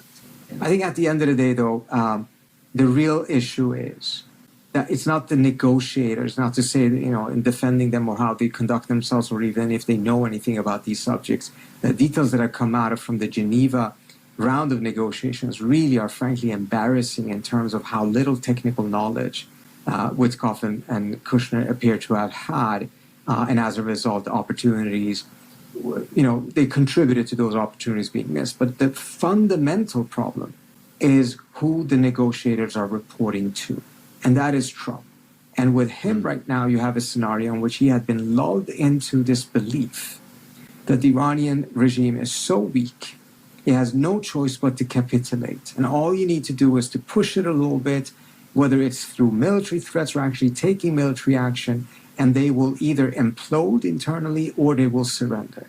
And that was a fundamental misread of the situation. But it was not a misread from the Israeli side. I think the Israelis knew very well that that was not the reality. But they knew also that the only way you could convince Trump to do something like this, take military action, adopt a regime change policy, things he had promised his base that he wouldn't do, the only way you could do that is to convince him that it's going to be so easy, it's just going to be a repeat of Venezuela, and as a result, you're better off doing that than to negotiate a deal and agree to a compromise with the Iranians. And that mindset ruined the negotiations and then also led to this war being turned into a debacle. You already have the Iranians imposing tariffs, fees, whatever you want to call it. I think it's $2 million per oil tanker. I think those tankers have about $200 million worth of oil. They've already set up this kind of toll booth system in the Strait. They have, but it has not been, de facto it's operating right now. Even the French apparently now are getting some ships through. And I suspect that there's going to be a larger number of countries that will negotiate either collectively or their bilateral deals with Iran. But whether that is a temporary situation on the war or whether that becomes a permanent mechanism post-war remains a question. Clearly, the Iranians want to go towards the latter, making sure that this is now a permanent situation. If that ends up becoming one of the long-term outcomes of this war, then it's a clear sign of what a disastrous decision it was for the United States to initiate this war in the first place. But there's still a lot of question marks as to whether that mechanism in the long run will work, will be accepted, etc. But right now, that is where the Iranians have their mindset. I want to talk about the diaspora. I was in a Persian restaurant in New York on Saturday, and the owner told me on February 28th, when they assassinated the supreme leader, they all broke out the champagne. But there is this disconnect between the diaspora, the Iranian diaspora, and I think at this point the citizens of Iran were watching their schools be obliterated with the death of, what's the final count, 175 schoolgirls, basic infrastructure they just hit a petrochemical plant. And it reminds me very much of the Iraq War, where you had figures like Hanan Makea and Chalabi and others kind of cheering on the destruction of Iraq. Can you speak to that issue? Sure, absolutely. First of all, I think it's important to note that those people in the diaspora who were cheering the war, not just the assassination of Khomeini, but actually wanted war, were never a majority in the community, but they had become a very strong plurality just in the last year or so, which in and of itself is quite astonishing, mindful of the fact that just 10 years ago, support for war within the Iranian-American community was less than 5%. So some things clearly had shifted. The latest poll done by the National Iranian-American Council that was published last week showed that 2/3 of the Iranian-American community oppose this war. But this brings us to the other parallel that you just mentioned in regard. Not that it even matters all that much, because obviously it was just a way to propagandize and to create a reason for why America had to do what it's doing. And it was bullshit from the start, and people could see it. Or at least I could see it, and many others could as well. There's an initial report. An American refueling aircraft has made an emergency landing at Ben Gurion Airport. A lot of squawks from the American Air Force, by the way, in the last couple of days. There's been like 4 of them, 4 emergency landings that have taken place. So they're getting dinged up. Regards to Iraq. Back in 2003, those Iraqi voices, Iraqi-American voices that were cheerleading this war, they were paraded on mainstream media, going from channel to channel, begging the United States to bomb their ancestral home. The same thing happened here, in which a lot of those voices were overwhelmingly invited onto all mainstream media shows to kind of give an Iranian face to this war, to humanize it, to say that essentially this is done out of humanitarian concerns. Those voices were never representative of the majority of the community, and that right now they're representative of a shrinking minority, because more and more people are understandably turning against this war. They had been criminally naive, thinking that this was going to be a quick affair and that this would liberate the country, that Israel would bring democracy to Iran in the midst of its ongoing genocide in Gaza. Criminally naive, but nevertheless, people are understandably turning away from that position. But it is the mainstream media that I think more than anything else have been responsible for giving everyone the impression that that is the totality of the Iranian American community, whereas it wasn't even a majority to begin with. It is a shrinking minority now, but still, those are the voices that are being paraded on TV, just as they were in the Iraq War. I want to talk about the sanctions. Iran is a wealthy country. It had a thriving middle class. We should also be clear, Iranians, like Iraqis, I also worked in Iraq, are highly educated. A vast majority are highly educated. It's not in any way as, the kind of the way it's painted, certainly by the Trump White House, but often in the media. And the middle class is a bulwark of any democracy. Our own disintegrating middle class certainly contributed to the rise of Trump and the right wing.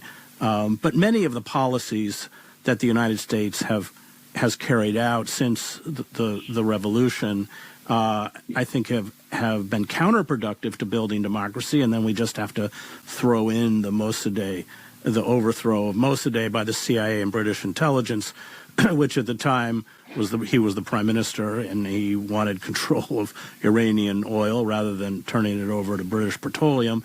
He was overthrown in a coup, and that was one of the last, if I have that correct, truly functioning democracies in the Middle East, which we destroyed. So, but talk a little bit about how this, I don't think Israel and the United States actually wants democracy. That's why they're kind of pushing the Shah's son on us, not so much Trump, but certainly the Israelis. But talk a little bit about how counterproductive our policies have been and how those policies have really played to the advantage of this Ayatollah, the Ayatollah-led regime. No, you're absolutely right, and you're putting your finger on something very important that goes to explain why you had 5% support for military strikes 10 years ago, and then suddenly a strong minority in the community, above 45%, but not 50%, that in the beginning of this war were in favor of it.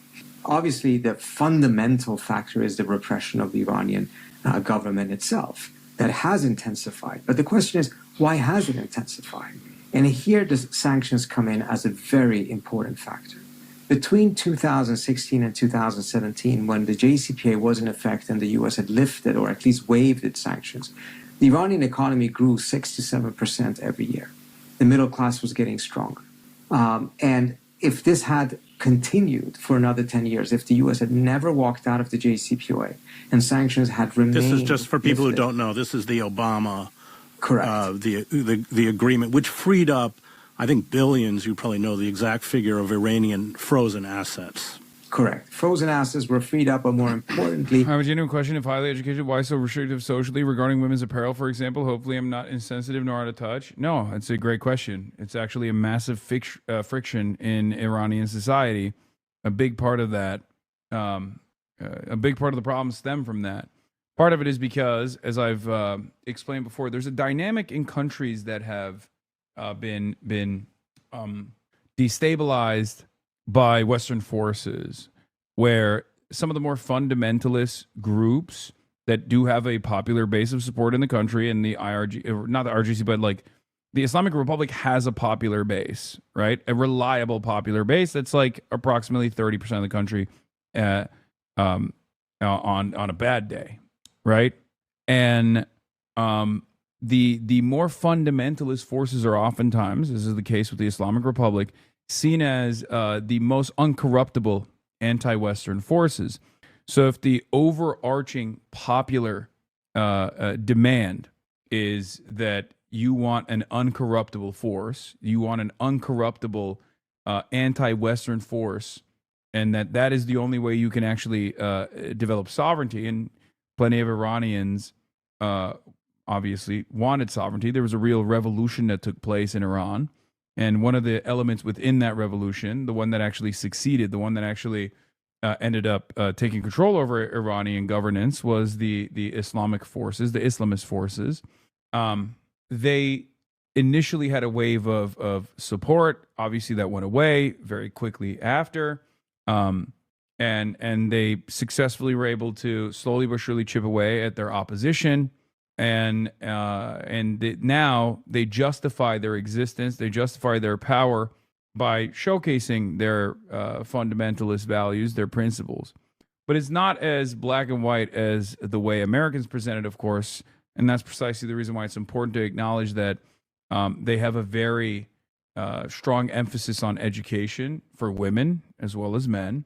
And yet they still have a lot of social repression and have actively seen any kind of demonstration against that social repression from regular Iranian society as an opportunity to potentially destabilize the country, and have responded very violently at times. Yeah. Also, their legitimacy came after the Iraq invasion. Yes, for sure. But also their brutality increased after the Iraq invasion as well. Countries that are describing the Islamic Republic as fundamentalist is not accurate. I mean, it's more complex than that. But I'm saying that a lot of the people they're real. They're really religious. They're actually religious. Not every component of the Iranian governance is as religious as the clerics, but there is still a final say that comes from a religious figure that sits on top of society, that is appointed into power by scholars, by clerics. The problem, of course, is that there are dueling pressures. There are competing pressures. Okay, the primary focus of any form of governance in a country that had to fight for its sovereignty like Iran did is always going to be destabilizing elements in society. We see this in China. We see this in even to a much more limited degree in places like Cuba. But countries that are designed as foreign adversaries oftentimes have a lot more repression, a lot more state repression than countries that are under the security umbrella of the West. And a reason for why they behave in these repressive ways is because they are terrified of instability. And it's not like the United States of America and Israel don't foment said instability. They do, right? Iran International, for example, is a channel that is specifically designed with the interest of fomenting said ethnic tensions and trying to create some kind of popular revolution on the ground. Now, they failed to do so, but they have been able to convince a lot of people, right? And Iran International is backed by Western forces, Israel, and the Gulf. Okay? It's officially backed by the Gulf, but it's certainly backed by the West as well. And Iran International has not only been effective in changing the minds of the diaspora, for example, but also changing the minds of regular Iranians as well, greatly emphasizing the repressive nature of the IRGC, the Basij forces, the government.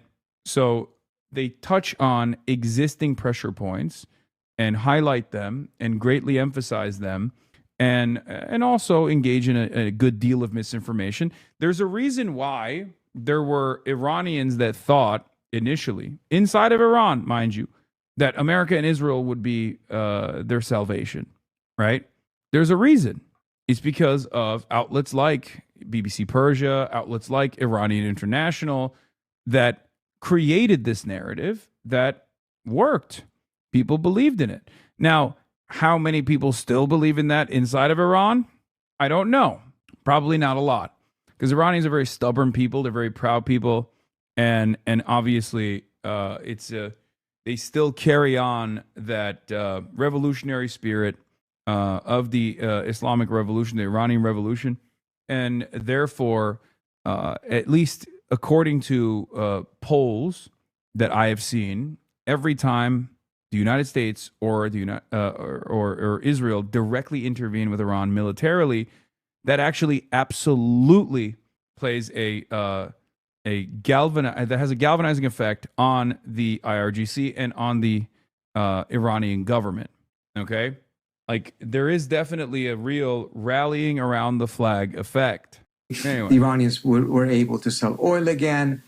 Investments could be flowing in. It didn't happen to the extent that the Iranians hoped for. But nevertheless, even in that limited sense, their economy grew 6 to 7%. If that had continued, economists have made calculations. Iran's middle class would have become... Yeah, that 30,000 number initially came from Iranian International, right? Harana, which is, again, another Western-backed humanitarian rights organization. Their number was 7,000, right? Iran International came out with 30,000. CBS News reported it immediately. And now that number has increased to 45,000, right? Sometimes people say 80,000. It's very clear what the purpose of that was. Now, 7,000 itself is already a heinous number, right? It's an unbelievably high number. But it wasn't enough because just as October 7, an accurate assessment of the tragedies of October 7 and the violence of October 7 wasn't enough for Israel to justify what it was about to do to the rest of the world. They had to do atrocity propaganda around October 7. Same thing happened here in Iran. The strongest, if not or one of the strongest middle classes in the Middle East by 2025, 10 years after the signing of the JCPOA. This would then have led to a scenario in which the Iranian middle class, as in all other middle classes, would be exerting pressure on their government for greater openness, political liberalization, same trends that we have seen in other places. But they would be doing so from a position of strength because the growing economy would have reduced the state's ability to control all means of production and assets and income in the country. Instead, Trump walked out of the JCPOA, imposed even stricter sanctions on Iran, which then decimated the Iranian middle class. Between 2018 and 2019, 1/3 of Iran's middle class actually went into poverty as a direct result of the sanctions. This then predictably led to an even more repressive Iranian government who had to use more repression in order to be able to sustain their own power in the country as the economy was deteriorating further. Then we saw the massive protest in 2022 around Mahsa Amini, and of course the protest earlier in December and January, in which the government was using more and more repressive means, and in January killing several thousand protesters. And what you saw there is that as a result of this increased repression, which to a large extent has to do with the economic situation, which has very much to do with the sanctions being reimposed, is that the population also then, in reaction, became radicalized.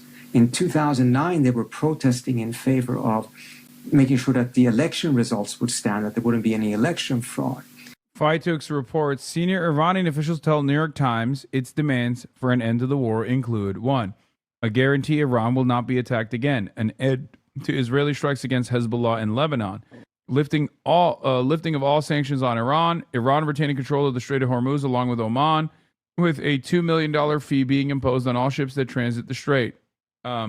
This is what they've been saying. This is not new. They have said this. They've said this consistently since like day 4. Or at least they've said this since they closed off the Strait of Hormuz and instituted toll, so a couple weeks prior. The idea that they don't bring up anything in Gaza is also interesting. Sometimes it's a loss in the translation, because I've heard from people say that the Iranian government's demands actually revolve around like ceasing hostilities against all those who have resisted against Israel, which would include Gaza as well. But so HasanAbi, Moshe Cory Booker is a coward sellout for supporting Israel. Would you call yourself a coward criminal for supporting the rape and colonialism of Crimea by Russia? As a Circassian, I think this is quite important. Yeah, you're going to have to take it up with Barack Hussein Obama, chatter. That's who you have to take that up with. I have long explained over and over again, and will continue to do so, that there's a difference between the way that Russia took over Crimea versus the way that Russia has been trying to overtake militarily eastern Ukraine. One must ask the question why there's a big difference. But I thought you were president in 2014. Yeah. I mean, even Obama understood this dynamic, and he talked about it as well. And yet people seemingly only used as a talking point for some fucking weird reason. I'm not pro-Russia, if that's what you're implying, however. But it was about change within the system. By 2022, there was no demand for reform. It was a demand for the regime to fall altogether. And the means for that was street protest and revolution. By 2025, 26, the demands that we were increasingly hearing from the protesters was, again, no reform, just get rid of this regime. But now suddenly, at least a portion of the protesters, a minority, but nevertheless, started asking for military intervention from the outside. The argument being that the population no longer is in a position to overthrow the government on its own. It has to have military intervention. So you had these protests, again, occurring, of course, but instead of being from a position of strength, as they could have been had the sanctions been lifted, now people were out there out of desperation and despair, protesting from a position of weakness. And I think this is a very important lesson for us to understand because, yes, sanctions can destroy and devastate the economies of these countries, but we have almost no examples in which the sanctions lead to successful protest movements. Circassians are not even from Crimea. What does that have to do with anything? Okay, but have you considered that chatter is Circassian and you should sit this one out? Yeah. I don't even understand what that had to do with anything, but do you like Drew Pavlov from Twitter? No, I don't. That overthrow the government. More protests, but less successful protests and more desperate protests. That's exactly the pattern that we have seen here. And it tells us how counterproductive U.S. policy has been if we assume that the goal actually has been to see Iran move in a more liberal and democratic direction. Now, the U.S. government has admitted to also arming factions within Iran. Can you speak about that? Yeah, so we had Trump himself reveal it to a Fox News reporter that the U.S. had been sending arms to the Kurdish rebels in Iran. And on top of that, of course, we saw how both the Israelis were saying that they were on the ground, how we saw the former head of the CIA, Mike Pompeo, saying that the Mossad and others are on the ground and that armament, etc., have been shipped. I think what is emerging here with these revelations or admissions is that the protests in December and January were overwhelmingly peaceful, and they were overwhelmingly by people who just came out of their frustration and anger at the repression and mismanagement of the economy by the Iranian government. But there were also elements there who operated under the shadow of these protesters, who the protesters had no relationship with and did not know about, who were armed and trained by Israel or the United States, who used extensive violence, burning banks, burning mosques, burning fire stations, killing a lot of police and other members of the Basij, for instance, which is something we had not seen. I just want to interrupt you. The past. Basij are these popular militias. The popular militias, for people exactly, who don't know. Which are used by the government to repress the population. Right. But, despite the fact that they are, of course, extremely unpopular, we had not seen this level of violence from protesters before. The 2009 protesters were extensively peaceful with a very strong nonviolent discipline. A person I spoke to who has essentially attended all protests in Iran since 2009 said that in 2009, if anyone started using violence or throwing stones at shops, etc., other protesters would intervene to keep a nonviolent discipline. This time around, he said he was out protesting in January, but then he saw people dressed in black that seemed to move very coordinated, planned way, using violence, and he saw no one intervening because people were as afraid of those violent elements as they were of the repressive representatives of the state. And this is a phenomenon we had not seen before in Iran in the last 40 years or so. And again, when Trump is coming out and saying, hey, we armed these people, it frankly makes sense. The picture is starting to become complete. Well, and those armed attacks became the excuse for wholesale slaughter. We don't really know. I mean, 7,000 Iranians killed in the streets, maybe more, but they became the excuse to gun people down en masse. Yeah, the Iranian government essentially...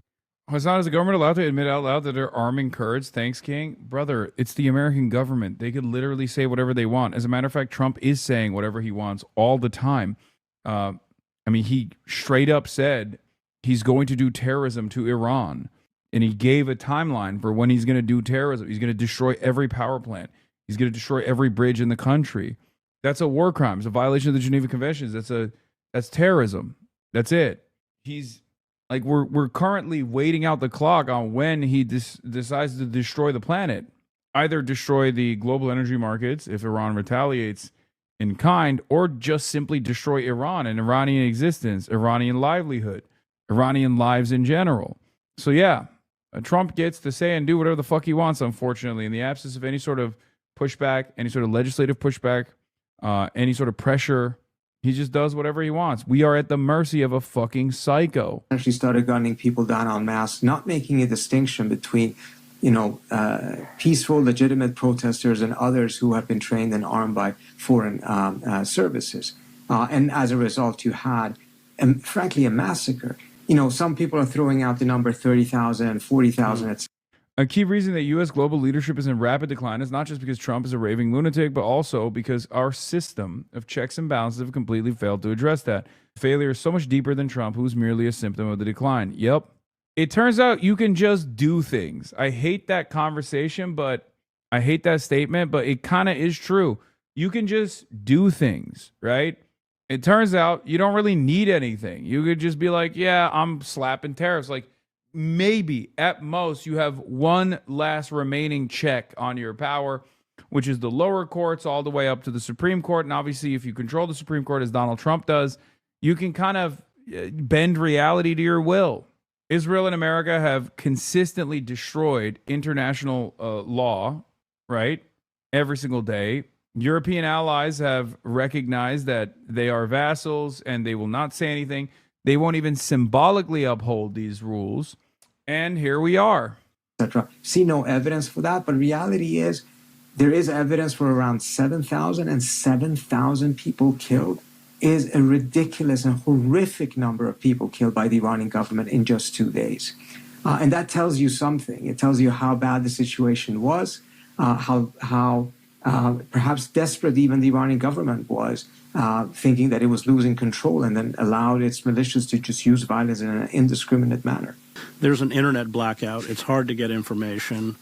But one senses from a distance, you know more than I do, that the mood within Iran is changing as Iranians understand that this is not about regime change. This is about the destruction of the physical infrastructure of Iran, to do to Iran what Israel did to Gaza, what it's doing as I speak to southern Lebanon, and what it did to Syria, to turn Iran into a failed state. Absolutely. I think it's starting to become clear. I think it was clear to a lot of people, but for those portions of the Iranian population who, out of desperation, thought perhaps military intervention can help them, it's starting to become very clear to them that this was never about them. This was never about their freedom. This was a campaign that had nothing to do with those things, and that the goal of the Israelis always have been to turn Iran into a failed state, because that takes Iran off of the geopolitical chessboard, and Iran can no longer pose a challenge to Israel's designs for hegemony in the region if Iran turns into a failed state. And I've written about this going 10 years back, that was the Israeli objective with any war that they would be engaging or starting. And now I think it's become clear to a lot of folks that they're not out there to help them, but to destroy the country as a whole. And we're seeing, at least on the side of folks inside of Iran, that more and more people are speaking out against this war, even people who may have been part of the protests early on, or who perhaps even were in favor of the war, that they are shifting sides. Still, some people, I'm sure, this is a huge country, 90 million people, you can find a lot of different opinions. But the trend, I think, is quite clear.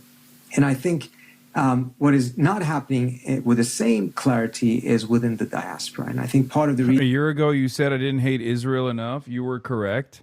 Yeah, but the time is now, you know? Reason is, for many of those who took these strong positions in favor of the war, they've essentially entered no man's land. They don't know where to go from here. And as a result, they're just doubling down on the position that they held before, and just becoming more and more radical to be able to essentially handle the cognitive dissonance that they have put themselves in, and help put their compatriots inside of Iran. We had a similar phenomenon happening in the 1980s with a group called the Mujahideen Khalq, which was an opposition group on the U.S.'s terrorist labeled list. as a terrorist group by the United States. Exactly, up until 2010. They sided with Saddam Hussein during the Iraq-Iran war.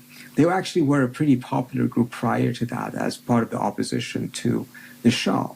But because they sided with that invader, it was essentially their death knell. And instead of reassessing and rethinking what they had done, their response was to just double down and become more and more dependent on any foreign entity, a rival of Iran, that would seek use of them. And as a result, essentially, they turned themselves into a hated group that became like a mercenary for any of Iran's geopolitical rivals. I fear that the monarchists may actually go in the same direction because they made this massive bet on this idea that bombing their own country would bring about democracy. Instead of it's bringing about death and destruction. And I think it's very hard for them to manage that. So I think they will frankly double down instead of trying to extricate themselves from this situation, unfortunately. I just want to close about the use of nuclear weapons. That is, especially with Israel. Israel has certainly, if they've learned anything with the almost 3 years of genocide, it's that they can kill with impunity, not only with impunity, but they can be supplied with billions of dollars of armaments to continue to kill with impunity. And yet they are not achieving their objectives. As you pointed out correctly, it is Iran that will determine, I think, when this thing ends, and they can, through asymmetrical warfare and crippling the global economy, they have us by the throat. I know it's speculation, but I unfortunately, my fear is that we can't rule it out. And can you talk about that? Yeah, no, it's extremely concerning because this is just a scenario the United States should not be in. But I'm hearing it increasingly from people, including former officials, that fear that this is the direction that Trump may be going in. That his desperation for something that can turn this war around, something that can allow him to declare victory and end it even without an agreement, requires him to take actions of this kind. Perhaps it could have worked if there was a successful effort to extract the highly enriched uranium, the 60% enriched uranium that the Iranians have somewhere underneath the ground around Fordow, which they apparently have not been able to access or extract themselves. Isn't Israel crippled by a crippled global economy? Yes and no. Israel has a lot of incredibly wealthy benefactors that live in the Western world, specifically in the United States of America, and they will literally infuse money into the Israeli economy over and over again, which is part of the reason why their economy has not suffered as much as it should have over the course of the last 2.5 years of its continued genocide. Israel obviously also gets unbelievable amounts of support from the United States of America. It's just entirely propped up. But this would be a tremendously difficult operation, probably quite a few American deaths. But Trump seems to think that he needs something of that kind in order to say, I won the war, it's now over, and I'm going to leave.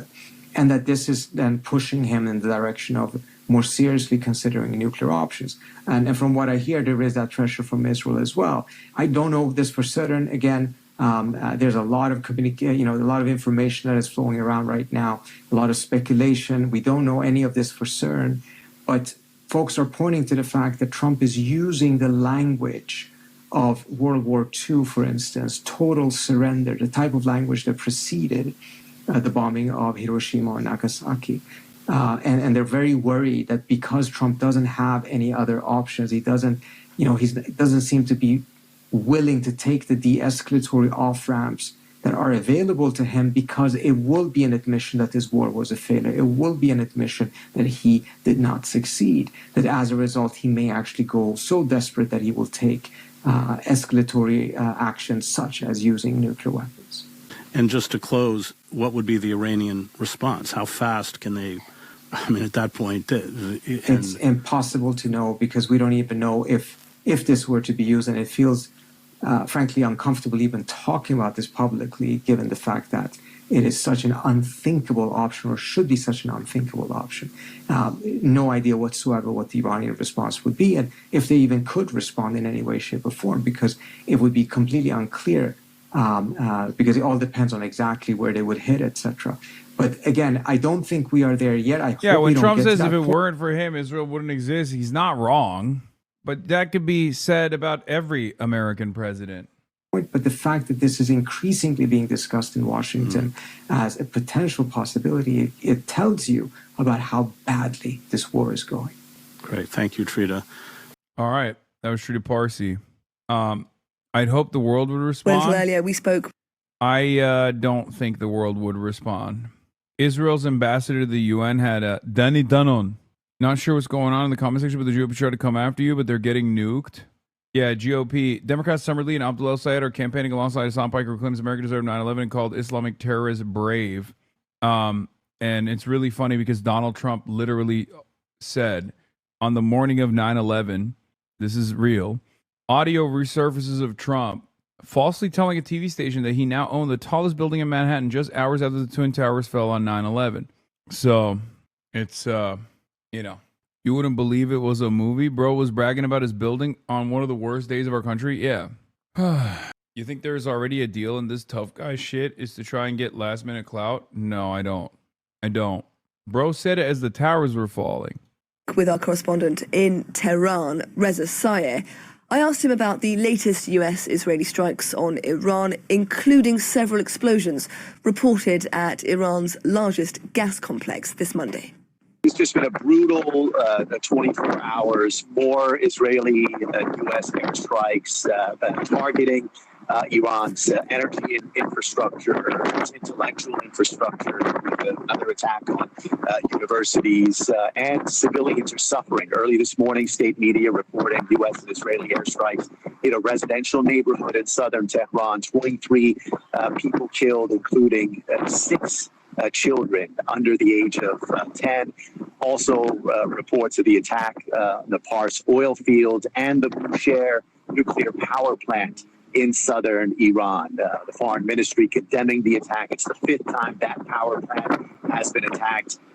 Iran also warning of a radioactive disaster if those attacks continued.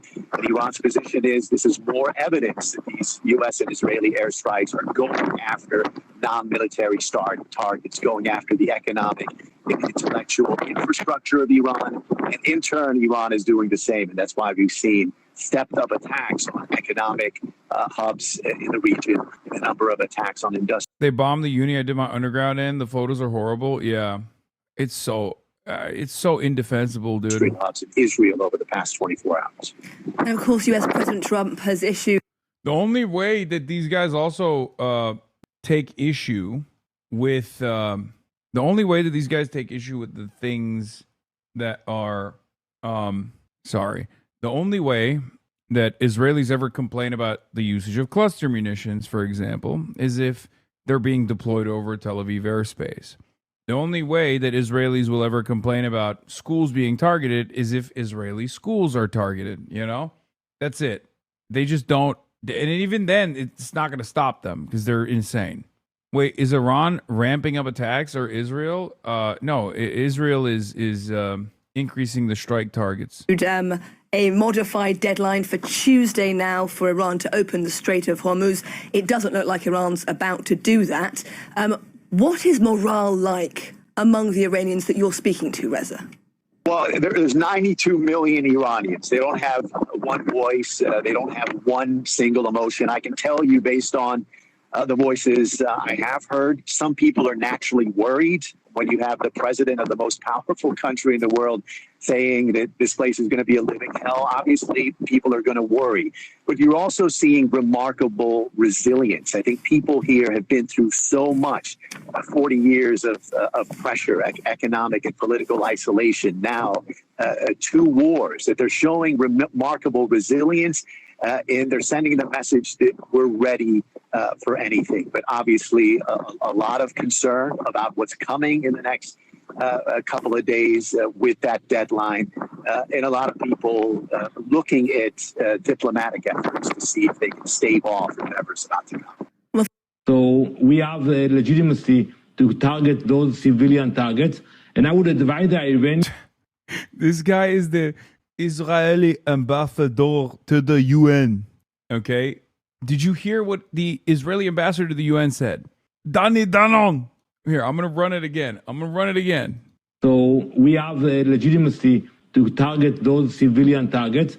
And I would advise the Iranian to believe President Trump and Prime Minister Netanyahu, because they have showed in the last... Incredible. When he's not spending his time in the most productive way he possibly could, which is, of course, demanding that children's artwork get taken down at the United Nations headquarters because there are drawings of terror drawings. Look at this quilt, this child's quilt. It says peace on it. That they are capable. This is what he's doing. Israel has every right to target civilian. Israel has the legitimacy to target civilian targets in Iran. Of striking any target in Iran. And now we have to wait whether we will continue to play the game with the Strait of Hormuz. You know, it's what they are doing there. It's beyond imagination. You know, the blackmail. They actually collect money from countries in order to allow. HasanAbi sounds like he's doing a horrifically offensive impersonation of a deaf person every time he talks. Is ableist? Yes. I mean, a lot of people also think I'm being ableist when I do a Danny Denon.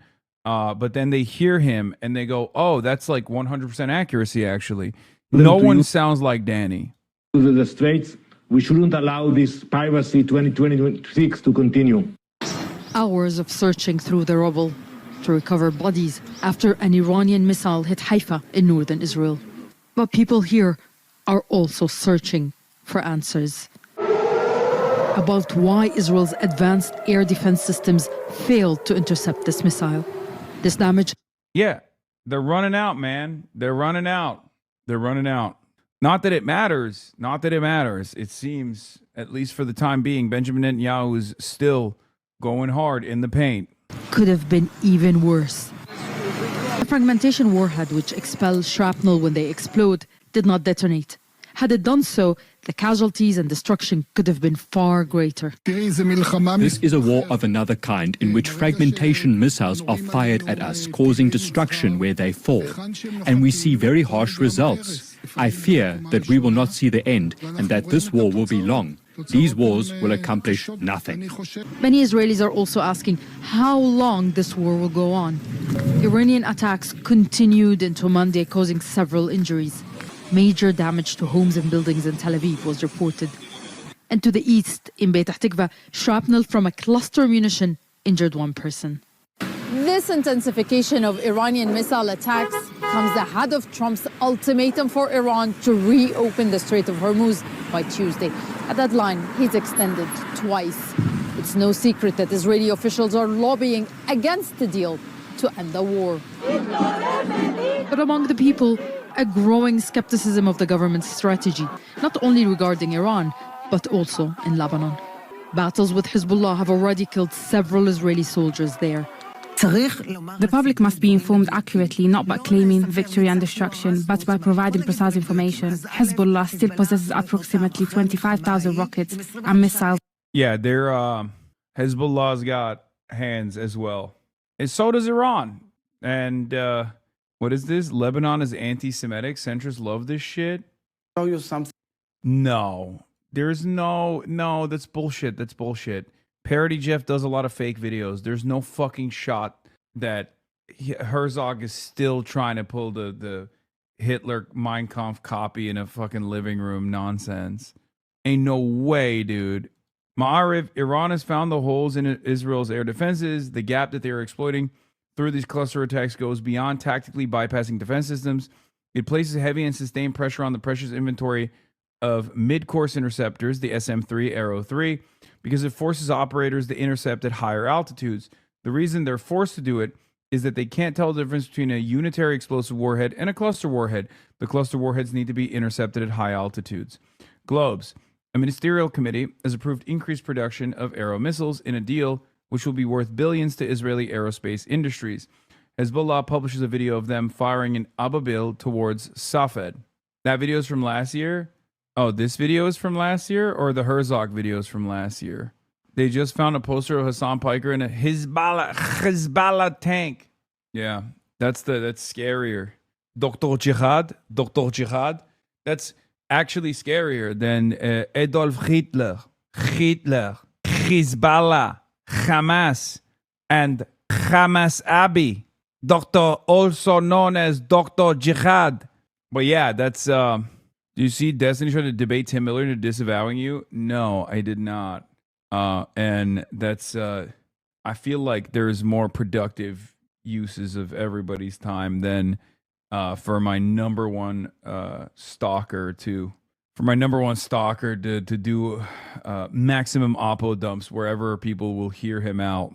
He is a pedophile. Why is he still around? A lot of this stuff doesn't matter to people. It's clear that as long as, you know, they're aligned, as long as he's aligned in this like fuck Hassan crusade, the Hassan derangement syndrome that a lot of these people are participating in now, you know, centrist Democrats and think tank operators, they don't give a shit about the background. I mean, Neera Tanden has been calling me an anti-Semite or a dangerous radical or whatever, while simultaneously reposting Sneeko, and in the past she's retweeted Nicholas Fuentes. So these people don't have any sincere beliefs beyond wanting to maintain the power that they have. I feel like Ethan Klein has surpassed Destiny as your number one stalker at this stage. I don't know. I mean, at this point, it might be fucking someone else. It's just, we have a lot. Dude, you have to remember, I got a lot of them now. I mean, the GOP's posting about me nonstop.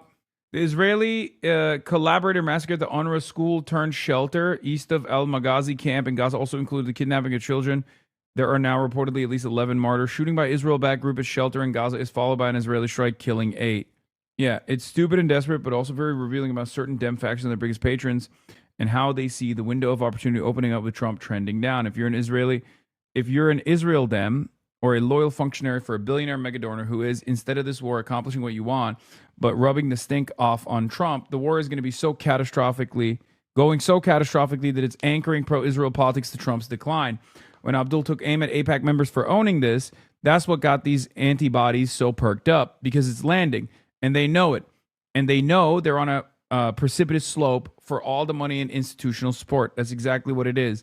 A lot of Israel First Democrats, like pro-Israel Democrats in general, and centrist Democrats, right-wing Democrats, understand that Donald Trump is accomplishing all of their goals, right? Because their goals are Israel's goals. Like they want to advance Israel's interests. They want to advance the interests of the military-industrial complex. But the thing is, it's a win-win because, and Kid Fury, thank you for the 20 gifted subs, because all of that is now with Donald Trump. They get to have their cake and eat it too. They get to have their cake as far as, going to war with Iran, something that they wanted as well because Israel wants it. And they get to stand on this like morally righteous position. After the war. When the US and Israel launched the offensive, Israeli politicians promised a short, decisive war and a clear victory. 5 weeks later, the Iranian regime is showing no signs of collapsing, and missiles and rockets are still causing damage and disrupting life in Israel. It's leading some Israelis to question the motives behind this expanding war and wonder whether they're being forced to shelter from attacks to protect Benjamin Netanyahu's political career. Nida Ibrahim, Al Jazeera, occupied West Bank, Palestine. I just want to say that I do condemn Hassan Piker for the crime of being correct and also hot. You can only be one, and it should be illegal to be both. Wanting to stare longingly into your eyes while you explain the Cuban blockade is definitional terrorism. Like, how can I focus on him debunking the 40 beheaded babies myth when I want to have 40 of his babies, you know?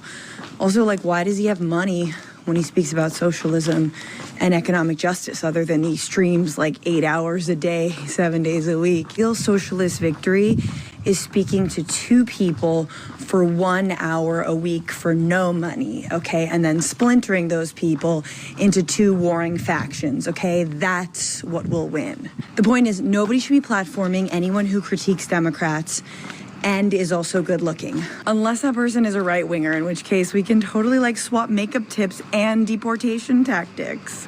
What the hell? Did I miss something? What did I miss? Say that I do condemn Hasan Piker for the crime of being correct and also hot. Chat is moving so fast that no one will notice that I'm feeding crows unsalted peanuts. Good. Do not feed the crows salted peanuts. Don't do it. Boiled eggs are fine as well, as long as they're hard-boiled eggs. You can only be one, and it should be illegal to be both. Wanting to stare longingly into your eyes while you explain the Cuban blockade is definitional terrorism. Like, how can I focus on him debunking the 40 beheaded babies myth when I want to have 40 of his babies, you know? Also, like, why does he have money when he speaks about socialism and economic justice other than he streams like 8 hours a day, 7 days a week? Real socialist victory is speaking to two people for 1 hour a week for no money, okay? And then splintering those people into two warring factions, okay? That's what will win. The point is, nobody should be platforming anyone who critiques Democrats and is also good looking. Unless that person is a right winger, in which case we can totally like swap makeup tips and deportation tactics. Thank you for the kind words. Great. Now you have to fight Matt Lieb. Never. All right, y'all. I have to say, I am completely and utterly done with Hasan derangement. My goat Kyle. He's back. Damn, this is doing well. 25K in like less than an hour. He's so angry. Syndrome. That's it. That's the go right there. The Dark Woke Commander. 23 minutes. Oh my lord. 23 minutes of this. He's not even driving for this one. I'm not gonna lie, I think Kyle would kill for you. I'd kill for him. Bro, he's not even driving for this, okay? This is straight from inside of the studio, okay? Let me just say, as clear as I possibly can, if you are a political commentator and you have a take on Hasan Piker, do me a favor and just shut the fuck up. I don't want to hear it. Nobody wants to hear it. We shouldn't even be having this conversation. This hopefully will be the last time I have to fucking address this, but I am so sick. We're living in a world where Donald Trump is waging an illegal and offensive war against Iran. The outline of World War III is there for shit sure. Anybody with a functioning brain can see it. China, Russia, Iran versus us and Israel, with a hesitant Europe to fucking take a side. Even the Gulf Arab states now are hesitant to sort of take a side. You see the outlines there. The Strait of Hormuz is shut down. Gas is absolutely skyrocketing. Our AI bubble is about to burst seemingly any minute. We have a looming fucking global depression that's about to hit. We have war crime after war crime after war crime being committed on a daily basis. We have fears of a Moab or nukes about to be used in Iran. They're attacking hospitals. They're attacking schools. Israel is stealing South Lebanon right now as we speak. They displaced 1.1 million people. They're bulldozing their homes. They're seizing their land. All this shit is going on. And we're supposed to have a fucking conversation about Hasan Piker. Did you guys see that in 2019, he said this thing, which was really politically incorrect and rude? I don't give a fuck if he was having sex with your grandma in 2019. Oh, that's crazy. Had a random Pussy Riot Instagram post pop up on my feed using an old clip of you talking about Dan and Tucker Carlson interview saying the horseshoe theory is correct. Sure. Or 2012. I don't give a fuck. Why are we having this conversation? Why are we talking about him? And so we really had Hasan derangement syndrome hit a peak recently because on The Bulwark, the network The Bulwark, we had Tim Miller, who, to his credit, he came out and I think he had the proper take. He was basically saying, like, why the fuck are we talking about Hasan? There's an illegal war of aggression going on, and Donald Trump's a psychopath. He's demented. He's going to basically drag us all to hell. Like, he's destroyed the country completely. He's working on destroying the world.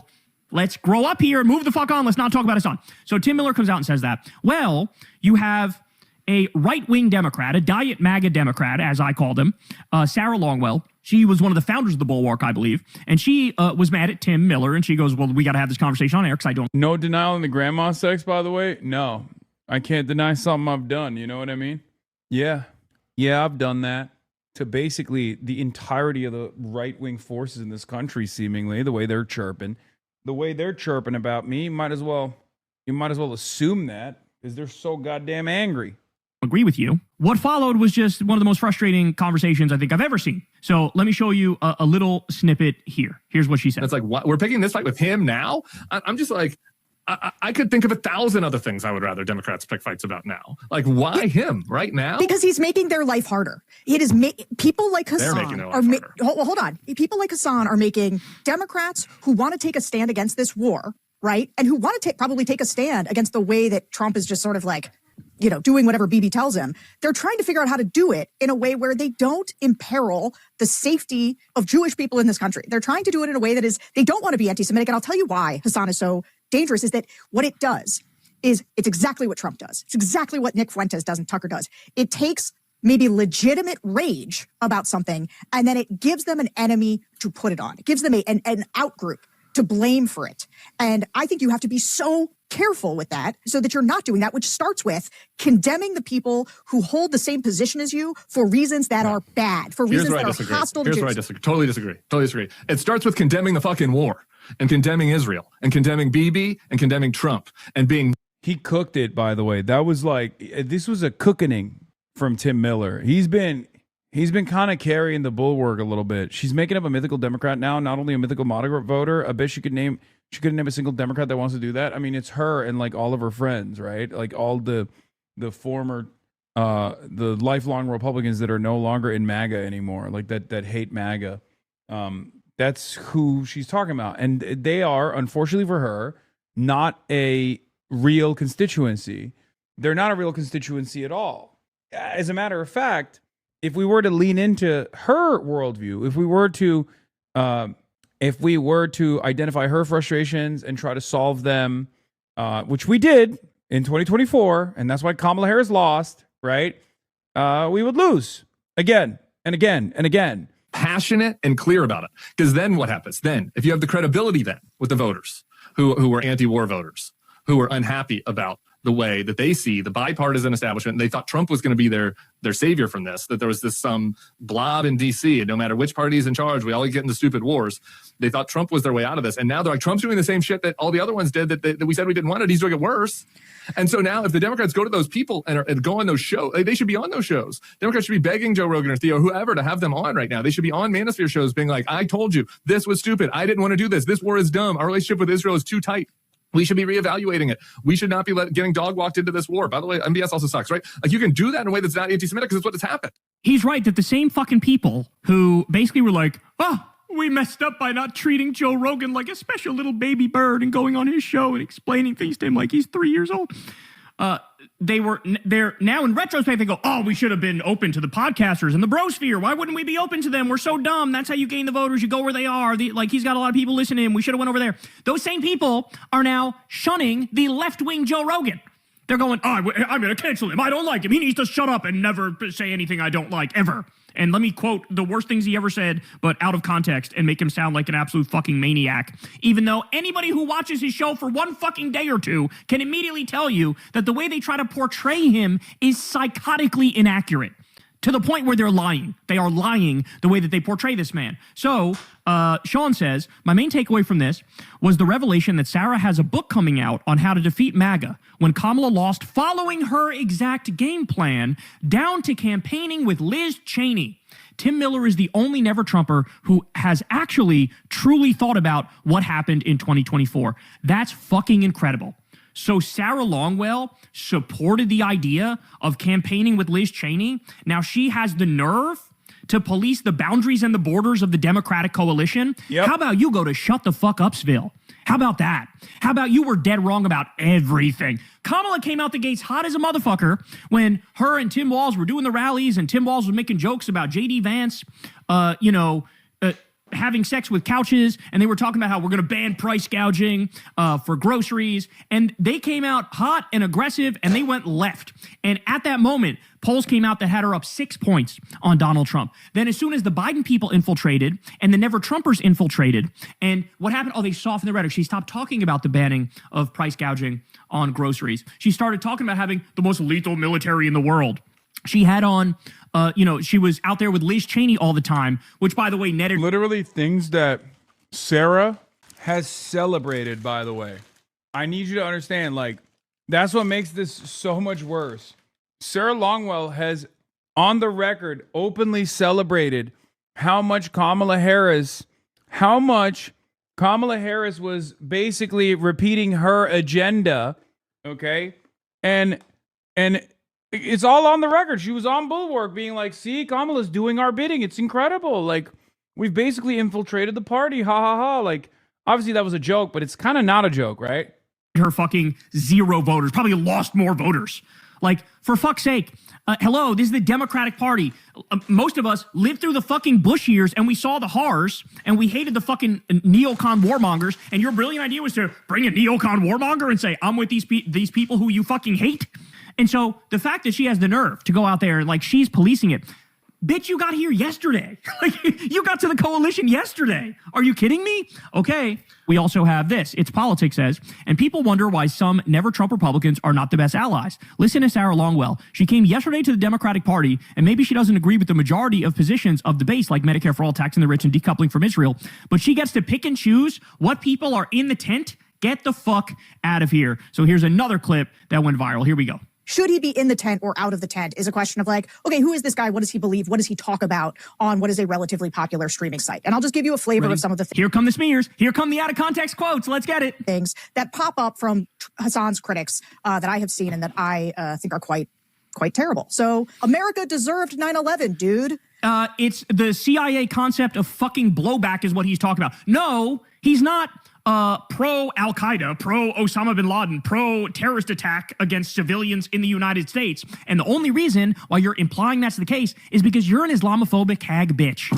His name is Hasan, so you think you can get away with a quick one by pretending he's pro-terrorism. No, in fact, on his show, he talks out against terrorism daily. Okay, this is why he covers the genocide in Gaza, where they're murking civilians on a daily basis, because he's anti-terrorism. He doesn't want any harm to be done to any fucking civilians. And the fact that you didn't realize he's referring to the CIA concept of blowback says everything about you and fucking nothing about him. Jesus Christ. On China, he says, we hyper-focus on the social repression or the civil liberties, or not even civil liberties necessarily, but free speech and things like that. But in terms of good governance, there's a lot we can learn from the way they perform out there. At least they... That's just literally factually correct. That's like not even arguable. That's not even debatable. They have all these fucking beautiful high-speed trains where they built out all of the infrastructure since like 2008 until today. It's a fucking modern marvel of engineering. It's phenomenal. That's the shit he's talking about. Hey, look at the high-speed trains. Look at the state-of-the-art airports. Look at how their mid-level cities now mog the shit out of our fucking top-level cities. That's what he's talking about. You're trying to make some banal, factual observation like controversial and unacceptable. This is the sort of cancel culture bullshit that all you idiots said you would stop doing after the 2024 election, and yet here we are. And he has a lot of very pro-China takes. He's able to call a spade a spade? Don't you know we're supposed to shut our brains off and say, and everything ever about China is evil and wrong and bad? There's one that he says was a little... Oh my God. ...bit taken out of context, but he says, doesn't matter if the fucking rapes happened on October 7th. When you admit before you do the smear that, well, this one's out of context. How did you let those words come out of your mouth? Oh my days. How did you let that escape your mouth? Well, I know this one's like a smear and is totally out of context, but I'm going to try it anyway. Oh my God. His point was that wouldn't justify a genocide, even if there were rapes on October 7th. That doesn't then justify carpet bombing babies. That doesn't justify murdering untold numbers of civilians, shooting people who wave white flags, starving people to death, bombing World Central Kitchen workers and hospitals and schools. Okay? That is the most banal observation I think I've ever heard. Like, who would say, oh, if a bad thing happens here, you're allowed to genocide them back? No, that's not a thing. That was his point. I don't know why, like, again, people, they clip chimp and clip farm and think like, oh, this is going to get him. It's not going to fucking get him. And again, all you have to do, and I'm not even kidding about this, watch one day of Hasan's stream, 2 at most, and you'll walk away going, oh, they've been lying about literally everything about this man the entire time. Like, they're just lying. They're just lying. I know what he believes. I've seen enough of him talk. I don't need you to take these out of fucking context clips and play the gotcha game and you think that that's going to change my opinion on what I've seen with my own 2 fucking eyes. That doesn't change the dynamic for me even this much. So that's the other part of this problem that many people can't contend with. Like the Palestinian resistance is not perfect. They're not like so good. They have magical bullets. I don't know what that means. He says Hamas is 1,000 times better than Israel. Literally, he's talking about math. How many people died on October 7th? Like, what, 2,000? And what's the minimum number they talk about now on how many are dead in Gaza? 70,000, 80,000? In reality, I think it's like at least 200,000, by the way, for the record. That's what I think it is, at least 200,000. But let's go with the low number of like 70,000. It's a mathematical reality that 70,000 innocent people being murdered by the Israeli government is a much higher number than about 2,000 being killed by Hamas on October 7th. That's the point. Are you now going to proceed to argue against math? Is that what you're going to do? Please try. Let me see how that works out for you. On Hezbollah, he said, overall, what's my favorite flag? Hezbollah. Look it up. I'm not even kidding. It's actually a dope flag. It's got an AK on it and a fucking hand holding it. Tim Miller is laughing. Why? Because when you talk about something like this, it's literally just how a flag looks. That's a fucking joke, okay? And that's why Tim Miller is laughing. Again, what? Like, they're trying so fucking hard and they're getting absolutely nothing. And by the way, don't take Hassan's word for it. There was an article that came out in the Telegraph, which they deleted because it got a little too close to the truth. And in that article, they spoke to Christians in Lebanon who were like, oh yeah, we got no problem with Hezbollah. They protect us from the psychotic Israelis. They thought we're going to go talk to the Christians in Lebanon, and they're all going to say Hezbollah's evil and wrong, and they're bad, and they're terrorists, and they're rapists, and they're this, and they're that. And they were like, oh no, they actually protect us from the Israelis, and they do Christmas celebrations, and they put up a Christmas tree, and they're all very nice to us. Like, again, like, I know that the whole thing about being a right-winger is that you're a fucking idiot and you're incredibly ignorant about the world. But this is really something. You think you're in the Democratic tent and this is how you talk? You think you're in the Democratic tent? Please. On Dan Crenshaw losing an eye in Afghanistan. What the fuck is wrong with this dude? I also dislike Dan Crenshaw, but I would not say this. Didn't he go to war and like literally lose his eye because of some mujahideen, a brave fucking soldier, fucked his eye hole with their dick? All right, y'all. New Kyle rule. You're allowed to say whatever the fuck you want to say to joke about how evil Republican politicians are. There are literally no lines when joking about how evil Republican politics. You know what? I just realized I've been dark woke. Low key, I've been dark woke. Because that's from 2019. You just realized? Yeah, I fucking hate Republicans, man. I think a lot of Democrats need to catch up to my shit. I didn't even realize. I always thought I wasn't dark woke. Are. And if you have a problem with it, there's this little thing called free speech that I'm going to introduce you to. And by the way, as you're about to see here, Tim Miller is laughing at this one as well. Because of some mujahideen, a brave fucking soldier, fucked his eye hole with their dick. On Israel being full of aliens. This is supposed to make people not like him? This is supposed to make people not like him. Oh my God. This next one too, this is another sad attempt at a guy. You ready? You are left with a country that is packed to the fucking gills with the most inbred, uneducated, ultra-nationalist, rabid, Haredi population. On Russia's annexation. Okay, so he's talking about the ultra-Orthodox, right? This is another Kyle rule. Sorry if this one offends people out there. You are allowed to joke around about how stupid and evil every single fundamentalist religious group is. No, you're not going to push us into the corner. You're not allowed to say that. I will say whatever the fuck I want about fundamentalist Christians and fundamentalist Muslims and fundamentalist Jews. Fundamentalists are fucking weird, dog. They're weird. They're fucked up. They're strange. They dress funny. They smell. There's a whole lot of... All the fundamentalists of all the different religions are fucking creepy. You know it. I know it. Everybody knows it. I'm secular, bro. I'm secular. People can live however they want to live, but I'm allowed to have opinions about that. And I'm allowed to joke about that. And that's what Hasan was doing when he was calling them inbred. Okay? Like, again, I'm so sick of the fake outrage. I'm so fucking sick of it. Where we have a demented president, likely has Alzheimer's, who's this close to nuking an entire country of 90 million people. And we're supposed to talk about Hasan Piker's jokes and be outraged? I can't, bro. Annexation of Crimea was absolutely a justifiable annexation. What do you call Crimea? I call it part of Russian territory, bitch. I call it Crimea river, a Russian river. The annexation of... Look, he's joking. Now, to be fair, he absolutely was incorrect with his prediction of what would happen. He thought that Russia was not going to invade Ukraine, which he was wrong, by the way. Pat myself on the back on that one. I kind of thought they were. I didn't understand why people were going out on a limb and saying, like, they're not going to invade. Well, then why are they doing the troop buildup on the border, right? So I think he was factually wrong about that. He would admit he was factually wrong about that. But this just sort of sounds like jokes.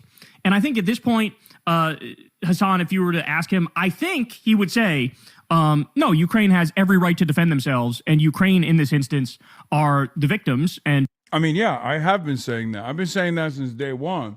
Crimea is a Barack Obama era policy that's, again, very different than the annexation of fucking eastern Ukraine. And that's precisely the reason why, regardless of the Donbass, regardless of the fucking back and forth, regardless of the 14,000, it was still utterly unacceptable for Russia to invade Ukraine. I think a lot of people don't know. They think like the Crimea annexation happened in like 2022 or something. Like they don't realize that happened in like 2014. That's the problem. And for the record, yes, for the Ukrainians, obviously this was like an anger-inducing moment. But you know, clearly when Zelensky blew up the fucking waterways that were like the waterways that were routing fresh water to Crimea that were built in the USSR, I didn't acknowledge it until 2022, bro. Yeah, I think that's what it is. Cause like Kyle's mixing that up too. I've never argued, not even a little bit, that Russia was justified in invading Ukraine. It's one of the most like resilient, one of the most like annoying and persistent lies that people talk about. All of it is clips out of context. I have not only fundraised for Ukrainians, but I have very consistently talked about how I'm not a fan of Vladimir Putin, that I'm very critical, and also on top of that, not in favor of Russia's unjustifiable invasion of Ukraine, its occupation of Ukraine. My initial assessment from the start was always around how fucking insane of a move that would be.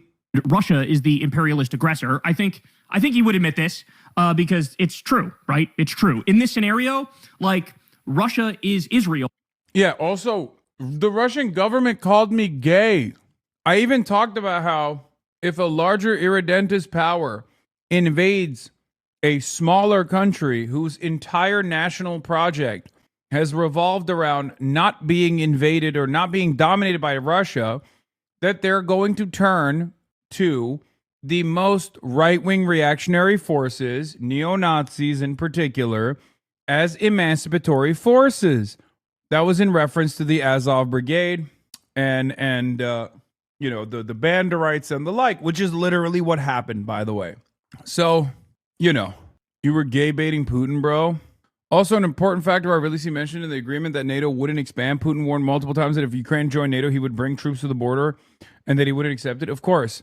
Yeah, a lot of people also don't realize that like half of the fucking Russian incursions, I mean, both in Georgia and also like the same thing that happened in Ukraine. You could say Russia always had territorial ambitions, but the reality is what triggered it was George W. Bush. On his way out, George W. Bush decided, I didn't fuck up the world hard enough. Let me throw another bomb in here. Let me float the idea of Ukraine and Georgia joining NATO. A lot of people don't know this.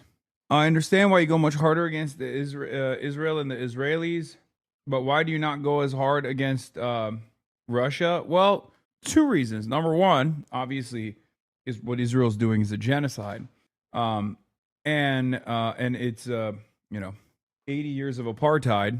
Ironically, initially supported by the USSR, by the way. But the other reason is because Ukraine is backed by every single Western power. It's turned into a proxy war. One might even say it was always a proxy for Western interests in encroaching upon Russia's territorial sovereignty, and that was part of the reason. I don't think that was the full reason. I'm very much in favor of the notion that Vladimir Putin was like trying to build a legacy for himself and like rebuild the might of the Russian Empire.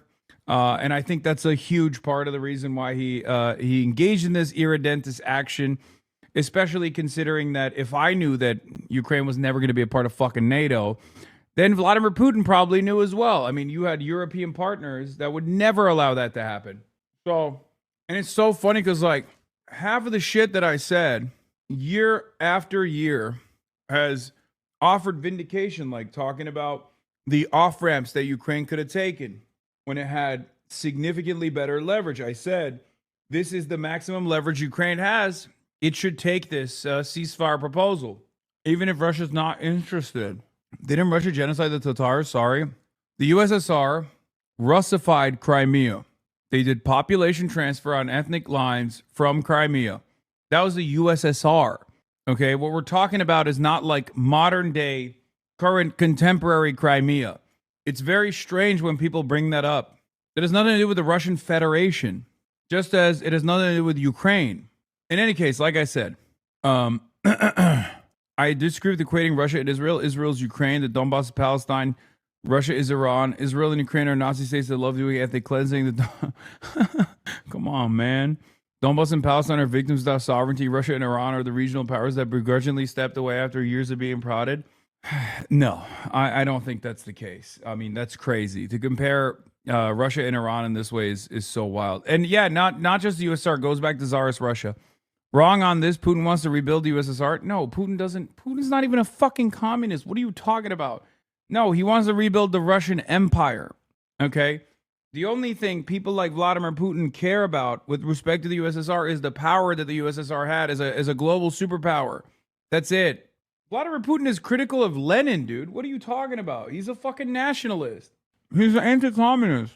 And Ukraine are the Palestinians. And so if you support fighting oppression, you would back the Ukrainians, right? Black people care about the border. I don't give a fuck what black people care about. Black people care about this. Black people care about this. Is like completely out of context. If my memory serves me right, he was going after black MAGA, being like, oh, I don't care what, because there's some black people who are hard right wingers. That's supposed to like stop me from opposing them. Like, fuck that. I don't care what these black people think of it. That's what that's what he meant. And again, she's trying to frame it like he's racist against all black people. It's just, this is so try hard. That, like, shut the fuck up. That's not how politics work. And then I don't know if this is I don't know how to, I'm not going to rank these, but this one's a real doozy. Date rape is better if it happens to rich women. If you have these fucking billionaire WASP fail sons, at least taking them out of other colleges so they can only do date rape to other millionaire failed daughters is in some respects, you know, from a utilitarian perspective. I like how Tim Miller's just taking this all in. Of course, a little bit better. Okay, Piker told off a listener who condemned the massacre on October 7th, a bloodthirsty, violent pig dog suck my dick. Okay, so that's the guy. That's the guy. I do not think any Democrat should look to include him in their coalition. And here's the thing. You mentioned my book at the top.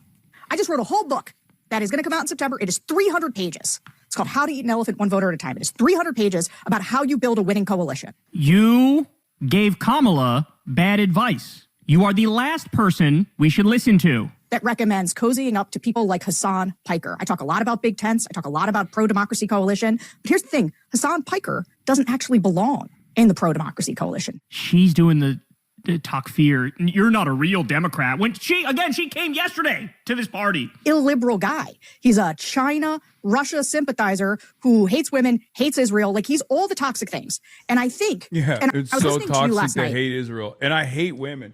Jesus Christ. You worked your entire career in the most anti-women party. And then yesterday became a Democrat. And now you're over here being like, oh, Hasan Piker hates women. You worked in a party that played a formative role in at least the modern iteration of it, making abortion illegal in the country again. And you're over here talking to a guy who's fucking spent his last 10 years advocating for bodily autonomy for women, highlighting the sexual violence and violence in the workplace that women experience, oftentimes by, conservative men. But it's not just conservative men, it's just men in general. But, like, it's so crazy that these people fucking turn around and they're like, oh, you hate women. Shut the fuck up. What do you mean you hate women? Who the fuck are you? Did this shit with Bernie, too. It was so annoying. Remember? Bernie bros, misogynistic. Bernie's misogynistic. And I was like, my biggest problem with it, because I agree with you in some places, my biggest problem with it is I felt like you were soft selling who this guy is. No, you're smearing him and you're lying about him. Now, finally, let's get to the heart of the matter here, the real truth of the situation. This is what Sarah Longwell really believes. Here we go. But here's the thing about the cheering that I loved. Speaking of Stonewall, but also... I should point out, this was just before the election, right before the election, okay? So I think it's amazing when you get 75,000 presumably libs on the ellipse, and she's like, we're going to have the most lethal fighting force. And people are like, yeah. So she loves it when Kamala sounds more like a warmonger than Trump. That's what she's describing here. So presumably, it stands to logical deduction. She would hate it if Kamala was out there like, I'm anti-war. We're not going to go to war with Iran, right? We're not going to, keep arming and funding Israel as they do a genocide. I'm against war. She would not like that. She's not done, though. That was one of the funniest things that people would say about, like, the never Trump Republicans. People on the timeline were like, well, never Trump Republicans never asked anything of Kamala Harris. They were just there in support of Kamala Harris. So what's the problem? And it's like, yeah, dumbass. They didn't have to ask anything of Kamala Harris because Kamala Harris was in line with them ideologically. That's the fucking problem. She was actively pushing aside people to her left flank. She thought she could win without them. Tell us more. It's lethal fighting force. And people are like, yeah. And she's like, and we're going to secure the border. And people are like, yeah. So defeating MAGA by doing MAGA. Defeating MAGA by taking their policies and doing them, but like do them more liberally. We are going to be leaders in the world, and we're not going to let these guys push us around. And I was like, man, the world's really changed. Did the neocons just take over the Democratic Party? Don't say that. Yeah, don't say it. Did the neocons just take over the Democratic Party? Ha ha ha ha ha. Don't say that. You're putting a little too much truth out there about how we want the Democratic Party to be. How we want them to be. Diet MAGA. That's what this is. Diet fucking MAGA. In the same way, it's diet neoconservatism from the George W. Bush era. Okay? So you want the Democrats to be more right-wing. That's what you want. Look, man, she's leaning into, I'm going mainstream. And, whenever she does, there's a couple, price gouging or whatever. I'm like, boo. But like. So one of the best parts of Kamala's campaign, when she was up 6 points and she was talking about how she's going to ban price gouging for groceries, she was booing that.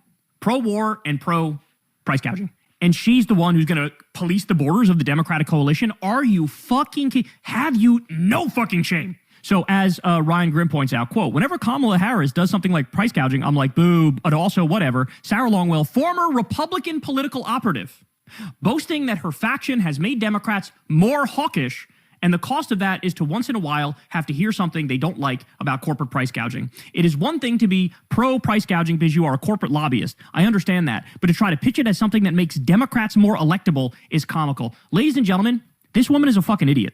You know what happens when Democratic politicians listen to Hasan Piker? Zoran Mamdani happens. That's how, Kyle, that's only in fucking New York and that can't happen anywhere else. We'll see. We'll see. We'll see. Okay. All right. So Leah Greenberg, who is one of the co-founders of the organization behind the No Kings protest, she says, personally, I am team. I don't like when people bring up that Sarah lobbied against drunk driving laws because that's the only redeemable thing she's ever done. People keep bringing up that she worked for like the alcohol lobby, and as a part of her lobbying job, she literally actively petitioned against drunk driving laws, which I think is awesome. And that's the only thing that I agree with her on. Okay, low key, you got a drunk driving charge, shut the fuck up. Exactly. And I wouldn't have gotten a drunk driving charge if Sarah got her fucking wishes across. No, I didn't get a drunk driving charge. I just got arrested for it. Never prosecuted. But in any case, it's not the drunk drivers, it's the drunk crashers. Drunk crashers ruin it for the rest of us, which is what I suspect she was saying as a lobbyist for the alcohol companies. Drunk drivers don't kill people. Drunk drivers don't kill people. Drunk cars do. Guys, it's legal to drink. It's legal to drive. Why is it illegal to drunk drive? I don't understand.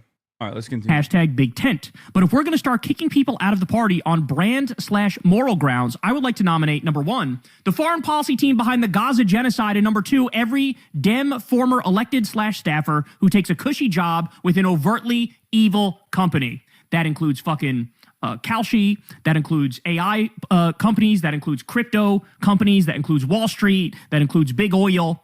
Okay? So here's what she's saying. Oh, are we really going to police these, the boundaries and the borders of the Democratic coalition? Well, let's start with the pro-genocide motherfuckers. Let's start with that, okay? And let's start with the corrupt sellouts who take big money from the Epstein class. And she's exactly fucking right. That's who gets kicked the fuck out of the coalition. The people... I can't tell if you're joking about allegedly drunk driving. It's a fucking reprehensible thing to do. Oh my God, bro. Bro, can I please make jokes? I mean, Kyle just literally went through some of my top moments here. Can I please? No, dude, I don't think it's okay to drunk drive. Do you want me to spell it out for you? That's crazy. That's actually crazy. Are you a baby? What the hell is going on? What the fuck is happening, dude? Can I just not take an unbearably ridiculous fucking position that is so ridiculous that it's like on its face, you know I'm joking. Good, thanks for confirming. Oh my God, this guy doesn't even understand. Brother, you are off the spectrum, okay? Seriously, like you're not even on the spectrum anymore. You have flipped back around, you're off the spectrum again. You are so on the spectrum, you're off of it. Jesus Christ. It is fair to think the joke is in poor taste, especially those who have to deal with dead family and friends seeing the drunk driver walk around. Yeah, I know it might be in poor taste, except it's a fucking joke, okay? Every joke has targets that are going to hurt some people's feelings. The joke isn't me defending drunk driving. The joke is me saying it's fucking obviously so ridiculous. Oh my God, I'm done. Let's keep going with the Dark Lord Commander. Who are diet MAGA Democrats because they just genuinely agree with the right. I'm sorry, but if you're not on the left, you're not with us. We need to have some defining principles and defining policies on what it means to be in this coalition. And from my perspective, you need to be center-left, liberal, leftist, independent, or apolitical. Like, that's it. If you're right of center, sorry, not interested. And the fact of the matter is there are way more of us than there are of them. There are way more people who fit into the coalition I just described than fit into MAGA or any kind of right-wing coalition. And then finally, here's Ro Khanna, and he's asked about this, and I think he does a pretty good job sort of putting into perspective how stupid this entire conversation is. Here we go. You have made several appearances on a show hosted by socialist commentator Hasan Piker. Some of your fellow Democrats, though, have raised alarms about his views. Here are two members of a left-leaning think tank. This is how they put it. They wrote, quote, no left-wing agitator. I hate when they say left-leaning think tank about third way. I also do think that we have become joyless fucking scolds. Anytime I cover the news for endless hours every day, the community becomes so much more autistic. I don't know if it's like looking at OSINT stuff and looking at foreign policy that either like literally makes you more autistic or if it's self-selecting. But it's true. Doing politics 7 hours a day, 8 hours a day, 7 days a week, unironically make the community into like the bro thought jokes would fly ass chat. They bring back 2016 IDPOL. Chill, I'm not autistic, I'm Dominican. The answer is gaming. It's so crazy to hear your name from all these guys we listen to every day. Does it feel unreal? No. Is more influential and extreme than Twitch streamer Hasan Piker. He's referred to ultra-Orthodox Jews as inbred, employed anti-Semitic dog whistles, bloodthirsty, violent pig dog against an anti-Hamas viewer of his stream, compared liberal Zionists to liberal Nazis, and said This is so dishonest how they're framing it. Hamas is 1,000 times better than the Israeli state. Now, Hasan Piker, again, mathematically speaking, yes, the death numbers, but okay, let's just fucking smear him. Anyway, let's listen to his response. says some of his comments have been taken out of context, but he largely stands by them. Do you have any regrets about appearing on his show? None, and I would go again, but I, of course, condemn those comments. I mean, I've described Hamas as a terrorist state, and we need to unequivocally condemn anti-Semitism. But Hasan Piker was at the DNC in 2024 covering Vice President Harris. What should the standard of the Democrats be? Should we not go on Theo Vaughn? Should we not go on Sean Ryan? Should we not go on Joe Rogan? Should we just have these purity tests of canceling folks? The lesson of the last election is we've got... Bro, one of these days you got to remember yesterday. This isn't going to be changing. It is just the way it is. Bro, one of these days you got to remember yesterday. What the fuck does that mean? What is this? At 33 minutes, Jay speaks on what you just said. You can't teach Giga autists not to be autistic? Yeah, that's true. Bro, it's so funny because, like, I will quite literally be like, hey, chatter, I think you're being a bit neurodivergent. Let me explain to you what this joke was. And then the chatter will respond like this. Totally fucking deadpan. Okay, good. I'm glad you've clarified. Don't ever try to make a joke ever again. It's like, bro, fucking chill, dude. Like, yeah, I'm not gonna cook you super hard, but I'm trying to be accommodating to my neurodivergent chatters by explaining the concept behind jokes. But you don't have to double down on it. You don't have to literally turn around and be like, well, guess what? I misunderstood the intent of your joke, and therefore harm had taken place. Jokes are bourgeois decadence. Jokes are counter-revolutionary behavior. You will get flogged by me and the Red Guards if you ever try to do a joke again. And it's funny because it's like, at a certain point, you got to realize, like, I know I got shortcomings as an autist myself, okay? I got shortcomings on reading social cues.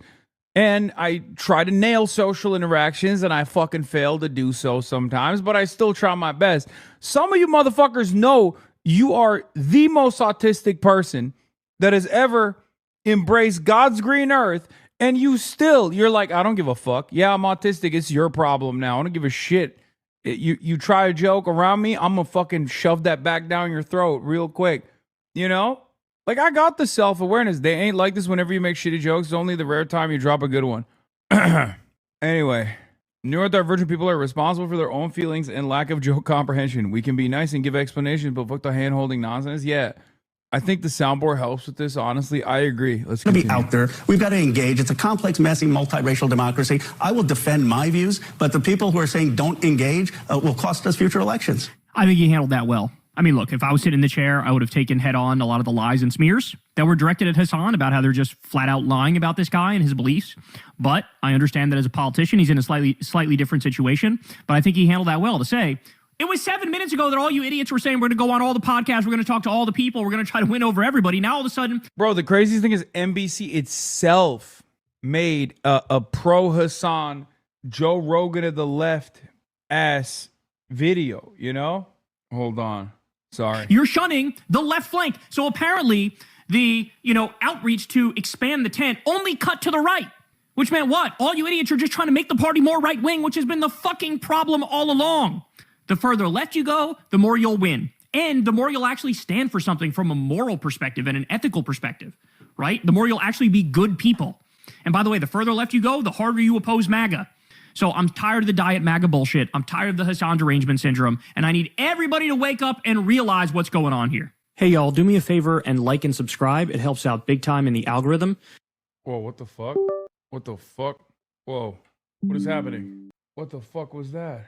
That was weird. That was weird as hell. What happened on your end? What happened on your end? What did you, what? On my end, I had all of my shit. I had like... all of my shit reboot for some reason.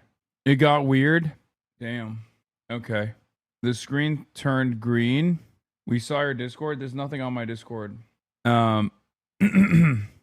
screen and you came back. Audio loss. Okay. It'll be fine, I think. Oh, oops. This is the wrong. My screen's flipped. Hold on. God damn it. There it is. Hold on. I'm fixing everything. I got hacked. Mossad. M is real high. Okay.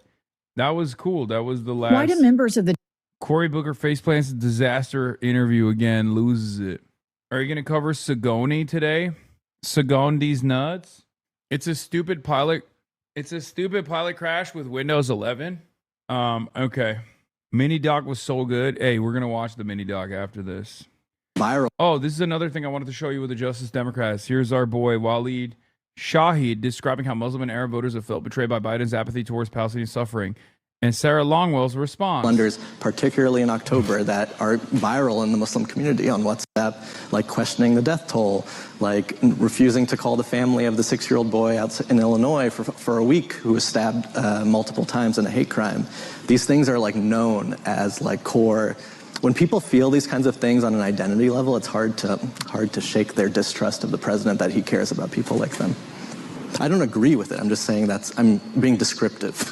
Right. But I just think like there's literally every demographic that could make the case that they feel unseen in some way by the president. Like I hear black people in the focus groups talk about how they don't feel like enough has been done on policing. Every Republican who voted for Biden feels betrayed by the fact that he's been too accommodating to progressives. I mean, I just like literally everybody has a reason to be mad at him. And the question is are you going to have a temper tantrum in the face of Is every group going to just like be like, I'm not voting for this guy because of Trump? Because I think that's what they did in 2016. And that's how you got him. And the thing is everybody knows now you can get him and what it's like when you do.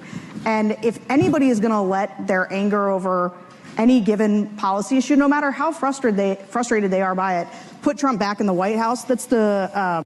Yeah, you only say that because all of your needs are being met. You know what I mean? It's like you're kind of complaining right now because one of your needs is not being met, or at least the Democratic Party is not like sufficiently having your needs be met, which is on the issue of defending Israel, right?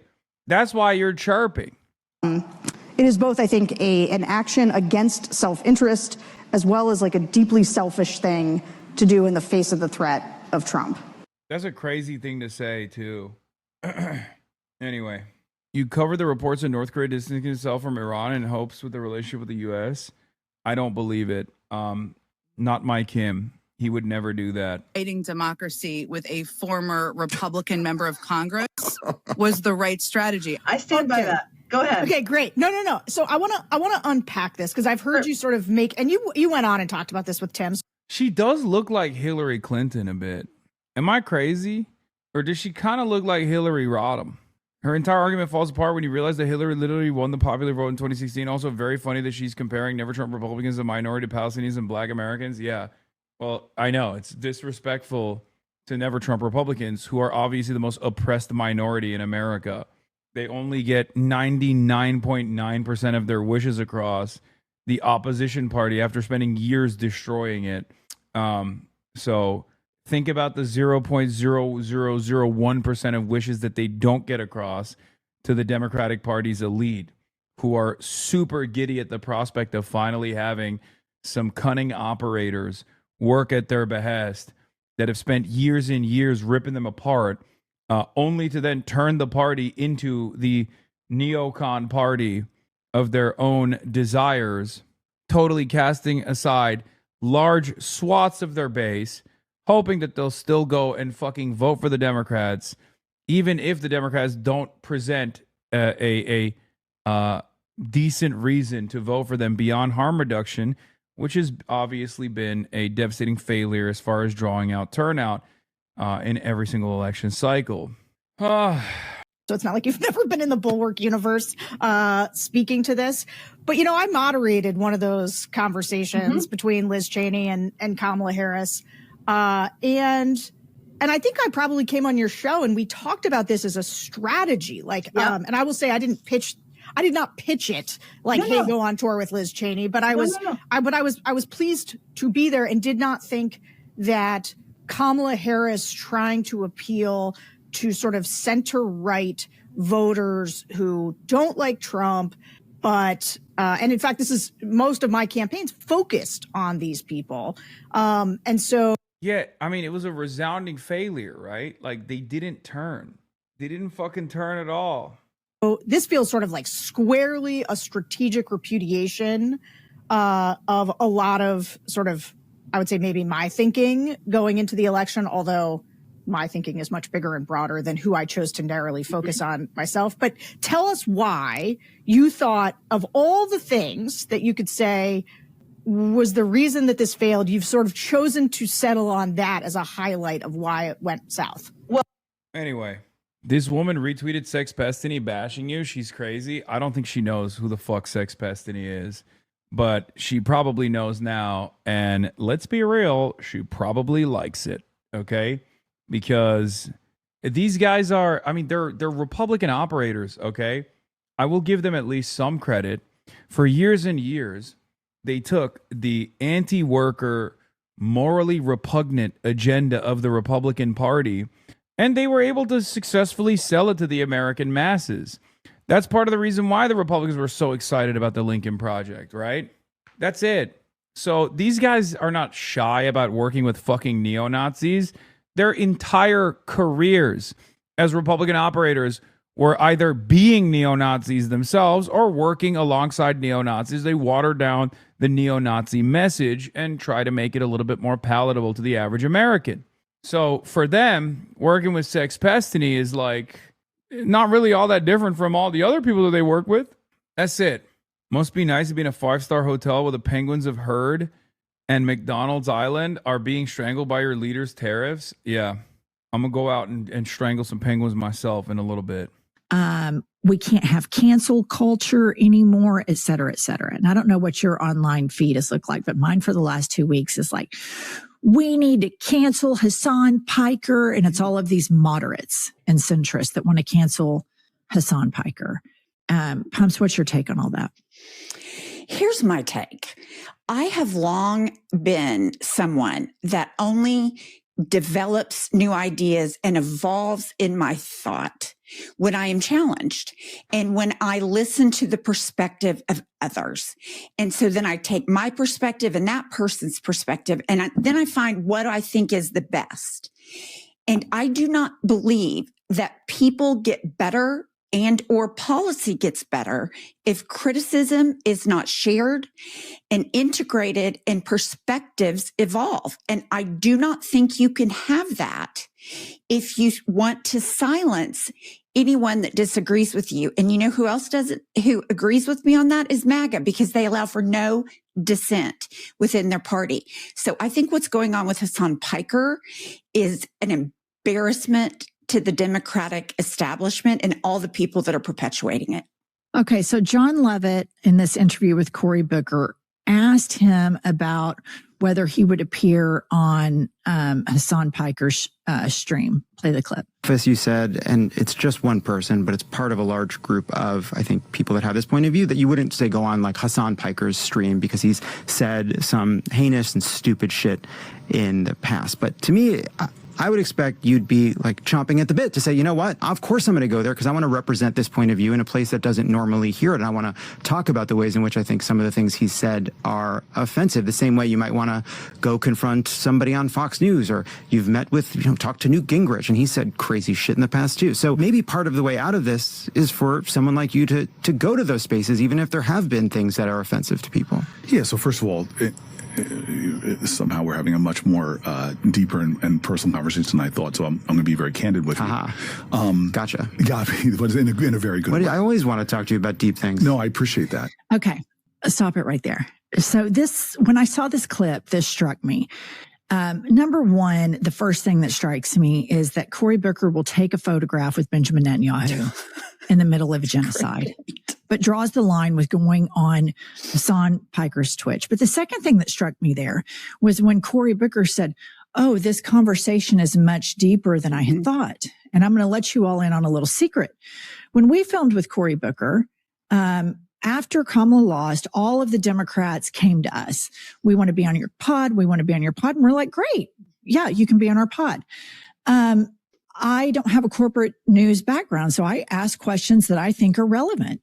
And some Democratic politicians come on and they don't want to know what they're talking about and they don't care. They just want to talk about the country and whatever questions I have for them.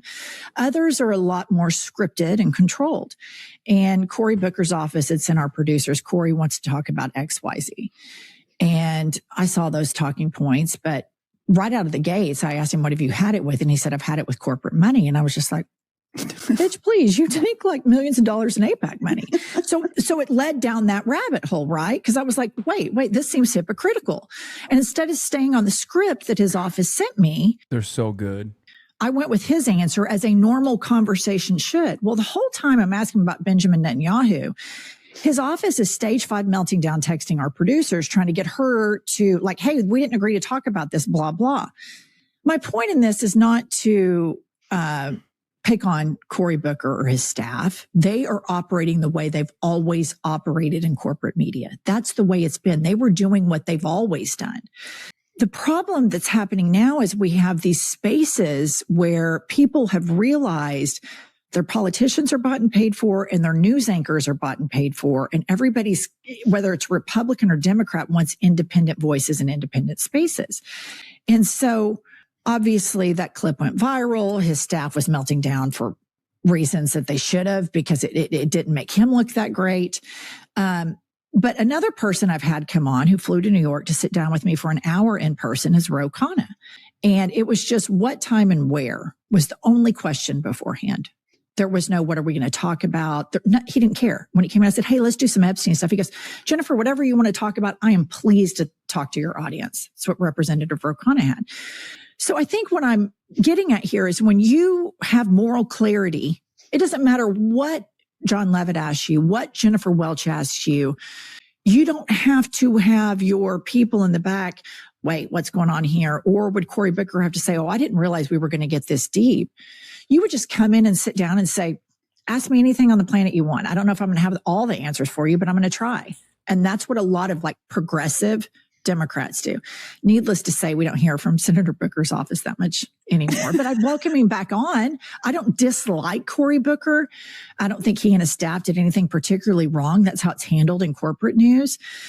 But it seems to me like they want this whole thing, Pumps, where it's like, okay, we need to go on podcasts and we need to speak like normal people. And then we need to get rid of cancel culture. And now they're trying to cancel Hasan Piker. We can take pictures with Benjamin Netanyahu, and I like Cory Booker in that. He's like, well, and another thing you think about, okay, we're going to go on podcasts. We're going to be unscripted. You can't go on a podcast and be unscripted if your staff is telling the podcast what the talking points are. So talk unscripted and be open to anything. I completely agree. And so this is something where I feel like the Democratic establishment wants their cake and they want to eat it too. Of course. We need to go on podcasts and talk like normal people, but here's our normal people talking points because normal people. Here's your script for normal people conversation. And then it's like, we've got to quit with this cancel culture. And then Cory Booker's like, I draw the line with Hasan Piker. Oh, Bibi's going to be there.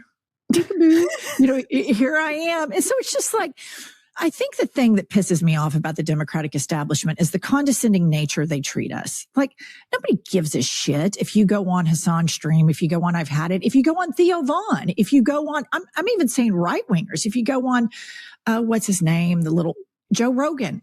If you go on Joe Rogan, I don't give a shit. Go on all of these podcasts. Nobody gives a shit.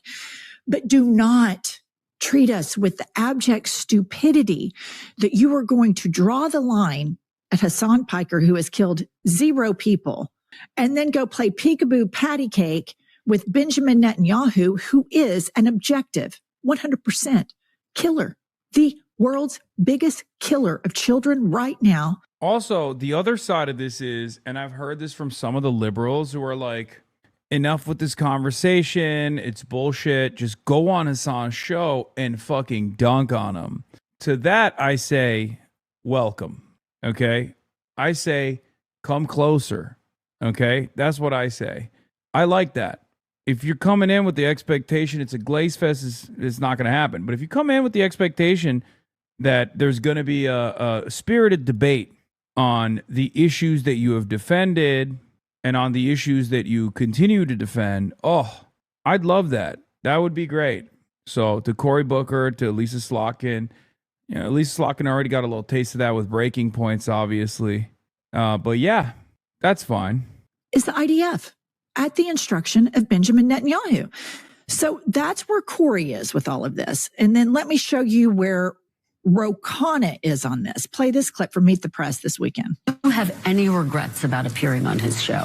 None, and I would go again. But I, of course, condemn those comments. I mean, I've described Hamas as a terrorist state, and we need to unequivocally condemn anti-Semitism. But Hasan Piker was at the DNC in 2024, covering Vice President Harris. What should the standard of the Democrats be? Should we not go on Theo Vaughn? Should we not go on Sean Ryan? Should we not go on Joe Rogan? Should we just have these purity tests of canceling folks? The lesson of the last election is we've got to be out there. We've got to engage. It's a complex, messy, multiracial democracy. I will defend my views, but the people who are saying don't engage will cost us future elections. Do you run? I completely agree with him here. And I think that what they should be saying is, instead of being focused on these specific streamers or podcasters, let's focus on the actual war criminals. Let's focus on, I think Theo Vaughn pretty much calls out Benjamin Netanyahu and the government of Israel. Pretty crystal clear. There's a lot of bipartisan, reality-based people that see that. The problem with the Democratic establishment is they want to preserve the system that lost to Trump. And I don't want to preserve that. I don't want any part of that. And, but we can talk about, the Bulwark did a deep dive on this. Sarah and Tim talked about it. Ro Khanna's weighed in. Pod Save guys have had Cory Booker weigh in. Regardless, politicians do whatever you want to do. But what do the Democrats, this system they're trying to uphold, these establishment Democrats, what does the polling say? Do the Democrats approve of Democrats right now? Play the clip. Congressional Dems have the right priorities. Look at this. Overall, 74%, nearly 3 in 4 say no. Just 25% overall say yes. You might say, okay, well, at least Dems like Democrats. Not the case. Look at this. The majority of Democrats are independents who lean Democrats. Look at this. 55% say no, congressional Democrats do not have the right priorities. And then you just see a minority, 45% of Democrats say that congressional Democrats have the right priorities. This to me just jumps out at the screen because it screams primary. Yeah. Of course, the real reason why they feel this way is because congressional Democrats haven't gone right-wing enough. That's what it is. And certainly not because they're not fighting back at all. You know, that's what it is. They should be fighting hard to go further right. They're not fighting hard enough to go right enough. Primary challenges all over the map, and it says that even if Democrats don't like Donald Trump, they don't like their own party either when it comes to Congress. And overall, I mean, my God. Do you see that? Here's the thing. These establishment Democrats are operating as though they have a super high favorability, and they don't. They simply do not. They're so out of touch with where the base is right now. If you want to see the approval ratings of the Democratic Party jump up, if they were to say, okay, Schumer, hit the bricks, we're done with you. We're voting to get a new minority leader. And the same with Hakeem Jeffries. I mean, seriously, you would be like, oh my God, yes, finally they're fighting. And here's an anecdotal story for everyone. My husband is from a small town called Hugo, Oklahoma. It's like the armpit of Oklahoma, this town, right? And so he goes down there for a funeral. And this is MAGA dump truck. I mean, this is where it is just crazy called MAGA. He's down there for a funeral. And much to his surprise, everybody's coming up to him saying, oh my God, your wife's podcast. Tell her to stay after it and tell her to stay after those Democrats too. They're not fighting hard enough for us.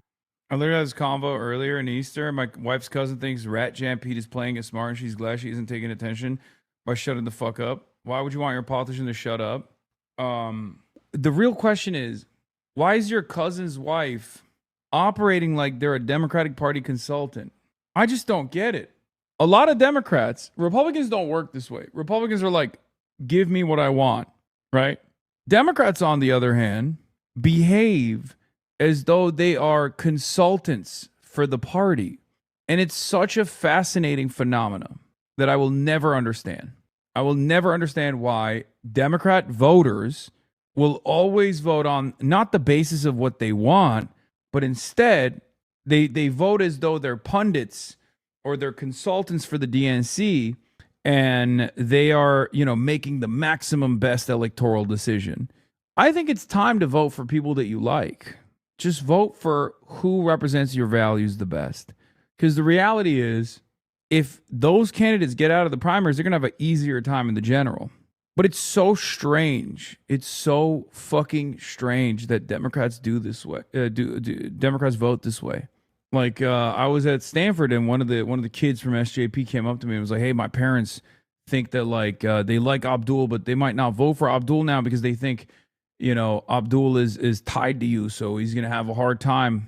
What do I say to them? And I was like, "Why do you think that this establishment Democrat-backed smear campaign is actually going to harm him? If anything, it's harder for him to get out of that crowded primary than it is to defeat the Republican. He will defeat the shit out of the Republican, okay? He'll absolutely shellac the Republican. It's harder because there is a fake progressive spoiler in the race, Mallory McMorrow. To those people, I always say Zoran Mamdani. Zoran Kwame Mamdani, okay? Zoran Kwame Mamdani, one of the most popular politicians in the country. Bro, you sound so weird in the Cuba documentary intro, like someone increased the frequency of your voice, nasaled it. Oh my God, you guys. Yes, okay? My voice sounds different because I'm not fucking yelling at my chatters. So I just think, and of course that's anecdotal, but also I have conversations, Pumps, you have conversations with people in red states. We want fighters. We don't want people who play peekaboo with Benjamin Netanyahu. We don't want people that can't say the sky is blue. And the equivalent of saying the sky is blue right now is saying that What the hell are you talking about? Nobody knows who you are. You didn't do anything. Who is this fucking lady? Magdi Jacobs. For the first time in 10 years, Democrats have finally gained some power over the psychopathic election sabotaging faction of the online left. And we did it by telling them they do not matter. I've never seen them act this way before. They keep ranting, but deflation is palpable. Wait, what? Are these guys all right? Like, I feel like they have invented an alternative reality in their minds. First, they like made me out to be this like major villain, and then they were like, let's just stop talking about it because he's irrelevant. And now they're like, yeah, we won. We stopped talking about him, even though I'm still talking about him. And now they know they're powerless. They know their place. It's like, it's very, very strange behavior. Are you all right? The fuck? Benjamin Netanyahu is a fucking war criminal. It's objectively true. Pops. Well, I completely agree with you. And the only thing I would add to that is we are going into a midterm where we know they have gerrymandered. They have told us on national TV, they are going to put ice around these voting booths. They're trying to pass the SAVE Act. So Democrats, people are going to vote for you because they don't like fascism. But if you're not starting to fight now against all of these things that they've already said they're going to do, if you're not filing lawsuits, if you're not coming out against us, they are trying to put everyone in a position that they cannot vote, that their vote will not be heard. And they're building a bunker underneath the ballroom, all that. But we've got to start now making policy and going after politicians. And we have to do that with clear eyes and with fighters, because the midterms are coming and they're coming quickly. And if you can't get out there now, you're not going to help yourself much then. I just think the thing is, a lot of these liberals are fascist collaborators and scholars. Boom. That's right. All right. Last video we're going to watch is Holy Toledo. Mr. Holy Toledo. Run all the numbers. Why is the war helping Trump? And then after that, we'll do the Cuba doc finally. And we are running all the numbers on why war isn't helping Trump, and you won't see this on air. Why is there not a rally around the flag event for Donald Trump? In fact, you look at these numbers, they're absolutely... I saw this, and I'm proud of what More Perfect US has done, or More Perfect Union has done. I'm also fucking motionless, dude. Democracy Now! Picked up 160+ thousand new subs, okay? Where are we at?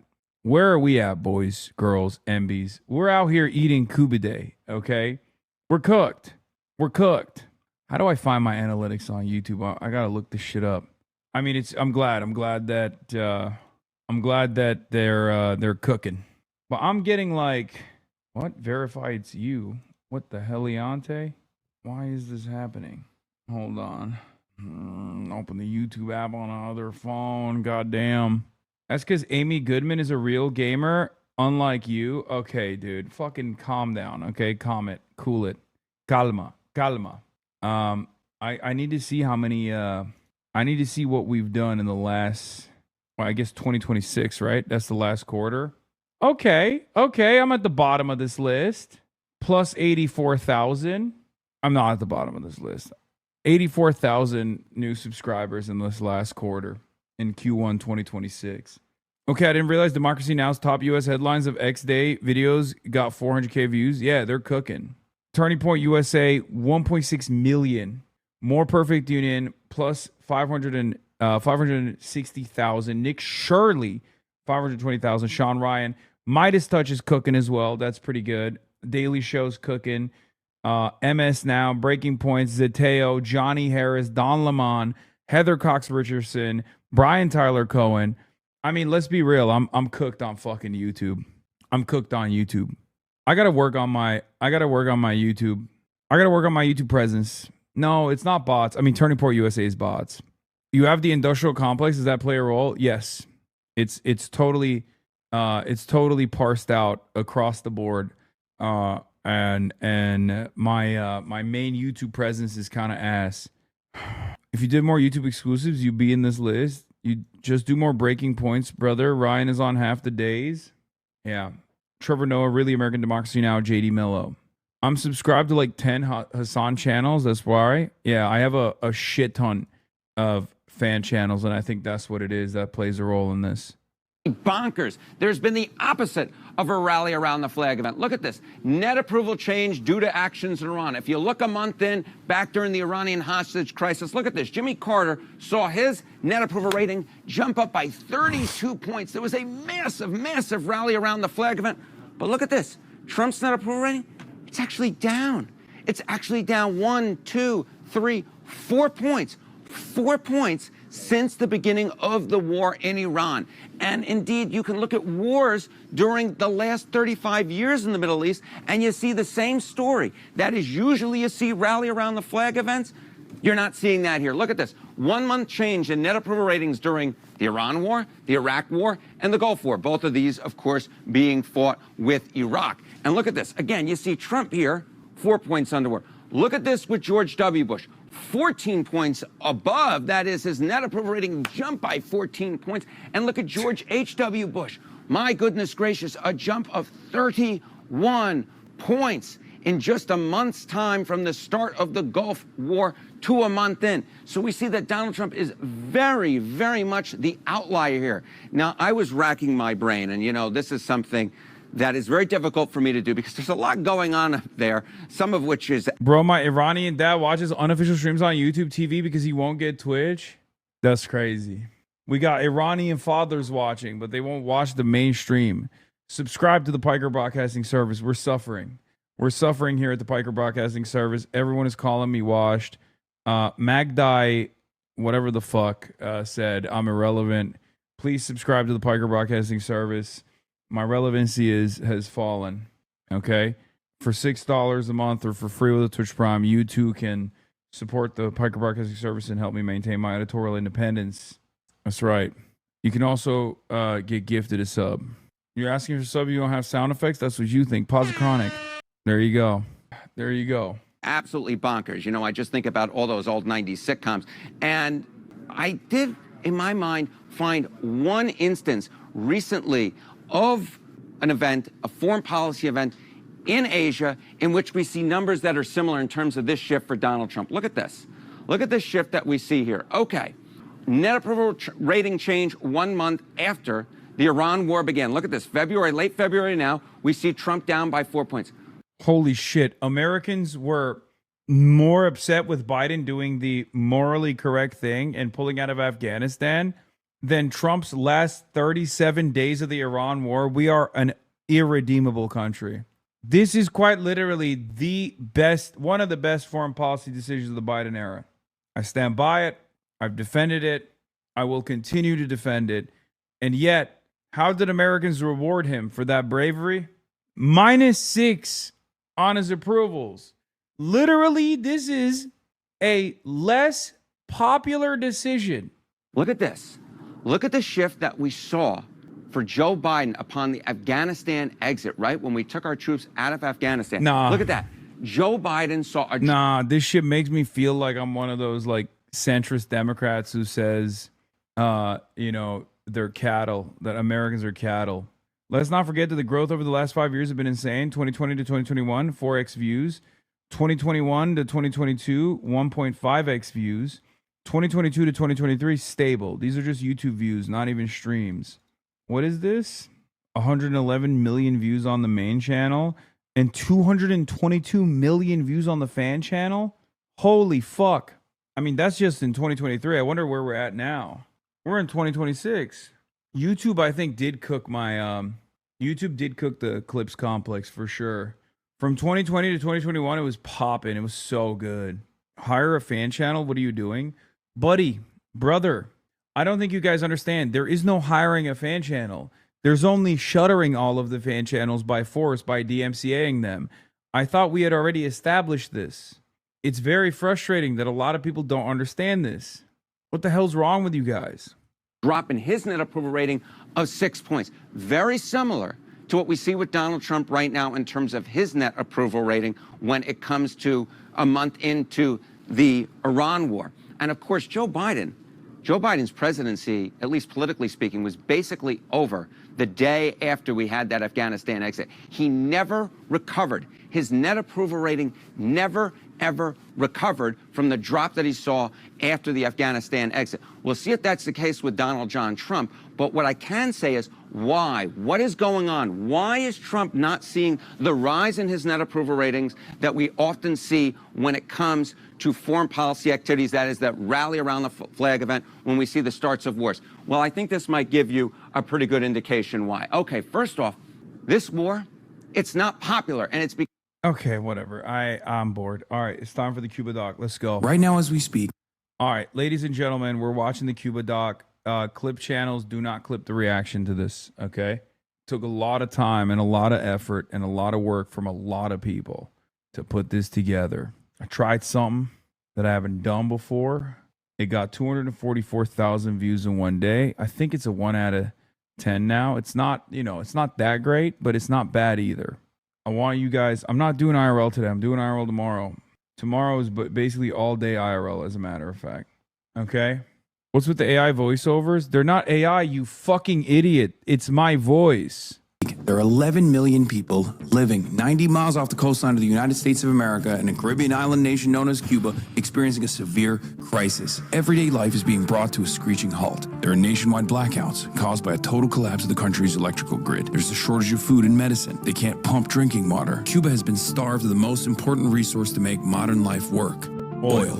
For over 60 years, the United States has maintained a trade embargo against Cuba. Under the embargo, it's nearly impossible for foreign companies to invest and do business in Cuba while trading with the United States. For years, I've wanted to visit Cuba. I wanted to learn about the problems caused by the embargo. I wanted to see a socialist society in person. Last month, I took the opportunity to go as a part of a humanitarian mission to bring aid that my government won't. I'd be accompanying Progressive International alongside hundreds of others from around the world. Activists, journalists, artists, and politicians will be coming to the island by boat and plane to deliver over 40 tons of necessary supplies, food, medicine, and medical equipment. Our first stop is Miami, Florida. Is Delta United? No, it's a special plane. Oh.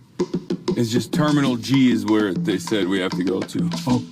Shouts out to CoPink, Answer Coalition, Progressive International. They set up a flight with medical aid, solar panels, food, numerous things that the Cuban population desperately needs right now. We are basically the last leg of this international convoy that's coming from all around the world. We're now officially on the 3rd month of Cuba being without oil, and the energy grid collapsed in its entirety a couple days.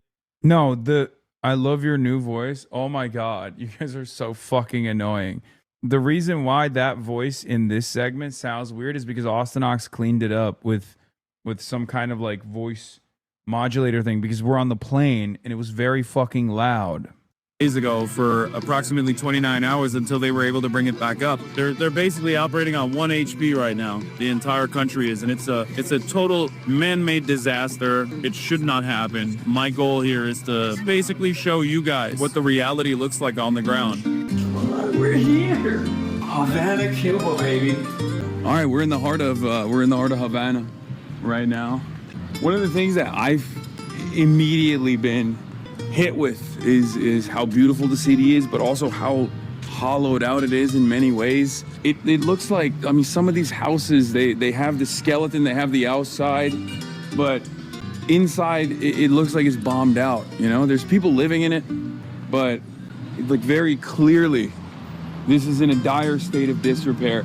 For decades, Cubans have been driving what in America we'd call classic cars, like this convertible, a Chevrolet Bel Air from the 1950s. But taxi and carpool drivers like this guy wait in long lines for gas, if they can get it at all. Hundreds of them waiting here all night for simply 5 gallons of gas. And ever since COVID, fewer tourists have been coming to Havana. The island, obviously, has had a significant fuel shortage. And there was a lot of garbage that was piling up. But here in old Havana, they've been able to basically scrounge up a little bit of fuel and are not only doing a little bit of construction work, but also apparently picking up some garbage along the way as well. We're going to be heading to a hospital right now. We're going to be talking to a doctor about what the energy infrastructure and the lack of oil on the island has done to healthcare in general, obviously. Since the early days of the Cuban Revolution in the 1960s, the government has promised its citizens free healthcare. As a result, the Cuban healthcare system flourished for decades. Cuban doctors were sent on medical missions around the world, providing care to those in need. And even under the embargo, Cuba became a pioneer in biomedical research. But the energy crisis has put all of this at risk. Dr. Juan Guillermo Sanchez Acuna is the chief of maxillofacial surgery at Havana's General Calixto Garcia University Hospital. He described for me what it was like to have his work totally disrupted by the American oil blockade. The Cuban economy is completely paralyzed by the energy problem. If we don't have any oil, if there's no power, nothing can be produced. So yes, I believe it's the impact that the energy situation has had, this energy blockade on the activity that one performs. Sometimes you're in the middle of an operation and the power just suddenly goes out, right? And we simply continue operating. And the patient, she didn't have her surgery last week because the power failed. And we're going to operate on her this Monday. But today the hospital is having some situations with the anesthetics. For example, there is no... I will literally put you in the machine. I will put you in the machine. Wait until you hear the AI voice on the translations. Hey, chatter, that's YouTube. We hired a fucking voice actor to do the voice acting. We did not use AI, okay? If you are talking about YouTube's own, like different audio tracks, okay, those are auto-dubbed. That's AI. That's just YouTube's own thing that it offers people, okay? This is why I dislike watching with chat. It's unbelievably fucking annoying. Pick the Spanish one, it removes the AI thing. This isn't AI. This is an English voice actor that we hired. Isoflurane, no propofol, nothing to reverse the anesthesia. In other words, we're working under very, very difficult conditions. The hospital today only has 5 anesthesia machines, just 5 anesthesia. Legit, the meanest community. I swear to God. I swear to God. I swear to God. I swear to God, chatters are fucking AI. Anesthesia machines. And without replacement parts, for example, we only have 5 monitors for patients when you take them out of... We are working under very harsh, very adverse conditions. I really do have the worst fucking chat. But aren't 5 really enough? No. For the whole hospital, 5. This entire hospital? ¿Y qué tan grande es eso? ¿Cuántos pacientes? Here, around 450 patients on each floor have problems. You mentioned that the power went out right before her surgery. Have there been any situations where there's surgery going on and the power goes out?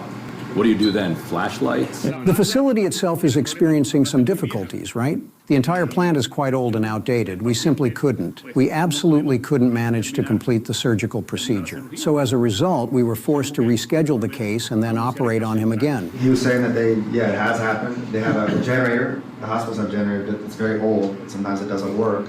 And they just have to close them back up and... That's crazy. Continue the operation of it. So that was Reed from Belly of the Beast. By the way, Belly of the Beast is a Patreon. I highly urge you to go and fund their operations. They're fucking incredible, independent journalism outlet. And he helped with a lot of the translations. He helped with a lot of the sourcing. They help with a lot of the sourcing. They help with everything, every step of the fucking way on this entire production. We're in a hospital compound right now. It's like a complex. It's a massive hospital city almost. I mean, some of the buildings are in a dire state of disrepair. Remember, a lot of the public administrations here in this country, according to the American government, is still technically, and big parts of the economy as well, are technically owned by the Cuban government and therefore the Cuban military. So when American sanctions are applied, they might try to justify it by saying, oh, you're funding a foreign adversary's military. But the reality is, it's funding that would be going to rebuilding these buildings. It's an absolute disaster. And totally man-made. It's unbearable to just like experience it in real time. Where you're like, there's unlimited potential here. So many wonderful people. The American government's interventions with Cuban healthcare doesn't end there. Secretary of State Marco Rubio instituted new rules prohibiting Cuba's ability to send medical aid missions abroad. Secretary of State Marco Rubio said it will target what he called forced labor linked to the Cuban labor export programs. For decades, Cuba has sent doctors and nurses to natural disasters and disease outbreaks globally. That's not a joke. That's how much America hates free healthcare. Last year, I interviewed Dr. Jose Armando Aronte, who's the director of international medical missions, when Rubio first announced his intentions to force countries in the Caribbean to kick out their doctors. Since then, numerous countries have caved to the American demands, including in Jamaica. I was fortunate enough to meet up with Dr. Aronte in person and ask him how this made him feel. When we had the conversation a year ago, Marco Rubio had officially declared it like illegal, but since then, a couple countries have actually removed the Cuban medical aid missions. How does that make you feel as someone who's participated in this? I'm feeling very bad because I was, for example, I was in Jamaica, you know. The main issue is that people will suffer a lot because the lack of a the health professional from Cuba. I don't know if you remember, I told you that the Cuban medical health professionals were covering the 100% of the region in Jamaica. Of course, the leaders of the country, I know that they have, they will receive forever the medical care in a private facility, even in the United States or other countries. But the people, you know, the low-income people will suffer a lot with the lack of medical care. The health is a human right. And that's no political issue. That is a human right, and it's very important for all the people just to receive the medical care that they need, just for the life of the people. And that's why the Cuban medical mission has been helping many countries worldwide, you know. Yeah. 165 countries, more than 605,000 health professionals has been working for more than 60 years in many countries. And just Cuba, even in this condition, is ready to continue the Cuban medical mission and just to try to help the peoples around the world. Yeah, Cuba's been there for everybody, and now it's time for us to be there for Cuba. All right, good to see you. Good to see you too. Yeah. Being in Cuba, I didn't just want to talk to experts or professionals. I also struck up conversations with different people on the street. What are we going to do? There's no fuel. People say it affects them, not the rich. It affects all of us, the majority, the common people, you know? Because if you don't have power, what are you Some of these interviews were sourced by Belly of the Beast as well, for the record. going to do? Well, we're just surviving day by day, like all of us Cubans are doing, despite all the significant economic challenges that we currently face. Trump is a big son of a bitch, man. I just don't get it. Some say he's good, but for me, he's not. Trump has no decency. He doesn't. But he can be president of the United States. He says he owns the world. Since he owns the world, he thinks he owns Cuba. I feel outrage with him, because he's the one governing his country and wants to govern the world. And international law allows all countries in the world to have their freedom, and he wants to violate and has violated the freedom of all Cubans and other countries. War is always bad. War is always terrifying. I am not afraid, but I wouldn't want it to come. You wake up and don't know what will happen because they tell you no light, no this, no bread, no that. You are at war 24 hours. You are on edge 24 hours. From when you wake up till you sleep, you are at war. You don't feel the guns or the bullets flying, but you are at war. One person I spoke to was Carlos Fernandez de Cosio, Cuba's Vice Minister of Foreign Affairs. I asked him about the pressures Cuba now faces and whether this was a warning for the rest of the world. If most Americans were to be fully aware and were given the facts about the policy of their government against Cuba, they would express their opposition more clearly. Life in Cuba has been increasingly become difficult. It was already difficult in the past because U.S. pressures on the Cuban economy. But if you cut, not Cuba, any country, of the availability of fuel, immediately you start to have impact. And one can see today the panic that is created because of the closure of the Hormuz Strait in the Persian Gulf, how the prices of oil have increased, the problems that countries that are importers of fuel, and a significant part of one comes from that region of the world, how concerned they are, how their economies have started to have inflation, threats of crisis. Cuba has been suffering that for over 7 decades.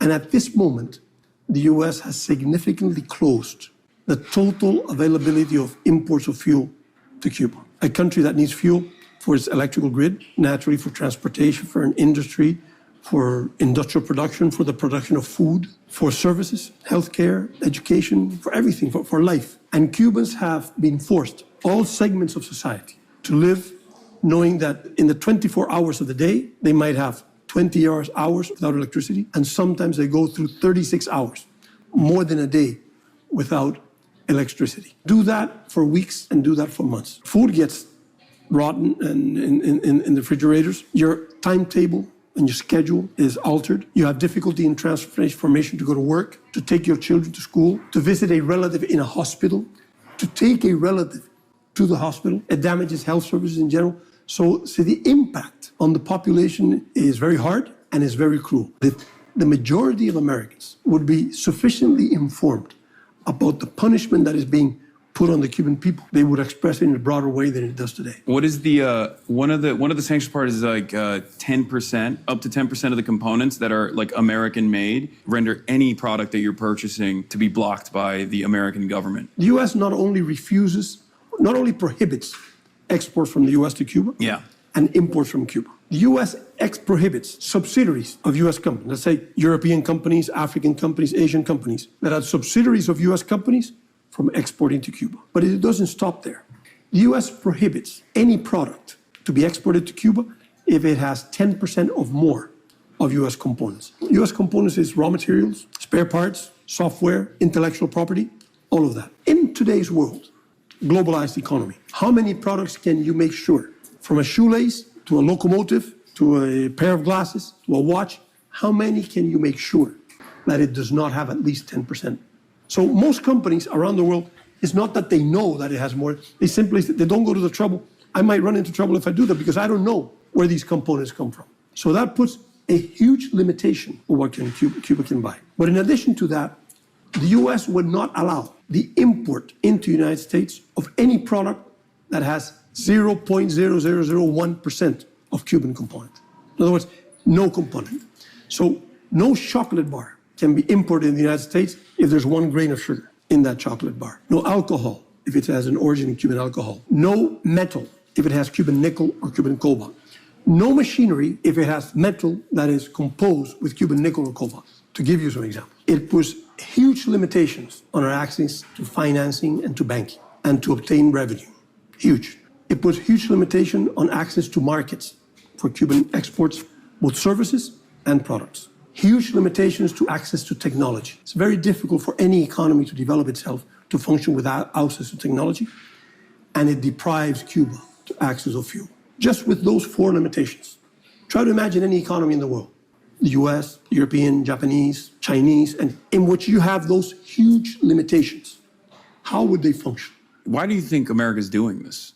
They want to have a capacity to control the fate of Cuba, to create a relationship of dependency and treat Cuba as a vassal state. I don't think they want to annex Cuba, but to try Cuba to be a dominion of the United States. The U.S. wants to restore capitalism in Cuba, go back, and restore a relationship of dependency, again, going back to the past of Cuba. The combination of factors, there could be sentiment of revenge of some minuscule amount of people. There can be ideological differences with Cuba, and simply because Cuba is socialist, and without knowing what socialism means, it sounds strange, it sounds dangerous, so they want to change it. Some people, because they believe the stories that are being told about slavery, about foreign alien enemies in Cuba. But Cuba is not an enemy of the United States. We're not unfriendly to the United States. We are not a threat to the United States. But we perhaps pose an examples that for specific people in the United States is unacceptable. I agree. Electrify the entire grid. Oh, these are fire. Turquía. This current energy situation is what's bothering me the most. The high prices too, most of which are not comparable to what we earn. I am from Vedado, and you know, it's quite complicated to live a life without blackouts, and suddenly there's many blackouts. So the school has taken measures. They've regulated classes. You don't go every day anymore, you go 1 day a week. And that allows you not to be so overwhelmed with transport. But still, the day you go, it's complicated.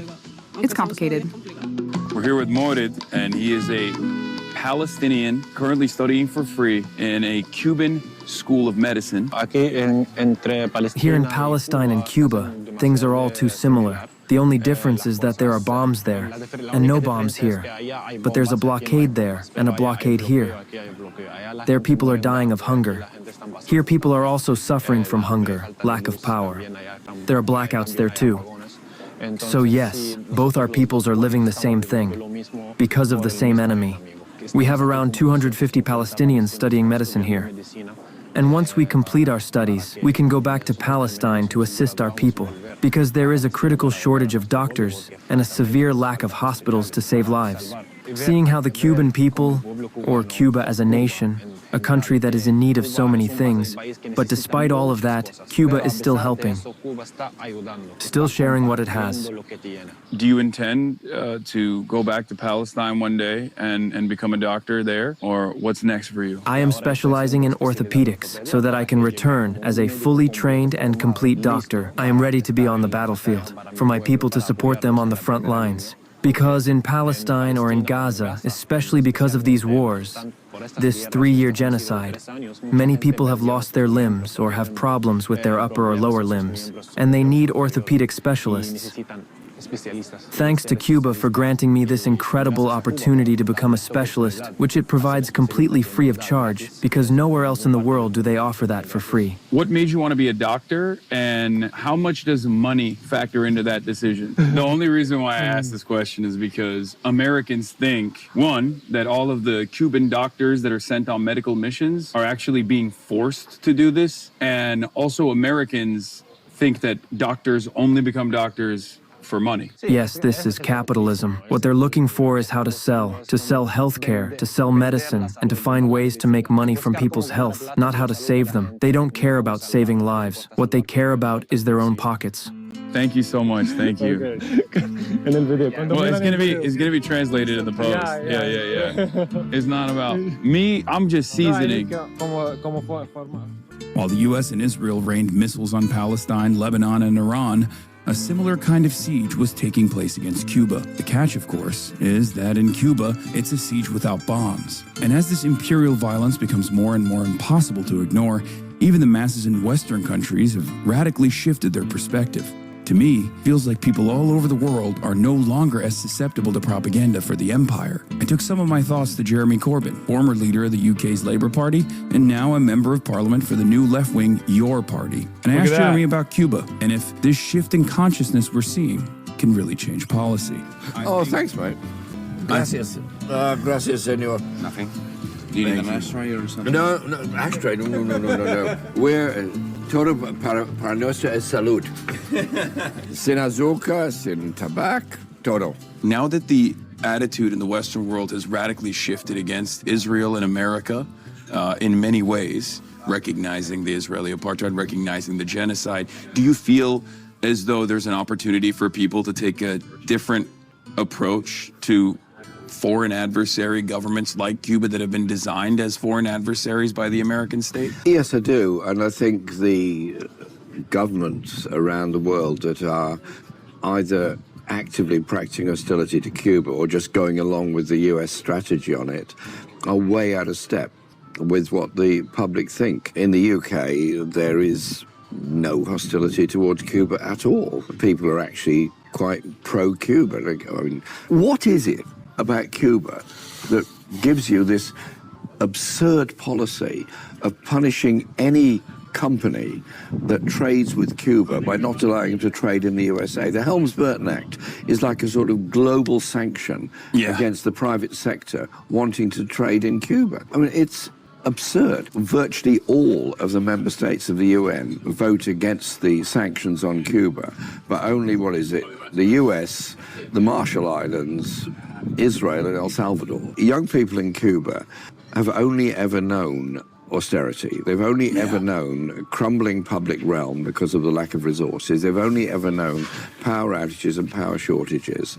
And whilst they have a very effective health service, it's chronically under-resourced because it needs more research and more medicines. And so I can see how they get onto their iPhone or whatever else, and then they see pictures of unbelievable levels of wealth by a tiny minority of people 90 miles away in Miami. Yeah. They don't see pictures of the poverty in downtown Chicago. They don't see the pictures of the poverty in so many parts of the USA.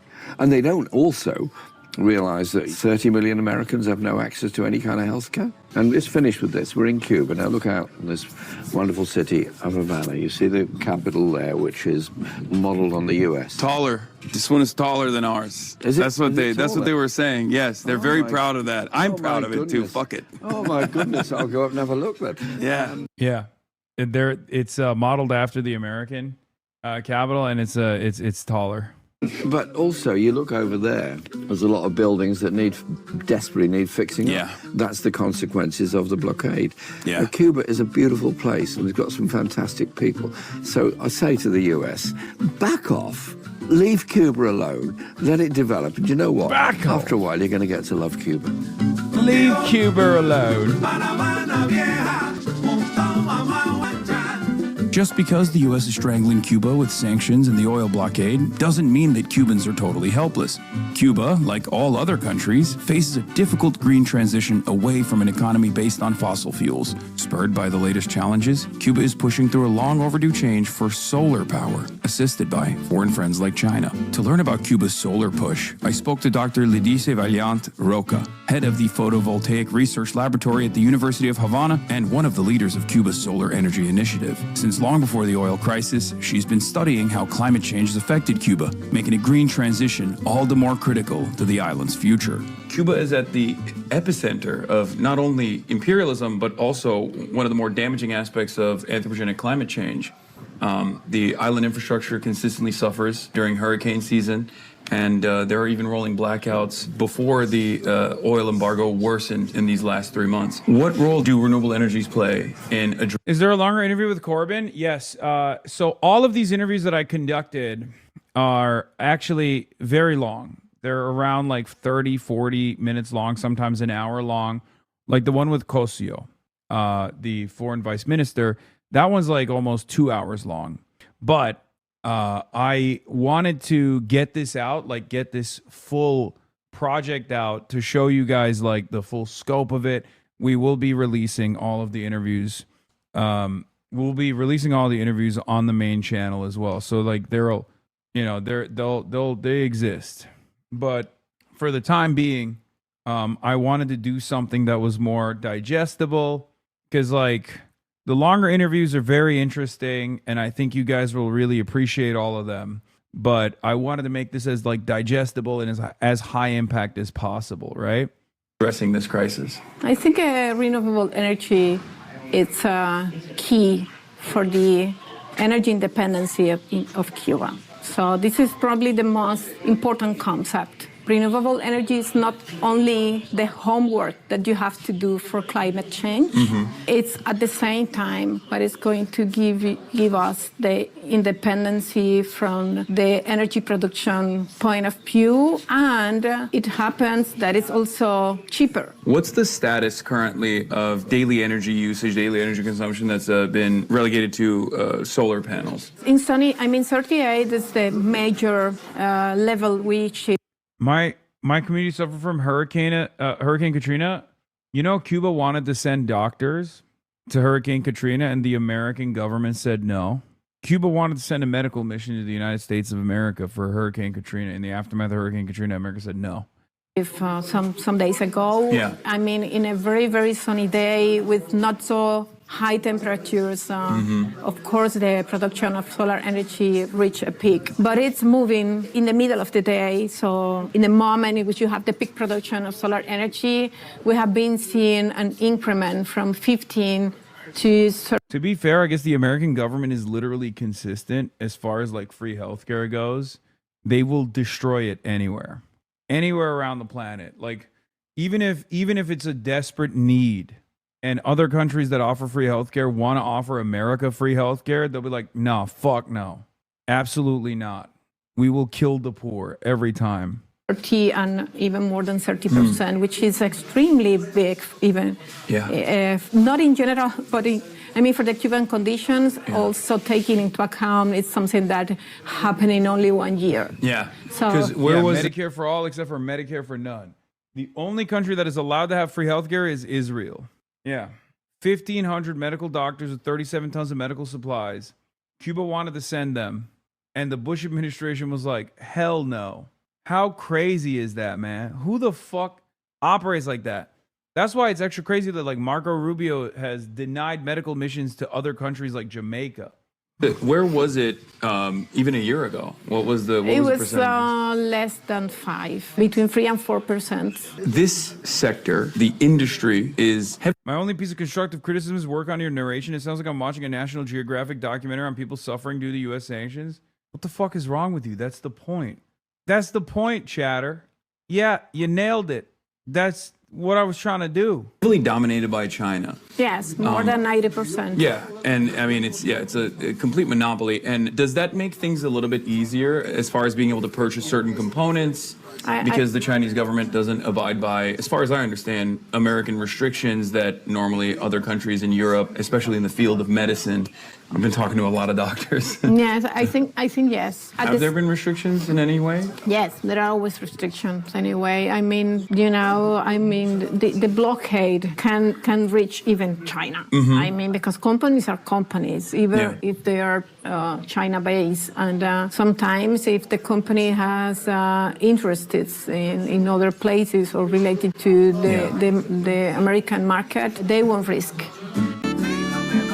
Now, Cuban ingenuity doesn't end with trying to radically restructure the entire energy grid. Cuba's progress in biomedical research has been the envy of the world for many decades. A recent high point was Cuba's homegrown COVID vaccine, the only such vaccine made by a poor country. To learn about this field, I talked to a world-renowned... By the way, they developed this with the Pasteur Institute that America recently destroyed this past week in Iran. For those of you who don't know. Iran and Cuba worked in tandem, cooperatively, to develop indigenous vaccines for COVID. And the Pasteur Institute that America and Israel blew up the other day is played a role in the development of this vaccine.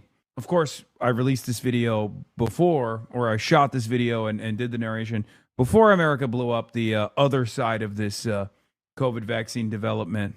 There's also additional details on this. Jack Ma wanted to send COVID vaccines, Sinovacs, to Cuba. America stopped that from happening. That was part of the reason why they had to develop their own version of the COVID vaccine. And not only that, but also when the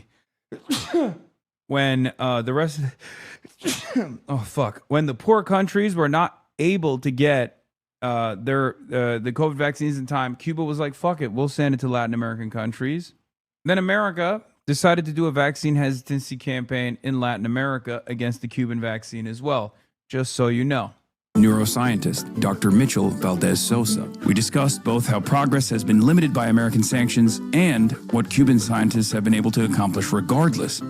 Just a couple of decades ago, perhaps 5 years ago, people would come from Miami, Cubans that lived there, to buy the cheap medicines in Cuba to sell in Florida, because they were so cheap and inexpensive. Now we're struggling because the United States has systematically begun cutting every source of income to the country. Yeah.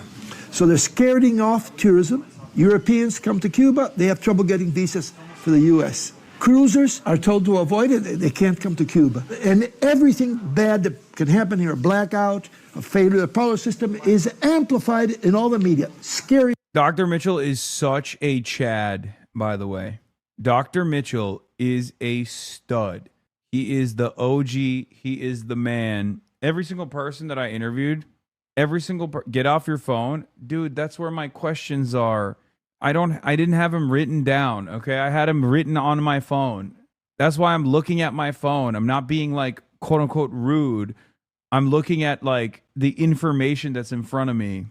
So that's part of a policy, scare away the tourists. Cuban medical brigades were working in 60 countries. And these brigades would work in places where the doctors of those countries would not work. Yeah. And the countries were very happy with that. Yeah. Then the U.S. said, we're going to sanction health officials, ministries of health officials that hire Cuban doctors, because they're worried that the Cubans' doctors are being exploited. I would like to see the U.S. government worried about sugarcane cutters around the world that are exploited. I'm not playing on my phone. I'm taking care of business. I mean, there was no internet. What could I be doing on my phone? There's no service. There's no internet. And they don't care. And this is just an excuse, a flimsy excuse. Then medical exports. We can export products. They do everything to sabotage through their, let's say, the Quislings that live in all these countries that are, U.S. oriented, let's say South America. And then they start saying this Cuban treatment is no good, and they do propaganda in the media. And all this is connected to the U.S. policies. We vaccinated almost 98% of the population. Cuba has the lowest death rate due to COVID. It's not only the vaccines, it's also very consistent messages on using masks, social distancing. Cuba has the lowest rate. And then when we started selling them to Mexico, to Venezuela, to other countries, there were campaigns to try to discredit the Cuban vaccine. And this is part of a consistent policy of simply cutting off every line of income to the country. And then trying to create in the Cuban population dissatisfaction and desperation, and then saying we're going to solve it for you. So you create a problem, and then you're offering a solution. I mean, there are Cubans that maybe will fall for this line, but the majority of Cubans see clearly through this propaganda screen. They know exactly that a large part of our big problems in Cuba, we have many difficult problems, are due to the U.S. embargo blockade, and which has been tightening year after year. We buy equipment in Europe, and an American company buys the manufacturer, and we can't get spare parts. Or we buy expensive equipment in Europe, we want to use it for medical purposes here, and they scare the European companies off. I've spoke to the vice president of a company in Germany that said, I'm ashamed of this. International commerce should not be like this, but we could have problems with the U.S., and that's an important market for us. So there. Now that you see these interviews, though, do you understand where I was getting all my information from? Because, like, I've talked about all this in every single interview that I've conducted so far after coming back from Cuba. But, like, I talked to so many people that are, like, directly a part of the production process, a part of, like, biomedical research. And every single person I talked to, doctors, nurses, every single person I talked to had a story like this, okay? Every single one. I know a lot of people, especially Cubans in diaspora, Cubans that came from Cuba at a young age, that came to the United States of America, genuinely think, oh, this is bullshit, okay? Perhaps they haven't had these conversations, perhaps they haven't seen it, but it is... Damn, you did so much. What the fuck? Were you only there for 2 days? Yes, that's why it was laughable that people were like, oh, Hasan was living the high life in luxury, going to parties and dancing around the island. It's like, no, I didn't do any of the... I mean, the stuff that people were claiming we were doing on the island were also ridiculous, but I didn't even attend any of this stuff. I didn't do a single damn thing that the Progressive International or any of the other people did on the island, because I was literally just doing wall-to-wall coverage, like, nonstop. We recorded, like, 10 plus hours of interviews. There are all these indirect ways. I remember seeing an appearance by Marco Rubio in the Congress saying, we're not blockading Cuba. There are no ships blocking the ports. And this is hypocritical. It's a policy of strangling the country. Our anti-Alzheimer drug, Sanero 201, which we developed in Cuba and using labs in Mexico and in France, because we can't get materials because the U.S. would block them. So what we do is collaborate. But we have people willing to work with us. They are searching for investors, and their lawyers are saying, careful, the U.S. sanctions. So maybe this drug, which we could develop and could benefit all of humanity, is now being blocked, and it's one of the insidious ways, and I can give many examples. We have money to buy material to produce cheap medicines for the Cuban people, and there's no banks that want to work with us because we're sponsors of terrorism, according to the U.S. We've lived under the embargo and the bloqueo, as we call it, because it's a blockade. We have been living for decades, but this is the worst situation we've lived through, because by scaring oil suppliers off, they're really trying to strangle and destroy our economy. It's a shame we can't get that drug because our president could really use it. Oh my God. True. Maybe it's better that he doesn't get the fucking dementia medicine, though, honestly. The only good thing that can come out of this, it's so evident now that there is a blockade, because they've been denying it for years. It's so evident that they're trying to cut off any source of income for the country, even cut off the oil, that it's impossible to hide anymore and to make it invisible. So the sun is going down, and I'm using a light to light you now because once again we are without power. Yep. I forgot to bring snackies in my bag, and that was a big L for me. But who did bring snackies? You did, and I ate some of your snackies, which was great. Thank you. Thank you so much. This is yet another day where it's 7:35 and I've yet to eat. It's dark, man. So how do we call a cab here? All electricity in this block is gone, is out. Unfucking believable that this is directly a man-made crisis, and what many consider to be is a product of the government's incompetence. It's actually directly a consequence of American intervention in the most vile form. It's crazy. And from what I understand, speaking to some of the people on the ground, a decent chunk of the Cuban population, young Cubans. How did you call a cab? It was Reed. He helped us. Belly the Beast. It's really interesting. A lot of people don't know this, but like right now, Iran doesn't have internet, right? Like Iran doesn't have internet. Iran does have domestic internet, right? It's a little different in Cuba. CubaCell is unreliable at times, but it still works. It's difficult, but they have like an Uber system basically on the island where it's not dissimilar to the Uber system. That's what it is. Okay, you just pay with cash, but you call a cab, a guy comes with their own car, with their regular, vehicle, picks you up, takes you wherever you need to, and then you pay him cash. But that's what we. Cuba also has like an Airbnb style situation too. So a normal cab, no, it's not. But they have regular taxis as well. Why do so many Cuban Americans criticize your trip to Cuba? Why would they disparage anyone bringing aid to their home country? They are unbelievably reactionary and think that anything that you any kind of like criticism of the blockade is actually a lie. They think that it's just communism. They're super reactionary. They think it's communism, and they think they feel like any kind of mention of this blockade, which they deny its existence, is a defense of the Cuban government. No, it's worse than diasporoid Iranians. I mean, it's worse than that for sure. I don't even think you can actually convince any of these guys.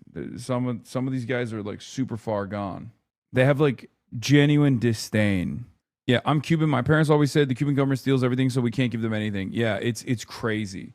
Like they have real disdain for people that are on this island.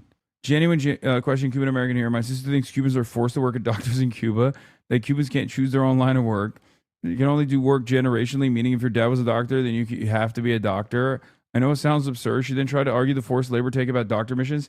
How do I dispel the conspiracy theory? That's a Mara brain. Your sister is officially a full-blown American. You should show her the video of Ben Shapiro arguing that his wife is a doctor, and if we were to do socialized medicine in this country, that would mean that we would enslave his doctor wife, because that's what it is. These people are very proud of the work that they do, and you'll see with the interview that I conducted with the surgeon, the first surgeon that I actually interviewed, where I straight up ask him, how much money do you make? And then he tells me like the unbelievably low salaries for all medical professionals on the island. And then I'm like, why do you do it? American, I'm going to ask you a stupid American question. Why do you do it? You make no money. And he's like, what do you mean? What do you mean? This is like, I do it for my people. Like I do it to save people's lives. It doesn't even fucking register for him. Okay. Anyway, but that's what it is. And no, they're like, yeah, please think, how can you force someone to be a doctor? Like, can you just think it through for a second? How can you force someone to be a doctor? They'd just be a real shitty doctor. That would kind of have diminishing returns, don't you think? Maybe after the second generation. So the question you should ask your sister is also, do you think teachers are slaves? Right? She's a lib, a hardcore propagandizer with a Republican dad. Do you think teachers in the United States of America are enslaved right now? Because they work for very low wages, and yet they still work. Okay? Not only do they work for very low wages, but they also literally spend money out of their pockets to teach people. I mean, it's an unbelievable shame that they get paid such little salaries, such low wages. But are they being Are they being forced to teach children at gunpoint? No, they don't, because they want to improve the next generation, right? The asteroid correspondent here, HasanAbi's 100% right. My family's like communism paranoia. My dad called the auto start stop in his truck communism, and he wasn't joking. Everything is the boogeyman to them. No way to appease them short of reviving Castro just to hang him. Yeah. Also, Castro was fucking dope, like, which is why it's extra funny, because like he was a goddamn lion, straight up, and so was Che. Che and Castro both were unbelievably charismatic individuals, and they were fucking awesome, which makes this story even funnier. Like, you know, modern Cuban government, maybe not as charismatic, okay? It's hard to be as charismatic as Che or Castro. But those two especially were unbelievable lions, okay? They were unbelievably charismatic, and they were the real fucking deal, which is why it's really funny that these guys have tremendous resentment towards them. It's like I can't even think, like it's like being mad at Abraham Lincoln, okay? Except Abraham Lincoln also wasn't that charismatic, right? Like, yeah, I fucking the two American presidents that I despise, Abraham Lincoln and FDR, you know? Like, it doesn't make any sense. Once again, Cuba, regardless of the unbearable propaganda against it, perhaps is probably the closest that you can arrive at like a moral country. Nation states are not moral. And this isn't to like defend some of the resistance to change in terms of like how they operated their economy for so long. Much of it was propped up by the USSR, right? And you know, mismanagement is a thing that happens everywhere. Of course, it would not be as damaging if it weren't for the blockade. But I mean, they're such a responsive government. They're such a responsive government. Like, for example, they will routinely release people that they've arrested, right? The Biden administration arrested 3,500 peaceful protesters. The Cuban government every now and then also arrests people. There's like a little bit of political repression. Some of the biggest problems, I think, are the lack of interest. What? You have more views in common than you do AOC. I just want to say AOC and Bernie are the worst options right now. Wait, what? AOC sucks? Why are you guys pushing AOC? AOC sucks. What the fuck? So you don't like AOC and you like Sneeko? Like, I don't understand. Or you don't like AOC, you don't like me, and you like Sneeko? Or you hate Sneeko and you're saying that as a diss? Anyway, whatever. You should highlight more about how they're a responsive government, because it's true and I'd like to learn more. I mean, think about it this way. They're so fucking poor. And in spite of that, the social contract is always dictated that every single Cuban gets a free education and every single Cuban gets free healthcare. Okay? Like, there are stories that people were telling me. Like, you know, there's a lady who needed like an immediate medical procedure on the other side of the island. And the government literally fucking sent an ambulance amidst the blockade to bring them to a facility in Havana so she could get the fucking proper medical care. And then, you know, it's all free. Like, it's just not like it's unheard of in America, right? Like, it's just so crazy to think. My dad's Cuban fam is a house divided. My great-granddad was for Fidel and welcomed him, but my granddad was USA AOK and hated Castro. My dad, who was Team Granddad, named me after Che's girlfriend and might have got it correct because I am Team Great-Granddad. Especially also are unaware of the real reasons as to why this crisis is unfolding since the year 2019, when like the initial sanctions packages started rolling in that limited the oil tankers that were able to come to the island. Obviously, this is the most devastating version of this, with threats of interception of oil tankers that are coming into the island. At least the city functions are still working, you know, the lights are working. For over 60 years, Cuba has served as an outpost of humanity, an island that would lay everything on the line for the sake of a better world. It has done this by sending medical missions to the South Pacific, dispatching military reinforcements to fight the apartheid, and even sharing its homegrown COVID vaccines with the world when wealthy nations hoarded doses for themselves. With this commitment has come a very high price. Every day, Cubans are pushed further to the brink of survival. In Havana, I saw with my own eyes the shadow of Washington's deliberate policy of collective punishment, the horror of patients surviving on hand-pumped ventilators, sweating through darkness with no electricity to ease their suffering. Yet Cubans are, and Cuba is, resilient. There is the doctor who operates by phone light, the Palestinian medical student learning to sew his people back together, the scientist turning the Caribbean sunshine into energy independence, and of course, there are the hearts of all those in Cuba who refuse to trade their sovereignty for a momentary relief. Cuba's future belongs to no one but the Cuban people themselves. And despite the challenges laid before them in such dark times, the people of Cuba bring all of humanity, step by step, just a bit closer to the light. Cuba has been there for the rest of the world, and now it is our time to be there for Cuba. Patria o muerte, venceremos. Homeland or death, we will prevail. That's it. I haven't, I've never tried doing something like this before. I've never done something like this before. It was definitely a daunting task. And I was definitely worried that, you know, people were not going to like it. People were not going to appreciate it. But it seems to be getting some decent reactions from people. I mean, obviously, at the end of the day, you know, it's a 1 out of 10 on the web on my YouTube page. Don't let the YouTube algo deter you from doing this again. You will break through the algo. Yeah, I mean it's a 1 out of 10. It's good. It's my top performing video, but like the reality of the matter is, you know, a video about the extraction mission that's clipped out of my that's clipped from my broadcast, obviously still going to do better algorithm wise and numbers wise, but you know, I want to do it again, hopefully in the future, do stuff like this again. But yeah, this was the first time we tried this, and I'll get better at it. I'll have a better understanding of the shot list ahead of time, you know, and Marsh will get better at like picking stuff up as well. But you know, hopefully that was informative for you guys. And then maybe one day I can be as good as Nick Shirley and Tyler Hitler Vera. Cuban American here with Anti-Cuba family. Thank you for making this. So many Cuban chatters in here with like reactionary parents. It's kind of funny. I mean, I guess it makes sense. Ship it to Netflix and all streaming platforms. Okay, guys, calm down. I don't think Netflix gives a shit. I don't think it's like that.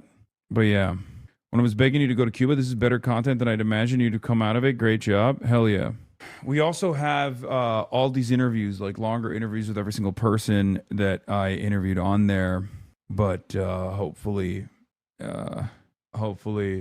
you guys will get to enjoy those as well. Have you talked to Dan Levitard about the documentary? No, I have not. But yeah, Piker Broadcasting Service, thank you for your support. Some sort of cut together video would be made all of your IRL footage. Like I'm picturing you cutting together all your Minnesota stuff could be good too. Arkansas 142nd Field Artillery Brigade departed for the Middle East today. Senator Tom Cotton says, oh, nice. Great.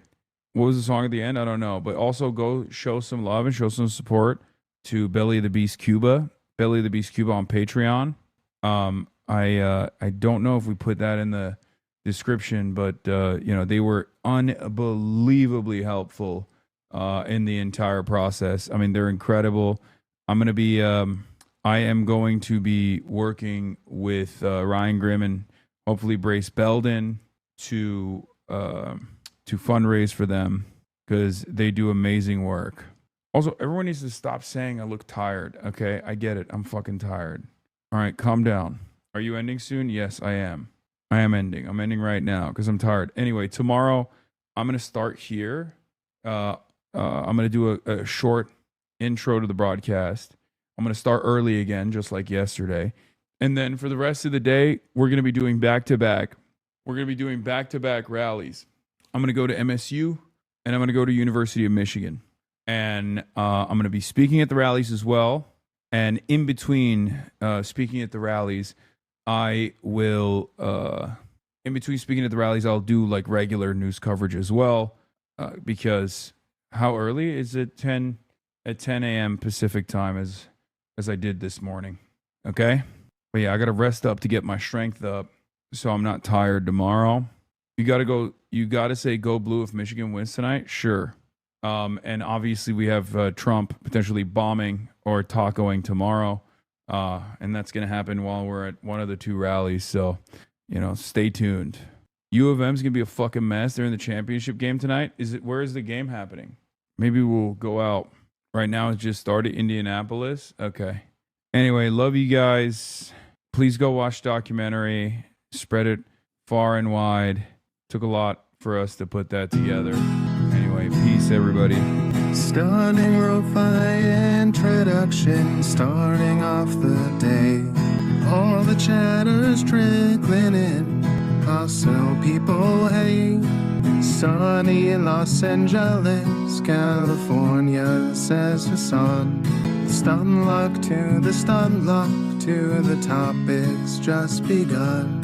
'Cause there he is again. Hasan is streaming. Hasan is streaming. There he is again. Hasan is streaming. There he is again. Hasan is streaming. Hasan is streaming. Reviewing a Chinese train, telling Kaya place. Sun and Asmin chatter loves, giving Greening's grace. Zoran winning NYC, woke two back with the force. The Rogan of the left, to me a dumb himbo still of course. The Charlie Kirk assassination, the Fear and Online show. 8 full fucking years of this, and plenty more to go. Doing fun stuff tomorrow, throw PBS up on the screen. A man-made horror reaction brought to you by this live stream. 'Cause there he is again. Hasan is streaming. Hasan is streaming. There he is again. Hasan is streaming. Hasan is streaming. Kicked out of the DNC, IRL with March the Goat. Combating the propaganda that shoved down people's throats. CBS Israeli news, a coup, a regime falls. A full-blown fascist takeover, and still the duty calls. Total radicalization coming out to see. The system will always fail, it's up to you and me. On these daily streets, whether short or whether long, have helped millions of people keep it moving right along. 'Cause there he is again. Hasan is streaming. Hasan is streaming. There he is again. Hasan is streaming. Hasan is streaming. But hey, what can you say? That's PBS for you. But he'll play games real soon. Just you wait. Say, hey, what can you say?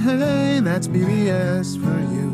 But he'll move on real soon. Just you wait. Ba-da-da, ba-da-da, ba-da-da-da-da-da. Hey, what can you say? That's PBS for you. But he'll pull your lawns real soon. Just you wait. Sha-da-da, sha-da-da, sha-da-da-da-da-da. Hey, what can you say? That's PBS for you.